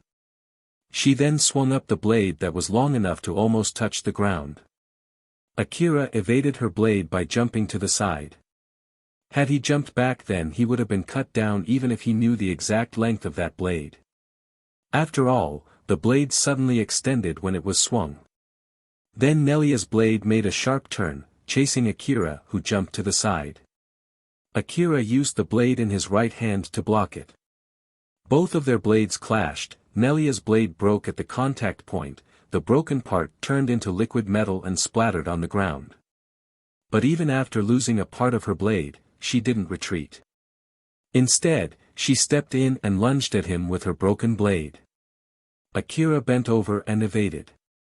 Right after she lunged, her blade which was broken, returned back to its original length. If Akira had stepped back, the blade would have definitely reached him. Although Akira lost his balance when he evaded, he made a big sweep with his blade. But it did not extend like Nelia's blade. As a result, she evaded with just a jump as he made that sweep. Both gained their balance immediately after and were standing facing each other again. Akira made an extremely grim face, while Nelia was smiling leisurely. While adjusting the distance between them, she said. Anyone else would have normally died after my previous attack. Seriously though, who exactly are you? Looking at your movements when you evaded, you're properly trained. Not to mention, you also know how to use that weapon. A normal hunter should not be able to do these things. Akira did not give any reply. After all, he could not answer the question to which he himself did not know the answer. Alpha, I still didn't get any chance to strike back though. Well, at least we've escaped the situation where she was one-sidedly attacking you. Originally, I was planning to shoot her with the CWH special ammo while we were falling down, but the rubbles were blocking your shot, so it was impossible to do that. Unfortunately, it seemed that you didn't have enough luck to execute that plan. If only you had better luck and was able to take that shot, you would have won by now. Well, I guess I'm really left with a scarce supply of luck. No wonder I always get to be in this kind of dangerous situation. By the way, why won't my blade extend like hers? The liquid metal stock in your handle is low. She might have intentionally emptied the liquid metal stock of the blades that she was using when she was attacking you from below. So basically I got the handle with the less liquid metal, huh? Did she go for that handle knowing that it has more liquid metal? Or was it simply a pure coincidence? I think it's pure coincidence. I see. Good grief, what the heck is going on with my luck? I'll also give my best to substitute for your bad luck. Well, thanks for that. He knew for sure that the moment Alpha's support could not substitute for his bad luck, he would get killed. Looking at how Nelia was smiling leisurely, Akira tried to disturb her mood in order to change the flow of the fight and to get the upper hand. He mockingly said to her. It's already well past 30 seconds, isn't it? Akira hoped that Nelia would get annoyed after hearing that, or at least, it would make her movements rougher. He tried his best to make a mocking expression towards her. But instead, Nelia laughed at him. I'm happy that you remember what I told you. Akira frowned. How in the world did she even come up with that reply? He was a bit overwhelmed by that unexpected reply. Nelia kept making an unwavering happy face in front of him. But still, I'm surprised that you can even evade all my attacks. It's pretty amazing for someone your age to have enough skill to fight evenly against me with a blade. Or is that you're actually a child-sized cyborg? Don't tell me that you're actually an old man. Well, I don't really mind either way though. By the way, are you already taken? Akira looked puzzled, he did not understand the meaning of Nelia's question. What exactly are you talking about? If you're not taken yet, want to try dating me? My boyfriend just died not too long ago, so you came at the perfect time. I like men who are stronger than me, you see. And I have nothing to complain about your skill too. To think that you can even joke like that, you must be really enjoying this. Akira brushed it off thinking that Nelia was only joking. But she replied back with a smile. Oh my, I wasn't joking. I'm serious, you know. I'm seriously asking you, so what's your answer? Even if it was only a ploy to shake him off, Akira thought that it might really change the flow of the fight if he went along with her acting. So then he asked Nelia. Well, say that I accept your proposal, will that save me from this situation? Nelia immediately replied without a trace of hesitation. Of course not, I'll still kill you. This and that are two different things, you see. Me killing you and me going out with you are two completely separate things, don't you think so too? She slowly got closer to Akira while still smiling. Akira frowned and took a step back carefully. Her bizarre reply successfully shook his inner belief, but Akira was barely able to make a bitter smile as he jabbed back at Nelia. Are you seriously hitting on a guy that you're trying to kill? Are you sure you're right in the head? Is it strange? Humans are creatures that could even kill the person who they've loved for years. So, I don't see anything strange with killing the guy who I just dated. What's more, whether it's a tragedy or a comedy, having a death match with your lover is not something that you can usually experience, right? It's a kind of experience that can add some spices to this boring life. You only live once after all. It would be a waste not to savor such experiences. For some reason, Akira did not think that Nelia was lying. Although he did think of asking for a confirmation from Alpha, he decided not to. After all, he did not want Alpha to confirm that she was indeed telling the truth. Akira was even more overwhelmed by Nelia's way of thinking since he just could not understand it. The conversation that started as him trying to disturb her focus ended up as being counter-effective. Nelia somehow let out a pressuring smile at Akira while she kept closing the distance between them. "So, what's your answer?" In order to erase the unexplained fear that was growing stronger inside him, Akira yelled back. "No thanks." "Is that so?" "That's just too bad." Nelia did not seem to be acting as she looked seriously disappointed. She then quickly closed the distance between them and swung her blade at Akira. He evaded her blade and struck back immediately. Both of them were using blades that could easily cut through an object that even the CWH special ammo could not penetrate. Had they left unused, those blades would have fetched a huge amount of money. Originally, all old world relics could be sold at a high price. But if they were used, meaning that the energy saved inside it were reduced, then the value would also be decreased. And of course, their values would be significantly lowered if they were broken.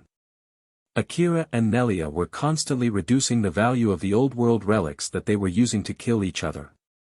The lesser the value of the relic in their hand, the lesser the energy inside it, and the closer they would be to death.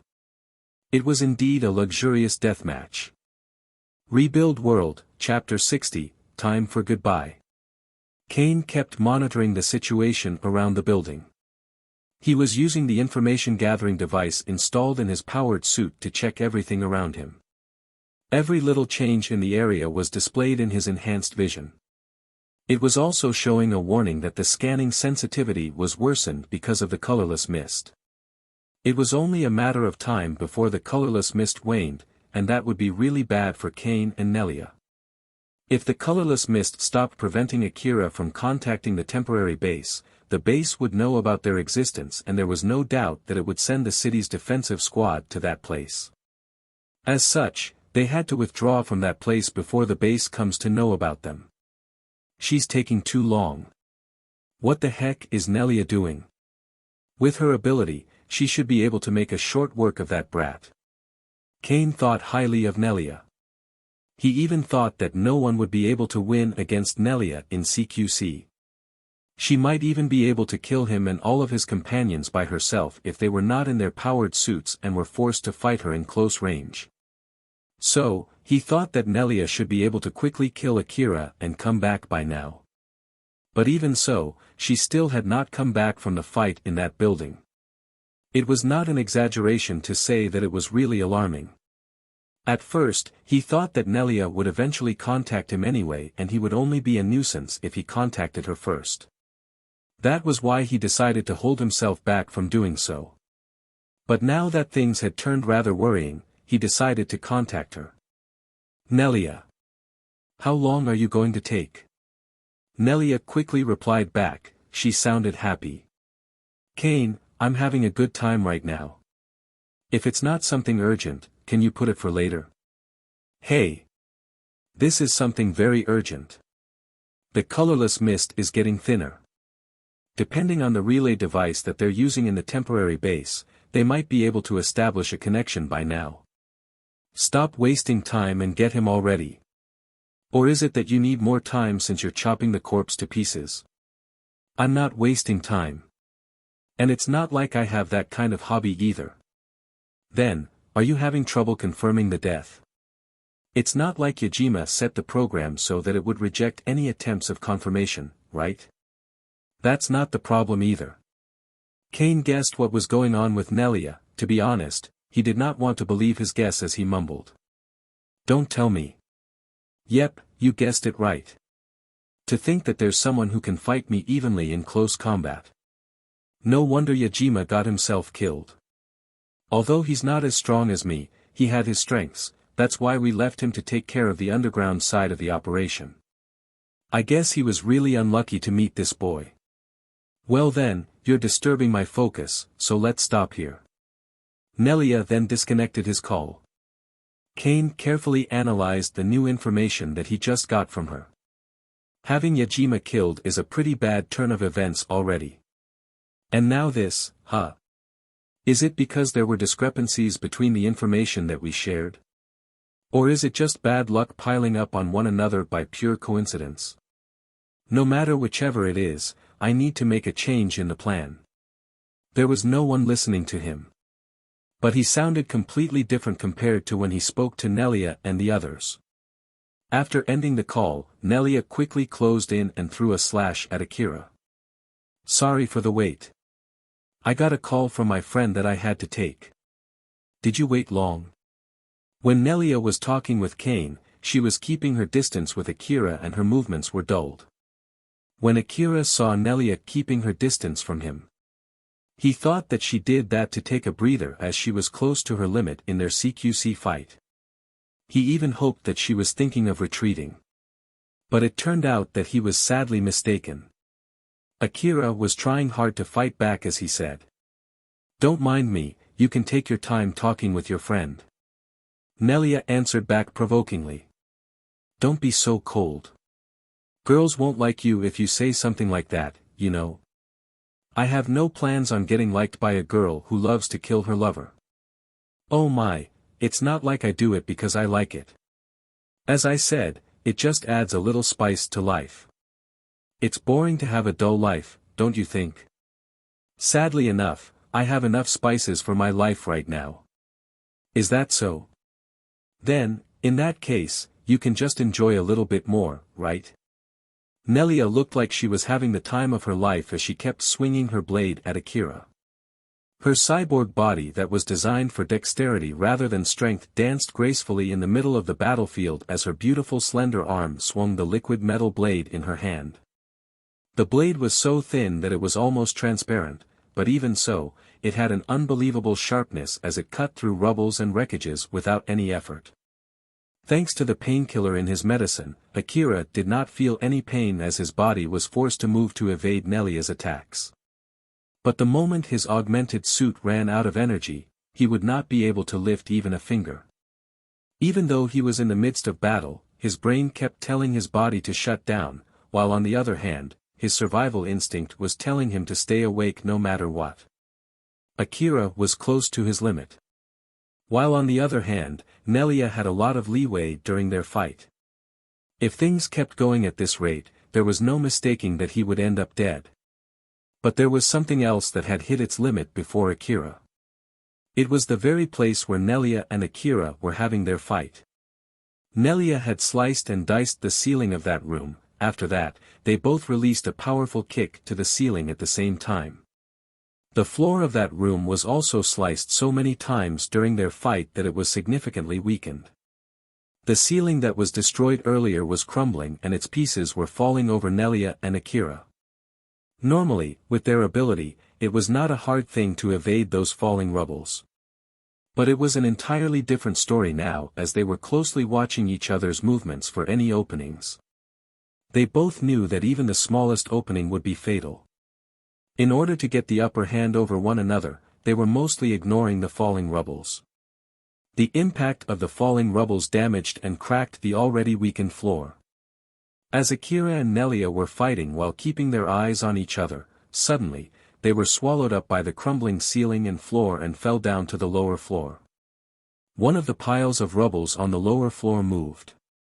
Rubbles were shoved aside and Nelia stood up from within the pile. Good grief, to interrupt our date like this, what a bunch of rude rubbles. Nelia looked at the handle in her right hand, it had lost its blade. Although she tried many times to recreate the blade, the silver blade just would not come out from the handle. It was either the handle was broken during that fall, or it had run out of liquid metal, or it had no energy left. Nelia threw that handle away and looked around. She could not find Akira anywhere. She thought that he might be buried somewhere. At least, after that fall, there should be no possibility of him pulling off an ambush. After scanning the area, she could see Alpha's body. It was still sliced into two as it was lying on a pile of rubble. She could see Alpha's location with the map of the Kozusuhara ruin that she was connected to. That is, his friend, right? The one who I killed earlier. I'm glad I killed her despite the fact that I had to sacrifice an expensive relic. If she's as strong as him, this would be 2 against 1 and I would be the one losing. The image of Alpha in her vision vanished for a split second before returning back. It was because Nelia set her vision to only show information coming from her cyborg body. Since my cyborg body can't see her, it means that she's using some kind of advanced camouflage. I can't even see the blood around her too, so it must be something more than just an optical camouflage. It might be some kind of old-world technology. Was it because she thought I couldn't see her that she was caught by surprise back then? Nelia judged that Alpha was really there. It was because she was seeing Alpha's sliced body in front of her. That body was bleeding out and leaving traces just like a real body should, thus, judging solely on what she was seeing, there was no doubt that Alpha was really dead. After confirming her surroundings, Nelia turned her attention to the most important thing in that location, Akira. Akira popped out and stood up from a pile of rubbles. He wobbled for a short moment before falling over. Nelia approached him, she was also all wobbly. The fall had dealt quite a lot of damage to her cyborg body too. Well, let's put everything aside for now. First things first. Nelia smiled in relief as Akira was not carrying his blade too. Instead, he was using his CWH anti-material rifle to help him stand on his feet. First things first, I need to kill you. Nelia started running toward Akira. Because of the damage on her cyborg body, her movement stuttered a bit, but even so, she judged that she was still strong enough to take out Akira given their situation. She charged at him, hoping to put an end to their fight. Akira, who just came out from the rubbles, kept on stumbling over. Although he tried to get back on his feet as fast as he could, he just could not do it. Both his body and his augmented suit were put under immense stress when he had to fight Nelia. Alpha, I can't move my body well, can you control my body through the augmented suit? Unfortunately, I can't do that right now. A part of the augmented suit and one of its control units were broken after that fall. Because of that, I can't completely control your augmented suit anymore. Akira smiled bitterly and gritted his teeth. Losing Alpha's support because of his broken augmented suit meant that his fighting ability was greatly reduced. Why now of all times? But it's not like it's completely broken, right? You should still be able to move it. After all, the input signal should be much more stable when you use it compared to when I control it. It still has some energy left too. You should still be able to move it if you try. Is that so? So I keep stumbling because I'm not trying hard enough, huh? It's true that the damage also makes it more difficult to move the augmented suit. I'll keep trying to take control of your augmented suit while also finding an opening to strike back. Just try to buy as much time as possible until I get that chance. Roger that, and please hurry up. Akira was somehow able to keep himself standing using his CWH anti-material rifle to support his body. Extreme pain ran through his whole body. He gritted his teeth to endure that pain as he kept his eyes on Nelia, who was coming towards him. Nelia's cyborg body was sustaining significant damage. But even so, it still had enough power to close the distance between her and Akira faster than a normal human. Akira raised his CWH anti-material rifle and pulled the trigger. But because of the pain and lack of support from Alpha, he was moving way slower compared to when he was evading Nelia's blade. Even before he was able to pull the trigger, Nelia kicked the CWH's muzzle. The bullet flew out from the gun's muzzle and hit somewhere far away from her. With that kick, the CWH rifle was also thrown off from Akira's hand and landed nearby them. After that, she continued launching consecutive strikes toward Akira. Akira's CQC ability had gotten way better because of Alpha's training. Thanks to that, he was barely able to defend himself. But with that being said, he was not skilled enough to be able to counterattack. Akira could only desperately defend himself from Nelia's flurry of attacks. Every time Akira blocked Nelia's strike, he could feel his bones cracking and his muscles tearing. Looking at how he was being pushed to only defend himself, Nelia increased the intensity of her attacks. Since Akira was moving very badly compared to before, as if he was a different person, Nelia overestimated his injuries. Although it actually was his real ability, since he had lost his support from Alpha, there was no way for Nelia to know that. So, she started to smile faintly. He's moving way worse compared to before. I have to kill him now before he can regain his composure. Akira kept facing Nelia's attack head-on. The reason why he did not run away from that place was because he simply did not want to get attacked from behind. Not to mention, his CWH anti-material rifle was lying on the ground not too far from them. If he turned his back and ran away, Nelia would take his CWH anti-material rifle, which was his only weapon that could inflict damage on her cyborg body.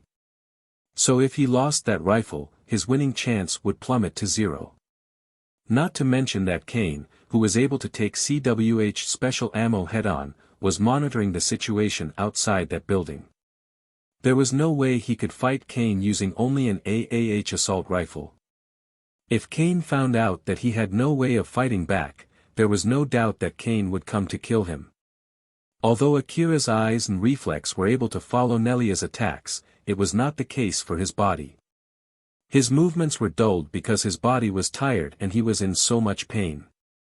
Thanks to that, some of Nelia's attacks went through and added injuries to his already injured body. Even his augmented suit started getting heavier and heavier as it sustained more and more damage. The moment either his body or his augmented suit finally gave out, Nelia would be able to quickly kill him. Alpha. I'm gonna hit my limit soon. Where is the opening to strike back that you said you're going to create? It's not like I can easily make one. Hang on a little bit longer. Look behind her. Akira glanced over Nelia's back. He could see Alpha standing not too far from them. He looked puzzled. Since Nelia was not aware that Alpha was behind her, she did not put up her guard toward Alpha at all. But even if Alpha attacked her from behind, it was not like Alpha, who had no corporal body, could injure her. Thus he did not understand the reason behind Alpha's action. From the way Akira glanced behind her, Nelia noticed that someone was behind her. But her cyborg body could not identify who it was. From her experience in cutting Alpha down, she knew that there were people using some kind of advanced camouflage that prevented her cyborg information-gathering organs from identifying them. So, Nelia quickly checked the Kuzusuhara map network that she was connected with. From it, she was able to ascertain Alpha's movements behind her. Judging from how Alpha was moving, she thought that Alpha did not know that she could track her location. She quickly turned around and sent a roundhouse kick. She set that up so that it would be a perfect counter that would catch Alpha, who was coming at her, off guard. But she was surprised threefold.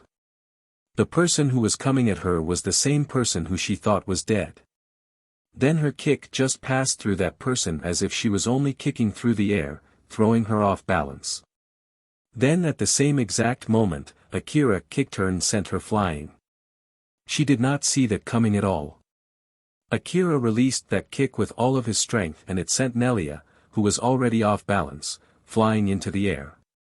Although it was not enough to damage Nelia's cyborg body, it was enough to overturn the table. Nelia was totally confused, all the questions that were flooding her brain prevented her from thinking clearly. She was still confused even after she slammed into a pile of rubble, but her confusion was cut short the moment her eyes met Akira's eyes. What reflected in her eyes was Akira, who was already aiming his CWH anti-material rifle at her. After Akira sent Nelia flying with his kick, he quickly grabbed his CWH anti-material rifle lying near him and immediately aimed it at her before pulling the trigger. The CWH special ammo hit Nelia on her torso. The impact ripped her cyborg body into two. Mechanical parts were sent flying into the air and scattered on the ground. Her upper body and lower body then landed at two different places. But Akira did not stop there. he emptied his rifle at Nelia. Although he was able to destroy her lower half and limbs, her head was left untouched. It was not like he did that intentionally. He had aimed at Nelia's head when he released those shots, but all of them missed their target. Akira clicked his tongue. It was obvious that Nelia was using a cyborg body. So he needed to at least destroy her head to make sure that she would not pose any more danger. When he kicked Nelia, it was actually Alpha controlling his augmented suit. Alpha was already able to control his augmented suit at that time. The reason why Alpha did not immediately give her support to Akira was to catch Nelia off guard. She knew that even with her support, Akira would not be able to win if they did not somehow catch Nelia unprepared. Nelia took that bait more than Alpha thought. Thanks to that, she was able to take full advantage of that opening. All of that hard work turned her plan into a big success, and Akira was able to turn the table around. Akira realized that Alpha's support was back when she controlled his augmented suit. So he thought that his shooting support should be recovered too. But all of his shots missed the target. He sounded slightly panicked as he said, "I can't hit her at all. What's going on here? The augmented suit is too damaged, so it's not working properly and disrupting your aiming. Not to mention that the CWH special ammo adds an extra kickback for each shot. So it's rather impossible to control that kickback using your damaged augmented suit. Even that shot at her torso would have been impossible without my support, you know." Akira loaded a new magazine while listening to Alpha's explanation. "What should I do then?" "You'll have to get closer before shooting at her. I don't recommend leaving her alone. Even in that condition, she might still be able to control the powered suit which she left outside. I wonder if the other guy would run away if I kill her. I hope that would be the case too." Akira and Alpha worded out their wishful thinking as they hoped that such a thing would happen. Kane was still monitoring the situation outside the building. The colorless mist had already thinned out. He was pretty sure that Akira should be able to contact the temporary base by now, but Nelia had not contacted him yet. As such, he concluded what to do. "I guess this is time for goodbye, huh?" Kane's powered suit opened up from behind. It looked more like the powered suit used him as its control unit rather than him using it as a powered suit. He then stepped out from his powered suit. Although his limbs were folded in when he got out, he extended his limbs in midair and landed smoothly. In contrast to his bulky powered suit, Kane himself was a slender man. His limbs were thin, so was his torso. His hair and skin did not look like a human, he looked more like a robot with a human appearance. From the outside, it was obvious that he was not a cyborg that resembled a human, but more of a humanoid battle cyborg. The only part of his body that resembled a human was his 10 fingers, and even that part was fully mechanical. A heavy machine gun and a sniper rifle popped out from behind his powered suit. Both of them were huge rifles that a normal human would not be able to use. But he caught them both with his thin arms and carried each rifle on either arm. Although both of them were heavy rifles, it did not seem like it bothered him at all.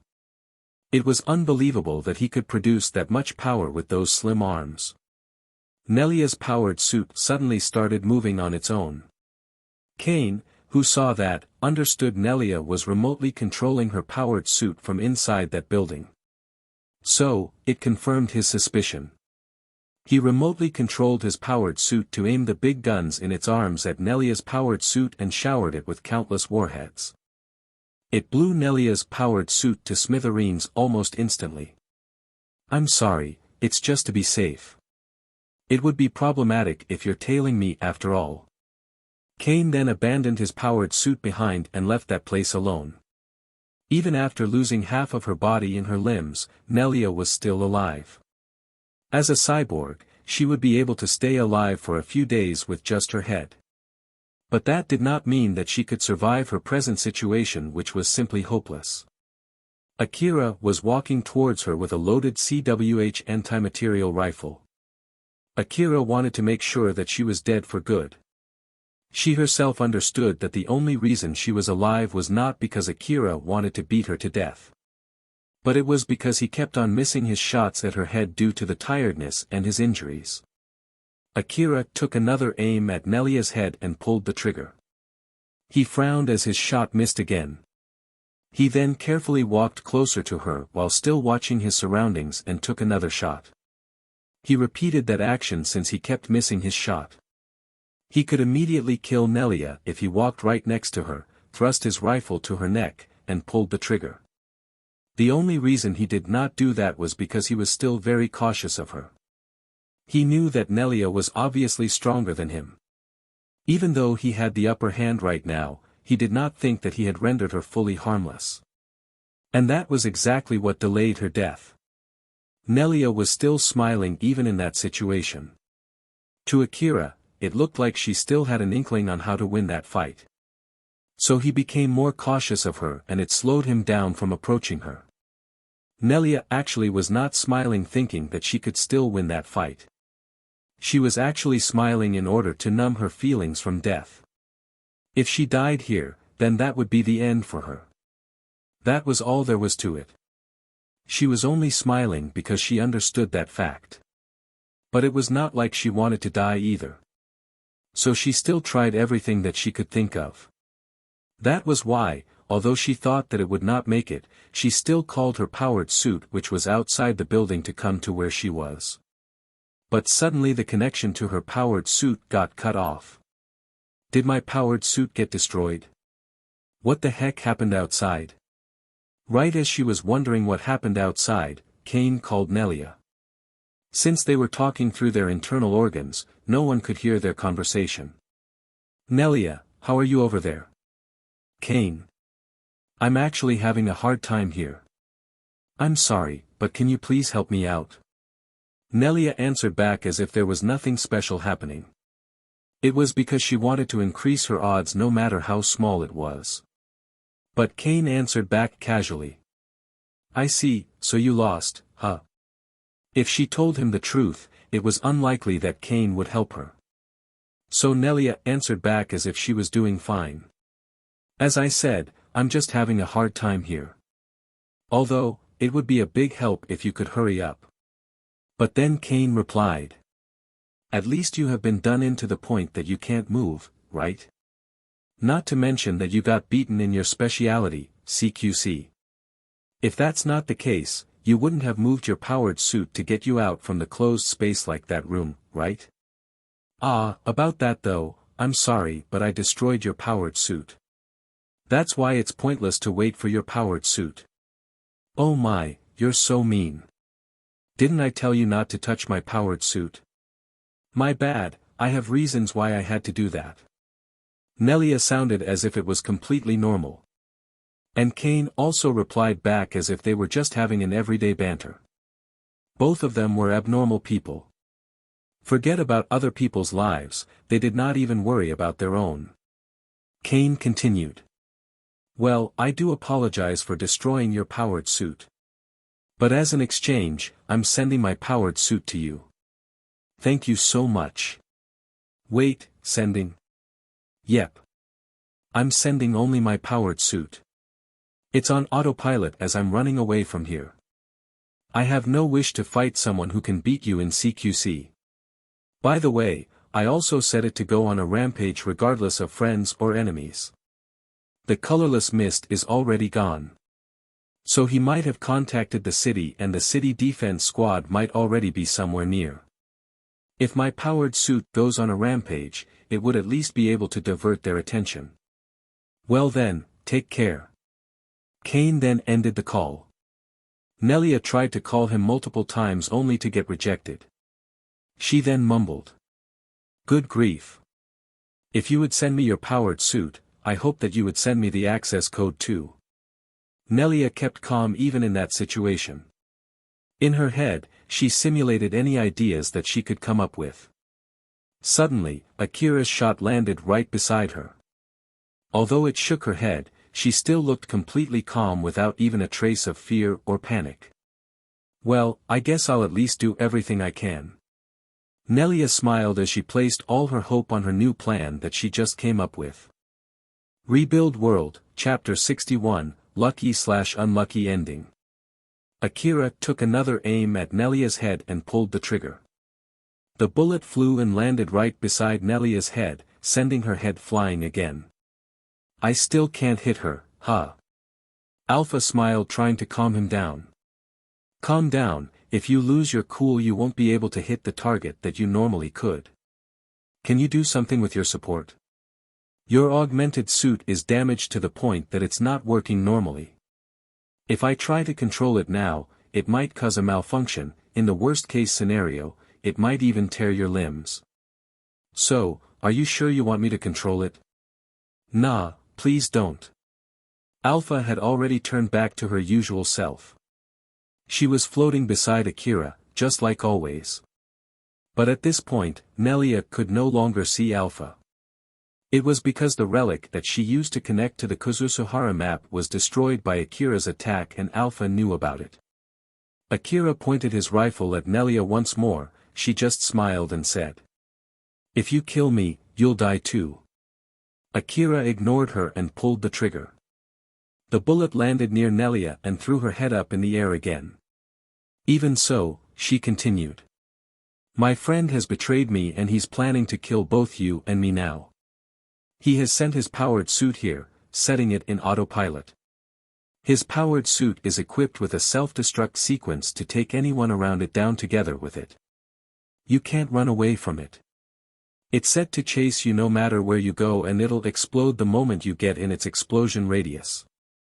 I bet it's loaded with enough explosive to take down this whole building. Akira ignored Nelia's warning as he kept walking towards her. He then took another shot which destroyed her upper half, leaving her only with her neck and head. Your only chance to turn off the self-destruct sequence is by either destroying or deactivating its control device. I bet it would be very difficult to destroy its control device since it's hidden behind its thick armor. But if you leave it to me, I can hack into its control device and deactivate it. As a matter of fact, I'm actually doing that right now and preventing it from exploding. But if you kill me now, it'll immediately explode. Akira ignored her yet again and took another shot. The bullet grazed Nelia's ear and hit the floor. Her head got thrown once more by the bullet's shockwave. I see, well, it's up to you. You're in the position to decide here. I guess it's not a bad thing to die together with someone who I tried to hit on. Nelia smiled. It was the same smile she had when she flirted with Akira. Akira stood beside Nelia and picked her head up by pulling her hair. He locked gaze with her. Any proof? Nope. Akira asked her if it was only a lie to save herself or she had some kind of proof that she was saying the truth. But Nelia said that she did not have any proof. She even told Akira that he could go ahead and do anything he wanted if he did not believe her words. Akira could not tell if she was lying or not. Alpha looked grim as she suddenly told him, who was still confused, to quickly get away from that place. Akira, you need to get away from this place first, quickly. Akira immediately followed Alpha's instruction. He ran away from that place, bringing Nelia's head with him. The whole building was rumbling. It was because Kane's powered suit was forcing its way into that building. That powered suit, which was set to autopilot, ignored any damage on itself as it forced its way in from the side of the building that was weakened by the missile barrage earlier. It broke through the wall, floor and ceiling of the building with its huge body. It used its powerful firepower to drill its way through that building. It did not care about its energy expense or its output safety limit as it headed straight to where Akira was. Although it could not accurately detect Akira's location, with the absence of colorless mist it could at least guess where he was. It kept shooting with its huge guns towards Akira, but the warheads released by those guns could only hit the walls in front of it and turn them into dust. The inner walls of that building were not as strong as its outer walls, so they were no match for the warheads. The walls and ceilings inside that building crumbled down into a big pile of rubbles. The autopilot did not give any regards to its remaining ammo. It would keep shooting until it ran out of ammo. Akira quickly ran away from that place, away from Kane's powered suit. He asked Nelia while still running. Why do you guys want to kill me that much? Or is that thing only to cover your friend while he's running away? That's not it. We can't take the relics that we gathered if we don't kill you. How is that even connected to killing me? The guy that you killed, Yajima, he had his post-mortem revenge program set you as its target. Because of that, the truck that we're using to transport the relics won't move unless we kill you. Akira remembered the words that Yajima left before he was killed. He did say that his friends would take revenge if Akira killed him, but at that time, Akira thought that it was only an empty bluff. Akira's face twitched, he was obviously annoyed. What a huge pain in the bum. So you can even get that kind of program, huh? Yeah, you can. If it's not for that, we won't even spend our energy trying to kill you. If you can believe me now, how about we make a deal? I'll stop Kane's powered suit, and as an exchange, you'll help me. I'll just keep on running like this. It'll take a lot of time for that powered suit to push through the building, so I'm sure I can outrun it by then. Didn't you run to this building since you knew you can't outrun it? There's no guarantee that you won't use it to attack me after you take control of that powered suit. After all, you can get all of your relics if you kill me, right? Well, you have no other choice but to trust me on that one. You beat me real good, you know. I have no wish to fight you again. Not to mention that my friend even chose to run away from here in order to avoid having to fight you, even if it meant leaving behind the expensive relics that we gathered. I don't think it's a bad offer since it'll save your life too. Well, I won't go as far as to demand you to be my boyfriend though. After all, I don't want to get a boyfriend by threatening him. Nelia was still smiling even though she was only left with nothing but her head. Akira frowned seeing her expression. Alpha, is she telling the truth? You can detect it if she's actually lying, right? Alpha shook her head. Unfortunately, as I said before, I can't read whether she's lying or not because of her cyborg body. So I can't say anything else other than, I can't say for sure now. Akira looked obviously troubled. If he took Nelia's offer, not only would he let go of the enemy who he had pushed to a corner, there was also a possibility that she would use the powered suit to attack him. While on the other hand, there was no guarantee that he would be able to outrun that powered suit outside that building. If he went outside that building, Kane might also use his cyborg body to quickly catch up with him and kill him. So either I risk it by running away from that powered suit or by placing my trust in her offer, huh? As Akira was still thinking about what to do, Alpha came up with a third choice. You do have another choice. You can try to fight that powered suit. But that thing will explode if I get too close, right? First of all, we don't know for sure if it really has a self-destruct sequence. And even if it has one, there's no real proof that she's trying to prevent it from setting off the explosion. Since it hasn't exploded yet, it might mean that the explosion radius is actually pretty small, so you can just keep your distance from it to make sure that it won't explode. As for the self-destruct sequence, it might have explosives installed inside it or it's set to make an explosion by rerouting the energy inside it. If it's the latter, it should also be using a portion of its energy for its force field. So if you keep shooting at it and shaving its energy, you might exhaust its energy and prevent it from creating an explosion. And if it goes well, you might even be able to destroy its control device. It was not like Alpha had any proof when she made those guesses. She was only speaking of possibilities. But it did not change the fact that it presented Akira with a third option. So either I take her offer or run away or fight it, huh? I can only give you suggestions. All of them depend on your luck, so I have no recommendation on which one to pick. You should decide, Akira. I'll give you my full support no matter which one you pick. I understand. Akira threw Nelia's head to the ground. Nelia stared at Akira while he made his decision. I'll try fighting back first before asking you for help, so you just wait here. After saying that, Akira started running back to fight Kane's powered suit. Nelia was smiling as she watched Akira run.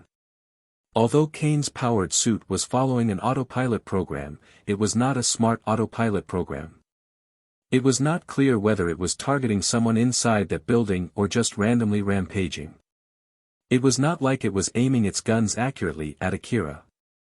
It was only attacking any signal picked by its information-gathering device. That powered suit was set to attack any human-like signal that it could find. Even if there were some obstacles between it and its target, it would not take alternative route but use its guns or its body to push them aside. 2 of the 4 big guns on its arms had already run out of ammo and turned into mere decorations. With the help of his enhanced vision, Akira could see the big powered suit that was on a rampage not too far from where he was. He could notice that some of its guns had already run out of ammo. Wait, if I just hide, won't it use all of its ammo at this rate? Well, yes it would. But I hope it won't explode the moment it runs out of ammo. It would be really bad if the whole building crumbles down, you know. That sounds really likely to happen. So it can't be helped, let's go. The rampaging powered suit created new holes on the building's walls. Akira used those holes to snipe that powered suit, and thanks to its huge size, the shot landed.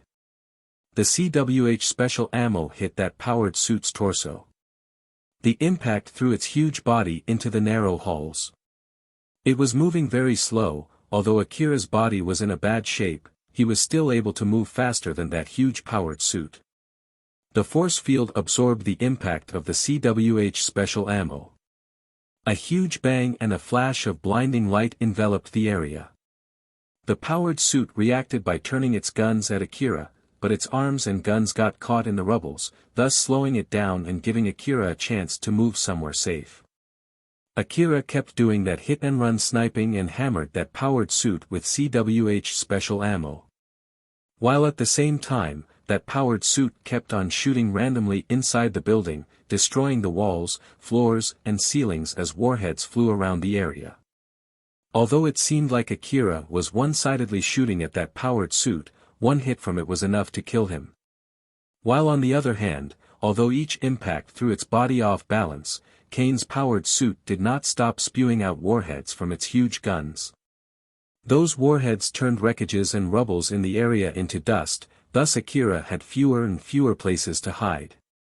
Akira did not think even for the slightest that he had the upper hand there. Then suddenly, the sound of the bullet impact changed. The force field had run out of energy, so the CWH special bullet was able to directly hit the powered suit's body. It started getting obvious as its movement got worse. Akira did not let that slide as he kept on shooting at its torso. It was not for naught, Akira eventually dealt some damages to its control device. When that happened, the control device sent an emergency signal and caused the powered suit to violently flung its limbs around as if it was in pain. But it did not stop Akira. As he kept on shooting at it, the powered suit eventually stopped moving. Akira carefully checked the stopped powered suit while exchanging the magazine on his rifle. It seemed that the powered suit had stopped for good. Did we win? That seems to be the case. At least, it doesn't seem like it poses any danger anymore. Yee! Akira shouted in delight. It was a shout of victory since he was finally able to escape from his deadly situation and defeat the big enemy who he originally did not expect to defeat. Akira, this is not the end yet. Don't drop your guard until we finish everything. I know, let's go. Akira firmly replied before running to finish the rest of his business there. Nelia was waiting for Akira, it was not like she could do anything other than waiting for the result of her gamble. And finally, she could see the result coming back. Akira returned to where Nelia was, she smiled and welcomed him. Welcome back. It seems that you somehow destroyed Kane's powered suit, huh? It's amazing for you to be able to do that in this situation. It was as Nelia said, Akira's body was in such bad shape. Both his body and his augmented suit were near their limit. But even so, he somehow survived and stood there in front of her. Looking at how Nelia was still smiling even in that situation, Akira obviously looked puzzled and asked.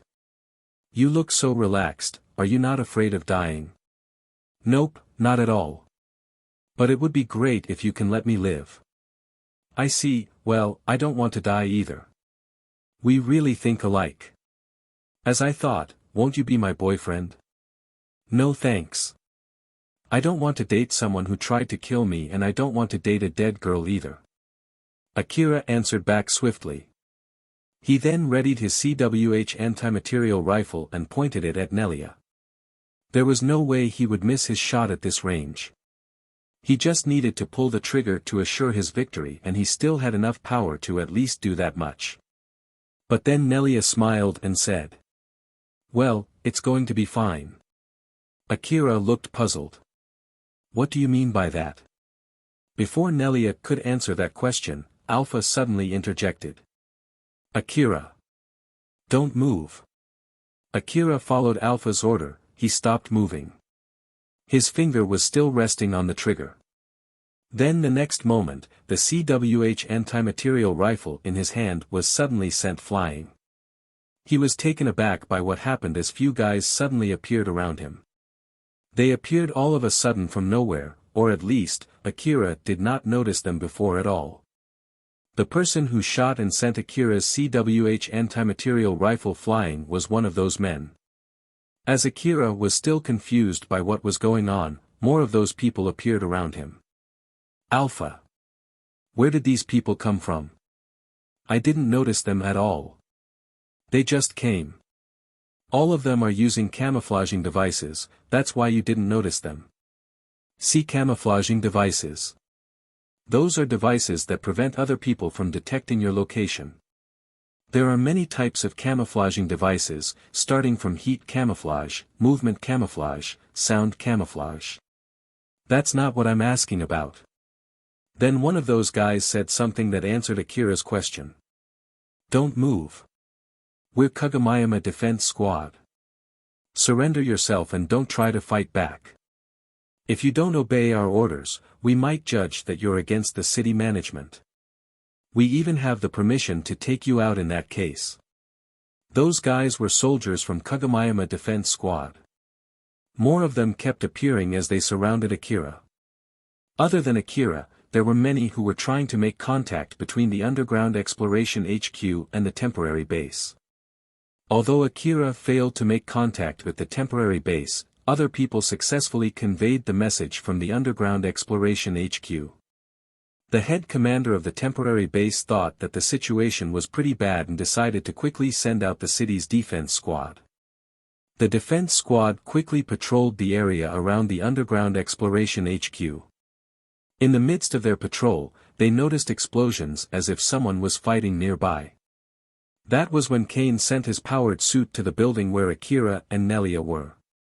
The defense squad thought that it might be the relic thieves fighting against monsters, so they sent some of their men to check the source of that sound.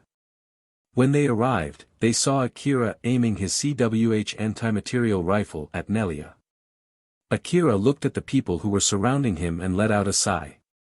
It was obvious that they were more skilled and had better equipment than him. They looked completely cautious as they pointed their rifles at him. They could kill him any time if he made any suspicious move.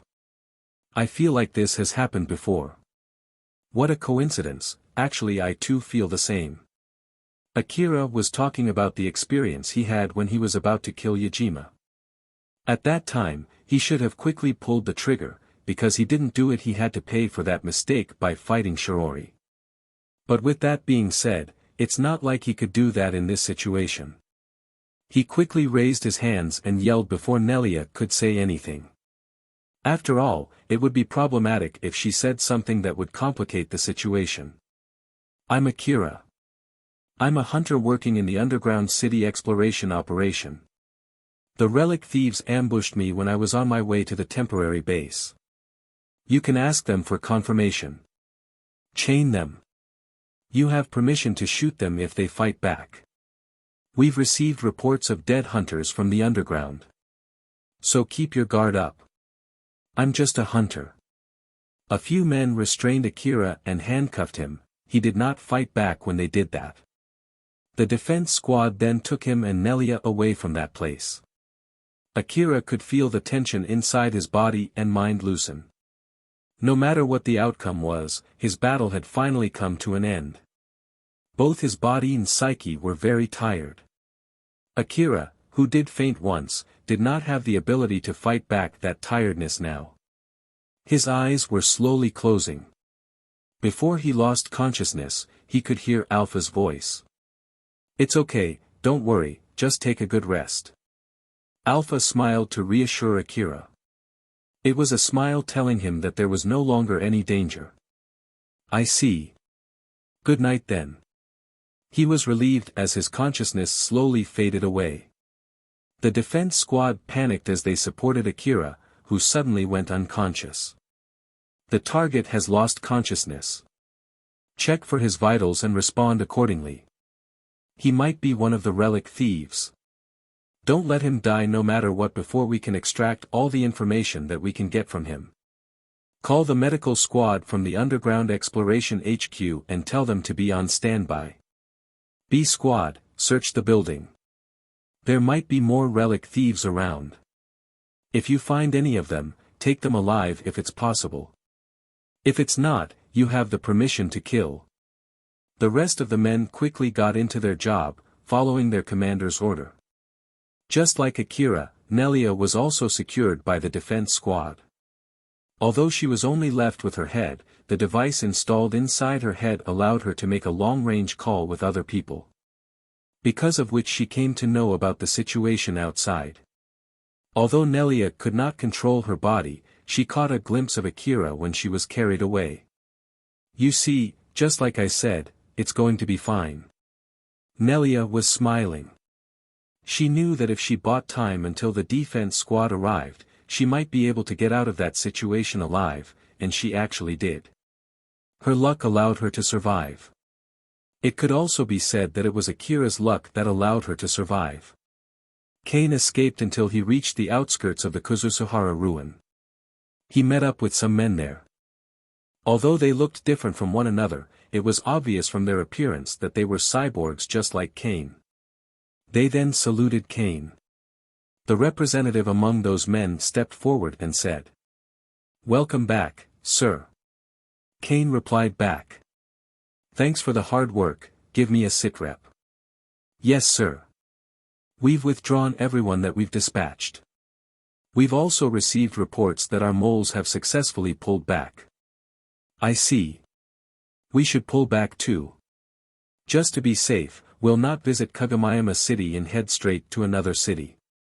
Let's go." "Are we going to just leave them alone?" When they mentioned them, they meant the people who Kane was working with when he was stealing the relics from the underground city. They were still waiting for him and Nelia near the truck, but they were no longer his friends at this point. "Yeah, I'm sure the defense squad would take care of them for us. If we take care of them ourselves, it would only make it easier for the defense squad to track us. Although it might be okay if they discover about me, it would be a hindrance to our operation if they found out about the others too." "Roger that, let's move out." Kane then left that place together with those men. In the middle of their travel, one of those men asked him, "Sir, I heard that you changed the plan during the last hour. Is there any reason why you did that?" "The main reason was because a guy named Yajima got killed. He was responsible for the transportation. Things got complicated after his death. Because of that, we had to cancel our original plan. Was it impossible to somehow save that man? His death shouldn't have caused much trouble in our original plan. That man was supposed to be alive only until he brought the old world relics to our place. If you want to mock me for my inability to predict something like this, which had turned the whole operation into a failure, you can go ahead and do that, I'll take full responsibility." "No, that's not it. I can understand that something bad happened which was outside of your control and it was not something that we can deal with. I apologize if my question rubbed you the wrong way." That man noticed that Kane's mood was worsened. So he decided to stop asking any more questions. Kane fell into deep thought. But still, how did it end up like this? According to the men from inside the long-term strategic division, there should be no hunter in this area who can take out Yajima or Nelia. Nelia did say that there might be an agent mixed among the young hunters from Drankum. Now that I think about it, Drankum did send some young hunters to the underground city, and I heard that there was someone among them who was actually a good hunter. Did the city send some agents to Drankum in order to control that big gang from the inside? And did we encounter one of those agents by pure chance? If he's really an agent from the city, that explains why he's that strong. I guess I'll look into it more later. He then asked the guy near him. I heard that there was a big group among the Drankum's young hunters. Do you know who's the center of that group? Since we're talking about a young hunter here, simple propaganda should be enough to pull him in. They should at least come up with such a plan. Certainly. The target name should be Katsuya. Do you need us to make a detailed document about him? No need. I'll investigate about him myself later. I'll ask you to make one later in case if I need it. Yes, sir. That man decided not to say anything needless in order not to make Kane's mood worse again. But because of that, he lost the chance to correct their misunderstanding. Kane and those men left Kuzusuhara ruin and vanished into the wasteland. Nelia was imprisoned in a solitary cell inside the Kagamayama city's prison. It was equipped with devices to restrain a cyborg. There was a table inside that solitary cell. Nelia was fixed above that table. She was still only a head. There were a lot of cables connected through her neck. Most of them were for keeping her alive while some of them were to block her from contacting other people. So she couldn't do anything and felt bored to death. Shortly after, a man came in. He smiled at Nelia. Nelia-san, right? I'm Yanagisawa. How are you, I guess? Nelia smiled and replied. I can't say that I'm doing good. I'm feeling so bored. I don't mind if you put a filter on, but can you at least let me connect with the outside world? Yanagisawa smiled and shook his head. I'm sorry, but sadly, I don't have the authority to do that. But I can at least accompany you in wasting some time. Don't worry, we'll just have a good talk. In short, I just need to get information out from you, but it doesn't mean that we can't have a good civilized talk. I have told you everything though. Well, I don't mind talking to you, but this is an exchange, okay? For everything that I'll tell you, make sure that it'll reduce my sentence, okay? After saying that, Nelia smiled invincibly. Yanagisawa smiled back. Of course, I'm someone who thinks that human rights apply even to criminals. That also includes the right to make a deal. Making a deal is important. It's one thing that binds people together. It's a means to communicate with people in different positions. Those who can't make a deal with other people are the same as monsters. After all, it's not like you can negotiate with them. Nelia seemed to be a bit annoyed by Yanagisawa's attitude. She stopped smiling and asked. So then, what do you want to ask me? We want to know more about this Kane. I've told you everything before. Do you want me to tell you the same thing one more time? Well, it's true that you did. We've heard about him both from you and your friends. We followed the information you gave and tried to chase this guy named Kane. But then there's one thing that we discovered, this Kane guy doesn't exist. I'm not here to complain to you that Kane is a fake name. If it's fake, then it's fake. One thing for sure, this guy who's using this fake Kane name does exist. Don't blame me for your inability to make a proper investigation. Yanagisawa just smiled silently. That smile somehow made Nelia worry. He suddenly said. By the way, what do you think will happen for your punishment? Let's see. I guess my cyborg body will be confiscated by the city and they'll make me do forced labor. They'll send me to dangerous ruins controlled by the city management. Then they'll use me like an expendable good until I can repay my debt to the city. So until then, I'll be spending my days excavating relics from that dangerous ruin. Yanagisawa smiled and said. That's correct. But there's only this one thing that you are misunderstanding here, you see. What you said would be your punishment if you're a relic thief. That is if they think that you're only a common relic thief that you can find in abundance in this eastern district. Nelia's expression turned grim. Even when Akira pointed his rifle at her, she did not make this face. What do you mean? Yanagisawa smiled, it only made her even more worried. We believe that this guy by the name of Kane is one of the nationalists. Moreover, he's not a goon, he's one of their upper echelons. Nelia was shocked. Looking at her, Yanagisawa's smile widened as he continued. We have quite a lot of problems in the Eastern District because of those nationalists, you see. Not only do they encourage common thugs to steal relics from under the city management, they then rob them of those relics. They caused the city management so much losses to the point that we can no longer ignore them. Then we noticed from all the troubles that happened around the city that there must be someone orchestrating them, but we didn't know for sure who that person was. We believe that Kane is the person in question. The defense squad that secured you guys were all well armed, right? Those men were originally sent to capture the nationalist. Nelia's face turned pale. After hearing what he said, she understood her situation. Yanagisawa continued. He kept talking about the subject that made Nelia even more worried. It made her understand just how bad the situation that she was in. Right now, the city is suspicious of you since it seems that you're pretty close to this nationalist officer. So we're rather suspicious if you're actually hiding some information that might help us identify that person. Some of us even think that you might be one of those nationalists that stands against not only this city but against the whole corporate government. If this misunderstanding doesn't get cleared up, your punishment will be very, very miserable. To be more precise, you'll be used in the rebuild laboratory experiment. Nelia sounded terrified as she asked. W8. Didn't that laboratory get disbanded? Of course, the rebuild laboratory was publicly disbanded.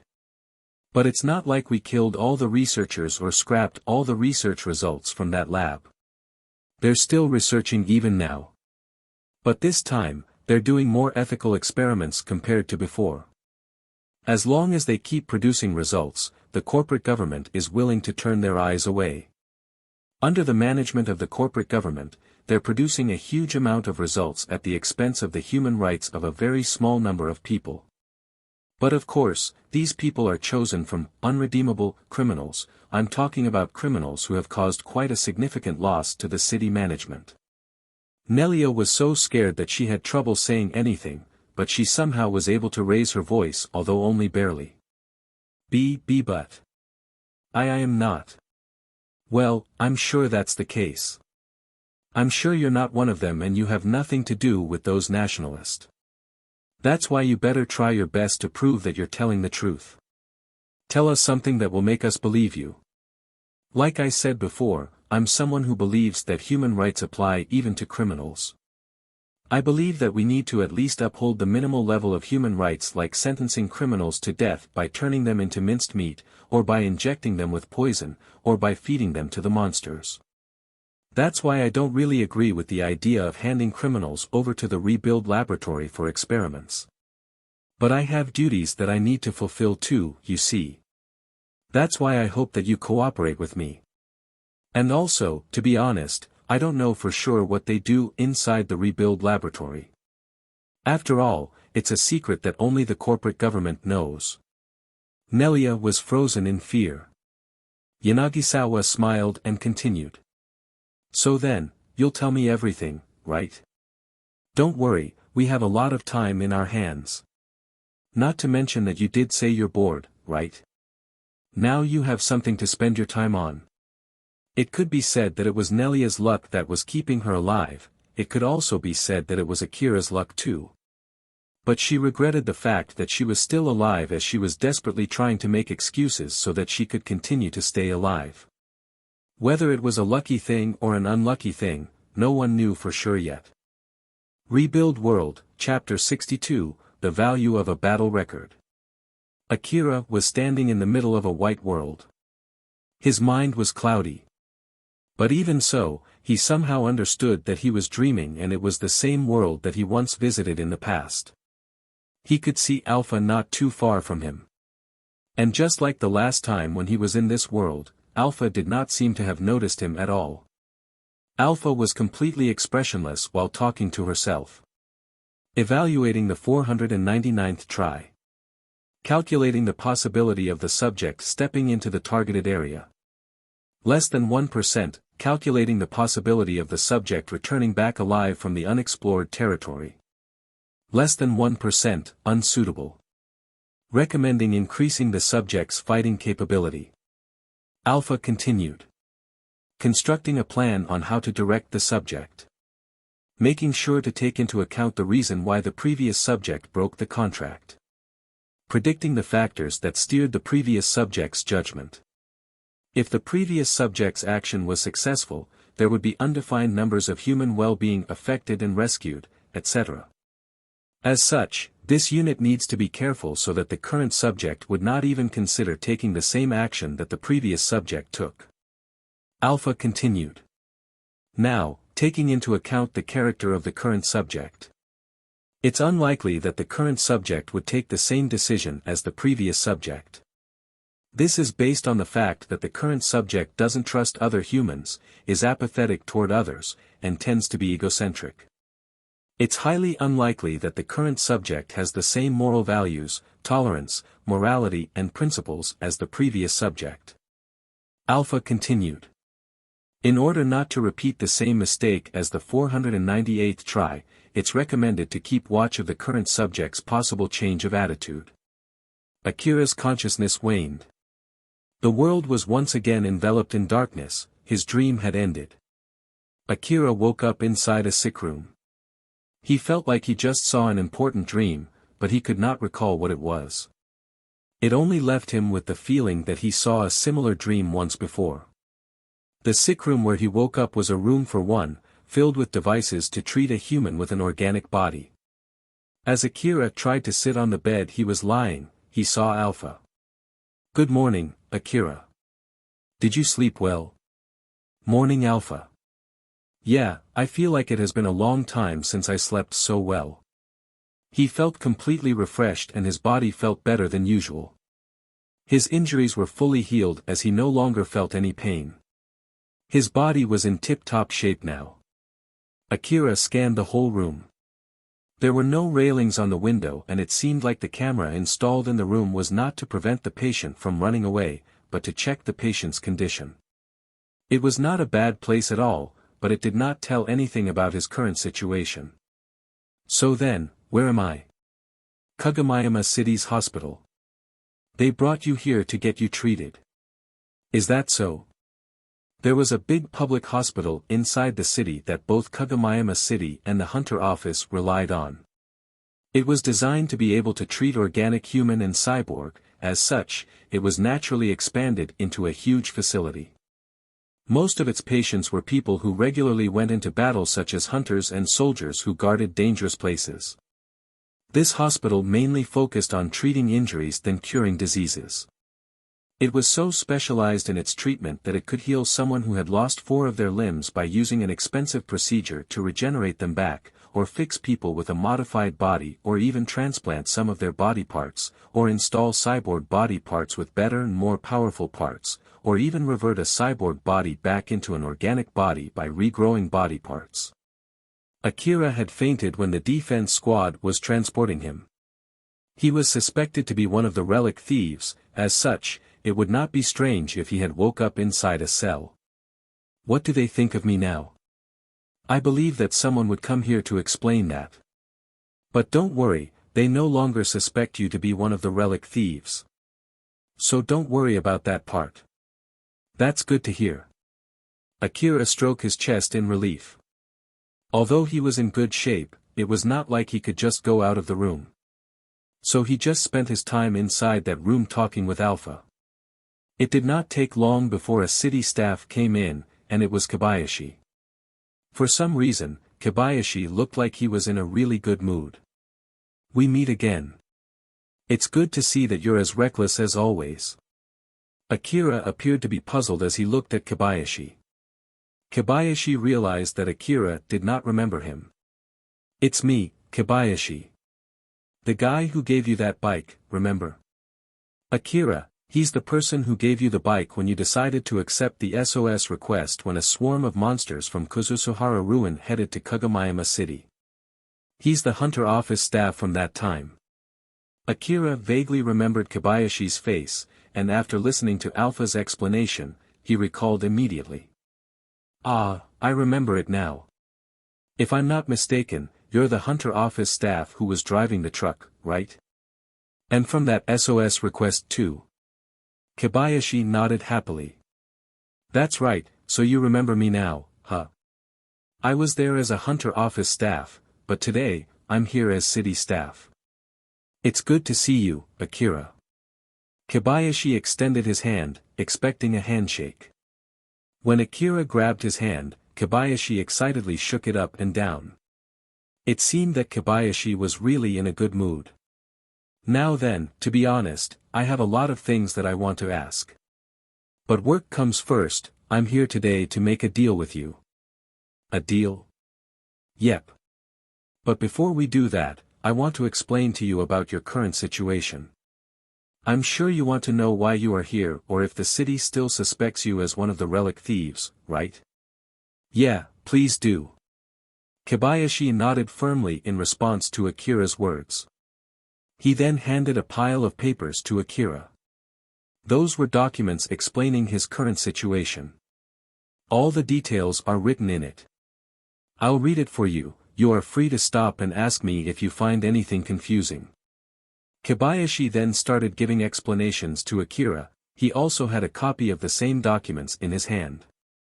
After the defense squad captured Nelia and Akira, they handed them over to the medical squad in the Underground Exploration HQ to receive emergency treatment. They were then transported to Kagomayama City as suspects. It did not take long for them to deduce that Nelia was one of the relic thieves. After all, she quickly confessed and told them everything about the other relic thieves. Nelia was very cooperative during the questioning. She honestly told the city management about the details of her plan, the number and identity of the people who were working with her, the amount of the relics that they hid and where they hid them, and where they hid their truck. She told everything that might be of help even when not asked about that information. Of course, Nelia gave all those information in exchange for a lighter sentence. Akira found such a change of attitude really strange from the girl who he had a death match with. Nelia, was it again? Was she really being that cooperative? Yeah. I heard that she was very cooperative. Even though she only did that to reduce her sentence, it's strange that she was so cooperative. Even the person responsible for questioning her found it strange and asked her. And what did she say? She said that she's someone who doesn't let herself get stuck in the past. Akira's expression showed a mix of admiration and dismay. That girl really holds to her value. Or more like, she doesn't take much time to move on. So there are people like her out there, huh? But thanks to that, the investigation went really well and the suspicion on you was quickly cleared up. Normally, we would have done a stricter investigation, you know. Maybe because the person who was assigned for her investigation was the best one there is, they got it done like this. But even if that's true, I don't feel thankful to that Nelia at all. She was so close to killing me, you know. So, what happened to her after that? From your story, it sounded like she got a big pardon in her sentence. Did she escape the death sentence? It's not like you just set her free, right? Of course not. But it at least saved her from severe punishment. She was sent for forced labor under the city management. She was given a cyborg body with the city management's authority set above her own authority plus an explosive planted in her head. So forget her right of life and death, she doesn't even have the right over her own body. She'll be sent to explore dangerous ruins or fight dangerous monsters. I bet the city would use her as an expendable pawn until she serves her punishment period or pays back her debt to the city. Depending on how hard she works, she might be set free in the future, that's unless if she doesn't die first, of course. I see. After listening to what would happen to Nelia, Akira was rather relieved. But he still somehow felt uneasy. Although she deserved that, Akira somehow felt unsatisfied. Even though someone as strong as Nelia was denied authority over her own body and sent to do forced labor, he still felt that she was let off easily. Kobayashi noticed that Akira still looked a bit unsatisfied. What's wrong? It's nothing. Oh, I see, you wanted to kill her yourself, huh? Since her cyborg body is owned by the city management now, don't even think of killing her, okay? In the worst case scenario, all of her debt will be shifted to you if you do that, you know. If you want to kill her yourself, do that after she finishes her sentence. It's okay. I have no plans for picking a fight with the city. It's good to hear that. There are people who do that from time to time, you know. Well, it's not like I don't understand their feelings though. Kobayashi continued his explanation. After that, it did not take long to capture the rest of the relic thieves. The transport truck was also confiscated by the city and the city recovered all the stolen relics. Although few of them escaped with some of the stolen relics, thanks to Nelia's confession, the city had precise information about who they were. It was only a matter of time before the city management captured them. But there was still no information about Kane. The city did investigate the information about him that they received from Nelia, but they only ended up finding out that it was fabricated information. They even inspected and analyzed the powered suit left behind in the battle site, but there was no personal information that could be extracted from that powered suit. They only knew that this Kane was someone brought in by the mastermind of that operation, Yajima. When Akira fainted, the city also investigated him and it was quickly proven that Akira had nothing to do with the relic thieves. So then he was sent to get treated until he woke up just a while back. Kobayashi then finished his explanation about the relic thieves and what happened to them after they were apprehended by the city's defense squad. And that will conclude my explanation about the relic thieves. Do you have any questions? Akira thought for a bit. He did not have any questions at the moment. Alpha, do you have any questions that you want to ask? No. Just to be safe, Akira also asked Alpha, but it seemed that she too did not have any questions either. Akira was about to say that he did not have any questions, but something suddenly came up in his mind. You guys also inspected Kane's powered suit, right? Did you guys find a self-destruction device inside it? Self-destruction device. Wait for a sec. Kobayashi checked his information terminal and scanned through the documents about the investigation's result. He then checked the details about Kane's powered suit. No, we didn't find anything like that. After Kobayashi said that, Akira frowned. He realized that Nelia was lying back then. Alpha smiled bitterly and said. She did get us good, didn't she, Akira? Well, I still somehow won that fight, so I guess it doesn't really matter now. Akira's words and expression contradicted each other. Nelia lied to him and he got completely tricked. She was a good trickster, that was all there was to it. Akira thought so while making a disgruntled expression. Kobayashi thought that it was rather weird, but he then continued. Well, at least, according to the result of the investigation done by the city's defense squad, we didn't find anything that looked like a self-destruction device inside that powered suit. Why did you ask that question, by the way? Well, since it was charging right at me ignoring any damage to its body, I thought that it was set to self-destruct, you see. I'm sure it was sent only as a diversion to buy more time. With such a big thing charging at you, you'll have no other choice but to deal with it, right? I see. I guess that's all the questions I have. Well then, I'll get to the real reason why I'm here. Look at the last page of that document. Akira turned the document in his hand to the last page. As soon as he glanced at the page, he was wide-eyed, his jaw dropped. It was a bill addressed to him. After he was moved to the hospital, Akira received a lot of treatments. That bill listed all the detailed expenses for those treatments. Moreover, it also included his 1-week stay in the hospital since he had fainted. The Yarada scorpion's nest extermination request lasted for 7 days. So the bill also included the remaining 4 days' cancellation fine. Putting it all together, it totaled 60 million orum. Half of it was from Akira's treatment. It was a number that was more than enough to make his face pale. Akira was about to faint but somehow stayed awake. If it was not for his tip-top shape, he would have immediately fainted right there. Looking at Akira's reaction, Kobayashi laughed lightly. That's the bill amount you have to pay right now. You might have some complaints about that amount, but let me tell you this beforehand, it's pointless to complain about it to the hospital. The cost of the treatment does make sense. During an emergency where the patient has lost consciousness, the type of treatment and its cost are both decided by the hospital. Well, it's basically just a preventive measure against a case where the hospital can't give the patient any treatment just because they can't confirm if the patient wants to take that treatment or not since the patient has already passed out. Akira replied in a panic. But just because of that, it's not like I can pay this much money, you know. Kobayashi did expect that Akira would be shocked like this. He then tried to calm Akira down. Calm down. The hospital won't charge you that amount if they don't think that you can pay it. It's not like they're running a charity after all, and even a charity would not run without money. So they'll make you pay a lot of money whenever they have the chance. Which in this case, to be more precise, it would be subtracted from your reward. My reward? Yep, your reward.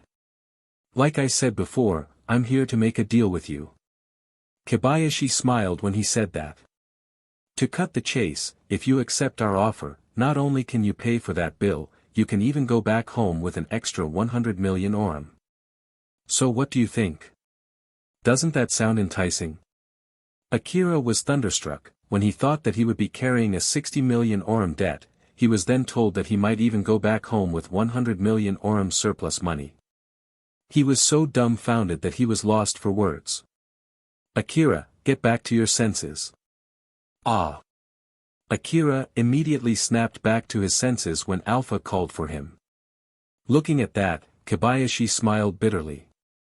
Now that you've returned back to this world, can I continue? Ah, yeah, sure. So what's your demand? Our demand is simple. We want you to sell your battle record in the black market. To be more precise, we want you to change it to this. You were just monitoring the underground defensive point when a swarm of Yarada scorpions attacked you, you then got injured and were sent to the hospital. You'll be bound by confidentiality, so you can't tell anyone about this. If someone asks you what happened, just tell them that you got assigned to watch the defensive point or you can't say anything due to the confidentiality of the request. It'll also get reflected in your record in the Hunter Office's webpage. There might be a chance that the record which you sold to be listed under another hunter's battle record, in which case, you can't claim that as your battle record, okay? After saying that, Kobayashi waited for Akira's reply. Akira was actually waiting for Kobayashi to continue his explanation, but since Kobayashi went silent, Akira quickly asked him. Is that all? When Akira asked that, Kobayashi tried hard to hold back his laughter. Akira looked puzzled since he did not think that he said anything funny. Kobayashi somehow held back his laughter, he then answered back while locking his gaze at Akira. Yep. That's all. You'll just have to sell your battle record which says you overpowered 3 relic thieves alone. The record says that you even defeated them when 2 of them were equipped with powered suits. I'm really glad that you are always so reckless. For someone like you, losing this record is nothing big at all, right? A normal hunter would get super angry if they lose this kind of record, you know. Although hunter rank can be used to judge the ability of a hunter, the same thing could also be done using battle records. Records like defeating a strong monster or bringing back an expensive relic and so on. With records like these, hunters could boast regardless of their hunter rank. Records of fighting against battle-oriented cyborgs or a powered suit would boost hunters' value. If it was only winning a battle against a strong monster, anyone would be able to get that record by working in dangerous areas where powerful biological monsters roamed.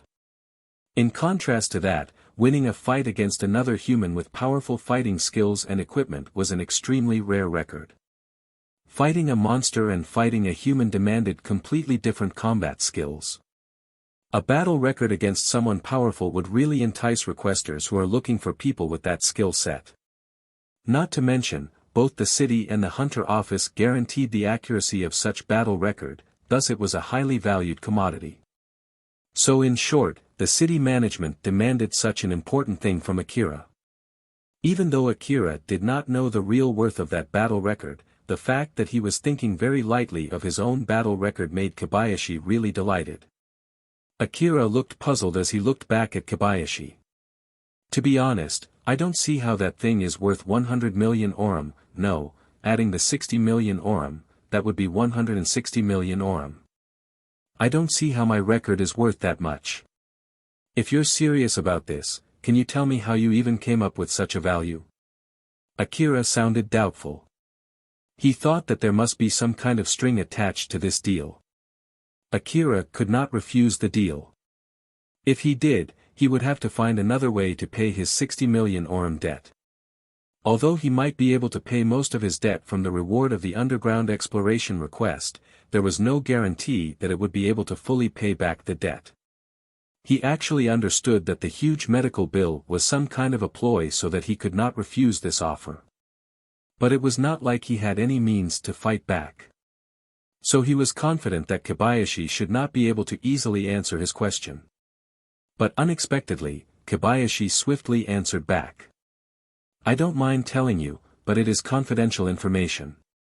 That's why I can't explain it to you unless you accept my offer first. So, is it okay if we do that after you accept my offer? Alright. Okay then, put your sign over here. Kobayashi handed over a pen and a paper to Akira. Akira tried to read what was written in the paper, but it was filled with lots of hard-to-read small-sized words that Akira quickly decided to give up. But Alpha read through it in his place and summarized the information to Akira. It's alright. There's nothing dangerous written in this paper. If I were to summarize its content, it's saying that you might turn the whole city into your enemy if you were to tell other people about the confidential information. After hearing Alpha, Akira felt relieved as he signed his name on the paper and handed it back to Kobayashi. Kobayashi received the paper while smiling. Nice. With this, our deal is sealed. And my job is done. Ah, right, about that explanation, can you wait for a bit? I need to tell the city management that we now have a deal. We're in a hurry, you see. Kobayashi pulled out his information terminal and contacted the city management. Shortly after that, another staff member came to the room. That staff then took the documents that were in Kobayashi's and Akira's hands, including the paper that Akira just signed. The staff checked those documents before putting them inside his bag. Kobayashi then continued.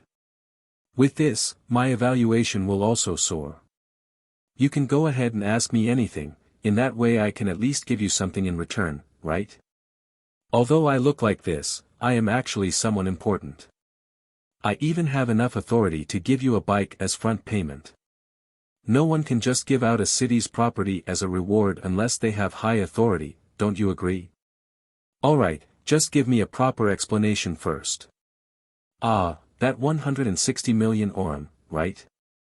It's not weird that you think it's too good to be true. It's normal to think that there must be some kind of string attached behind that offer. Well, to put it simply, it is a bribe to keep your mouth sealed. Kobayashi continued his explanation. The incident about the relic thieves had come to a closure. Fortunately enough, it did not incur much loss to the city. But this whole incident was caused by the mistakes and the lack of vigilance of the city management. It was because they did not quickly excavate the relics from the underground city, they let the relic thieves roam around the underground for too long, and they failed to anticipate the possibility of relic theft. Most of the reasons why that incident happened stemmed from city management's negligence. It was now impossible to hide that incident. Not only were some hunters killed, the city even sent out its defense squad. With that being said, it did not mean that they could just let it spread to the public. But then a hunter encountered one of those relic thieves by pure coincidence and killed him. That hunter then went to the surface, got ambushed by another pair of relic thieves, and drove them back. The city did not want that incident to end like that since it would bring the city management to shame. Although it happened because of the incompetence of the city management, luckily enough, it somehow got resolved.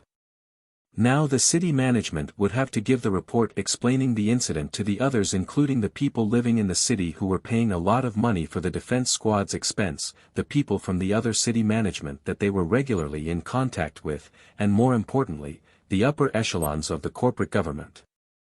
Thus this incident might hurt Kagomiyama City Management's authority. Kagomiyama City Management tried to come up with various plans to resolve the problem. According to their investigation and interrogation regarding the incident, they quickly found out that the main players in that relics thieving incident mistook Akira as an agent from the city. And so the people who were looking for a solution turned their focus onto that revelation.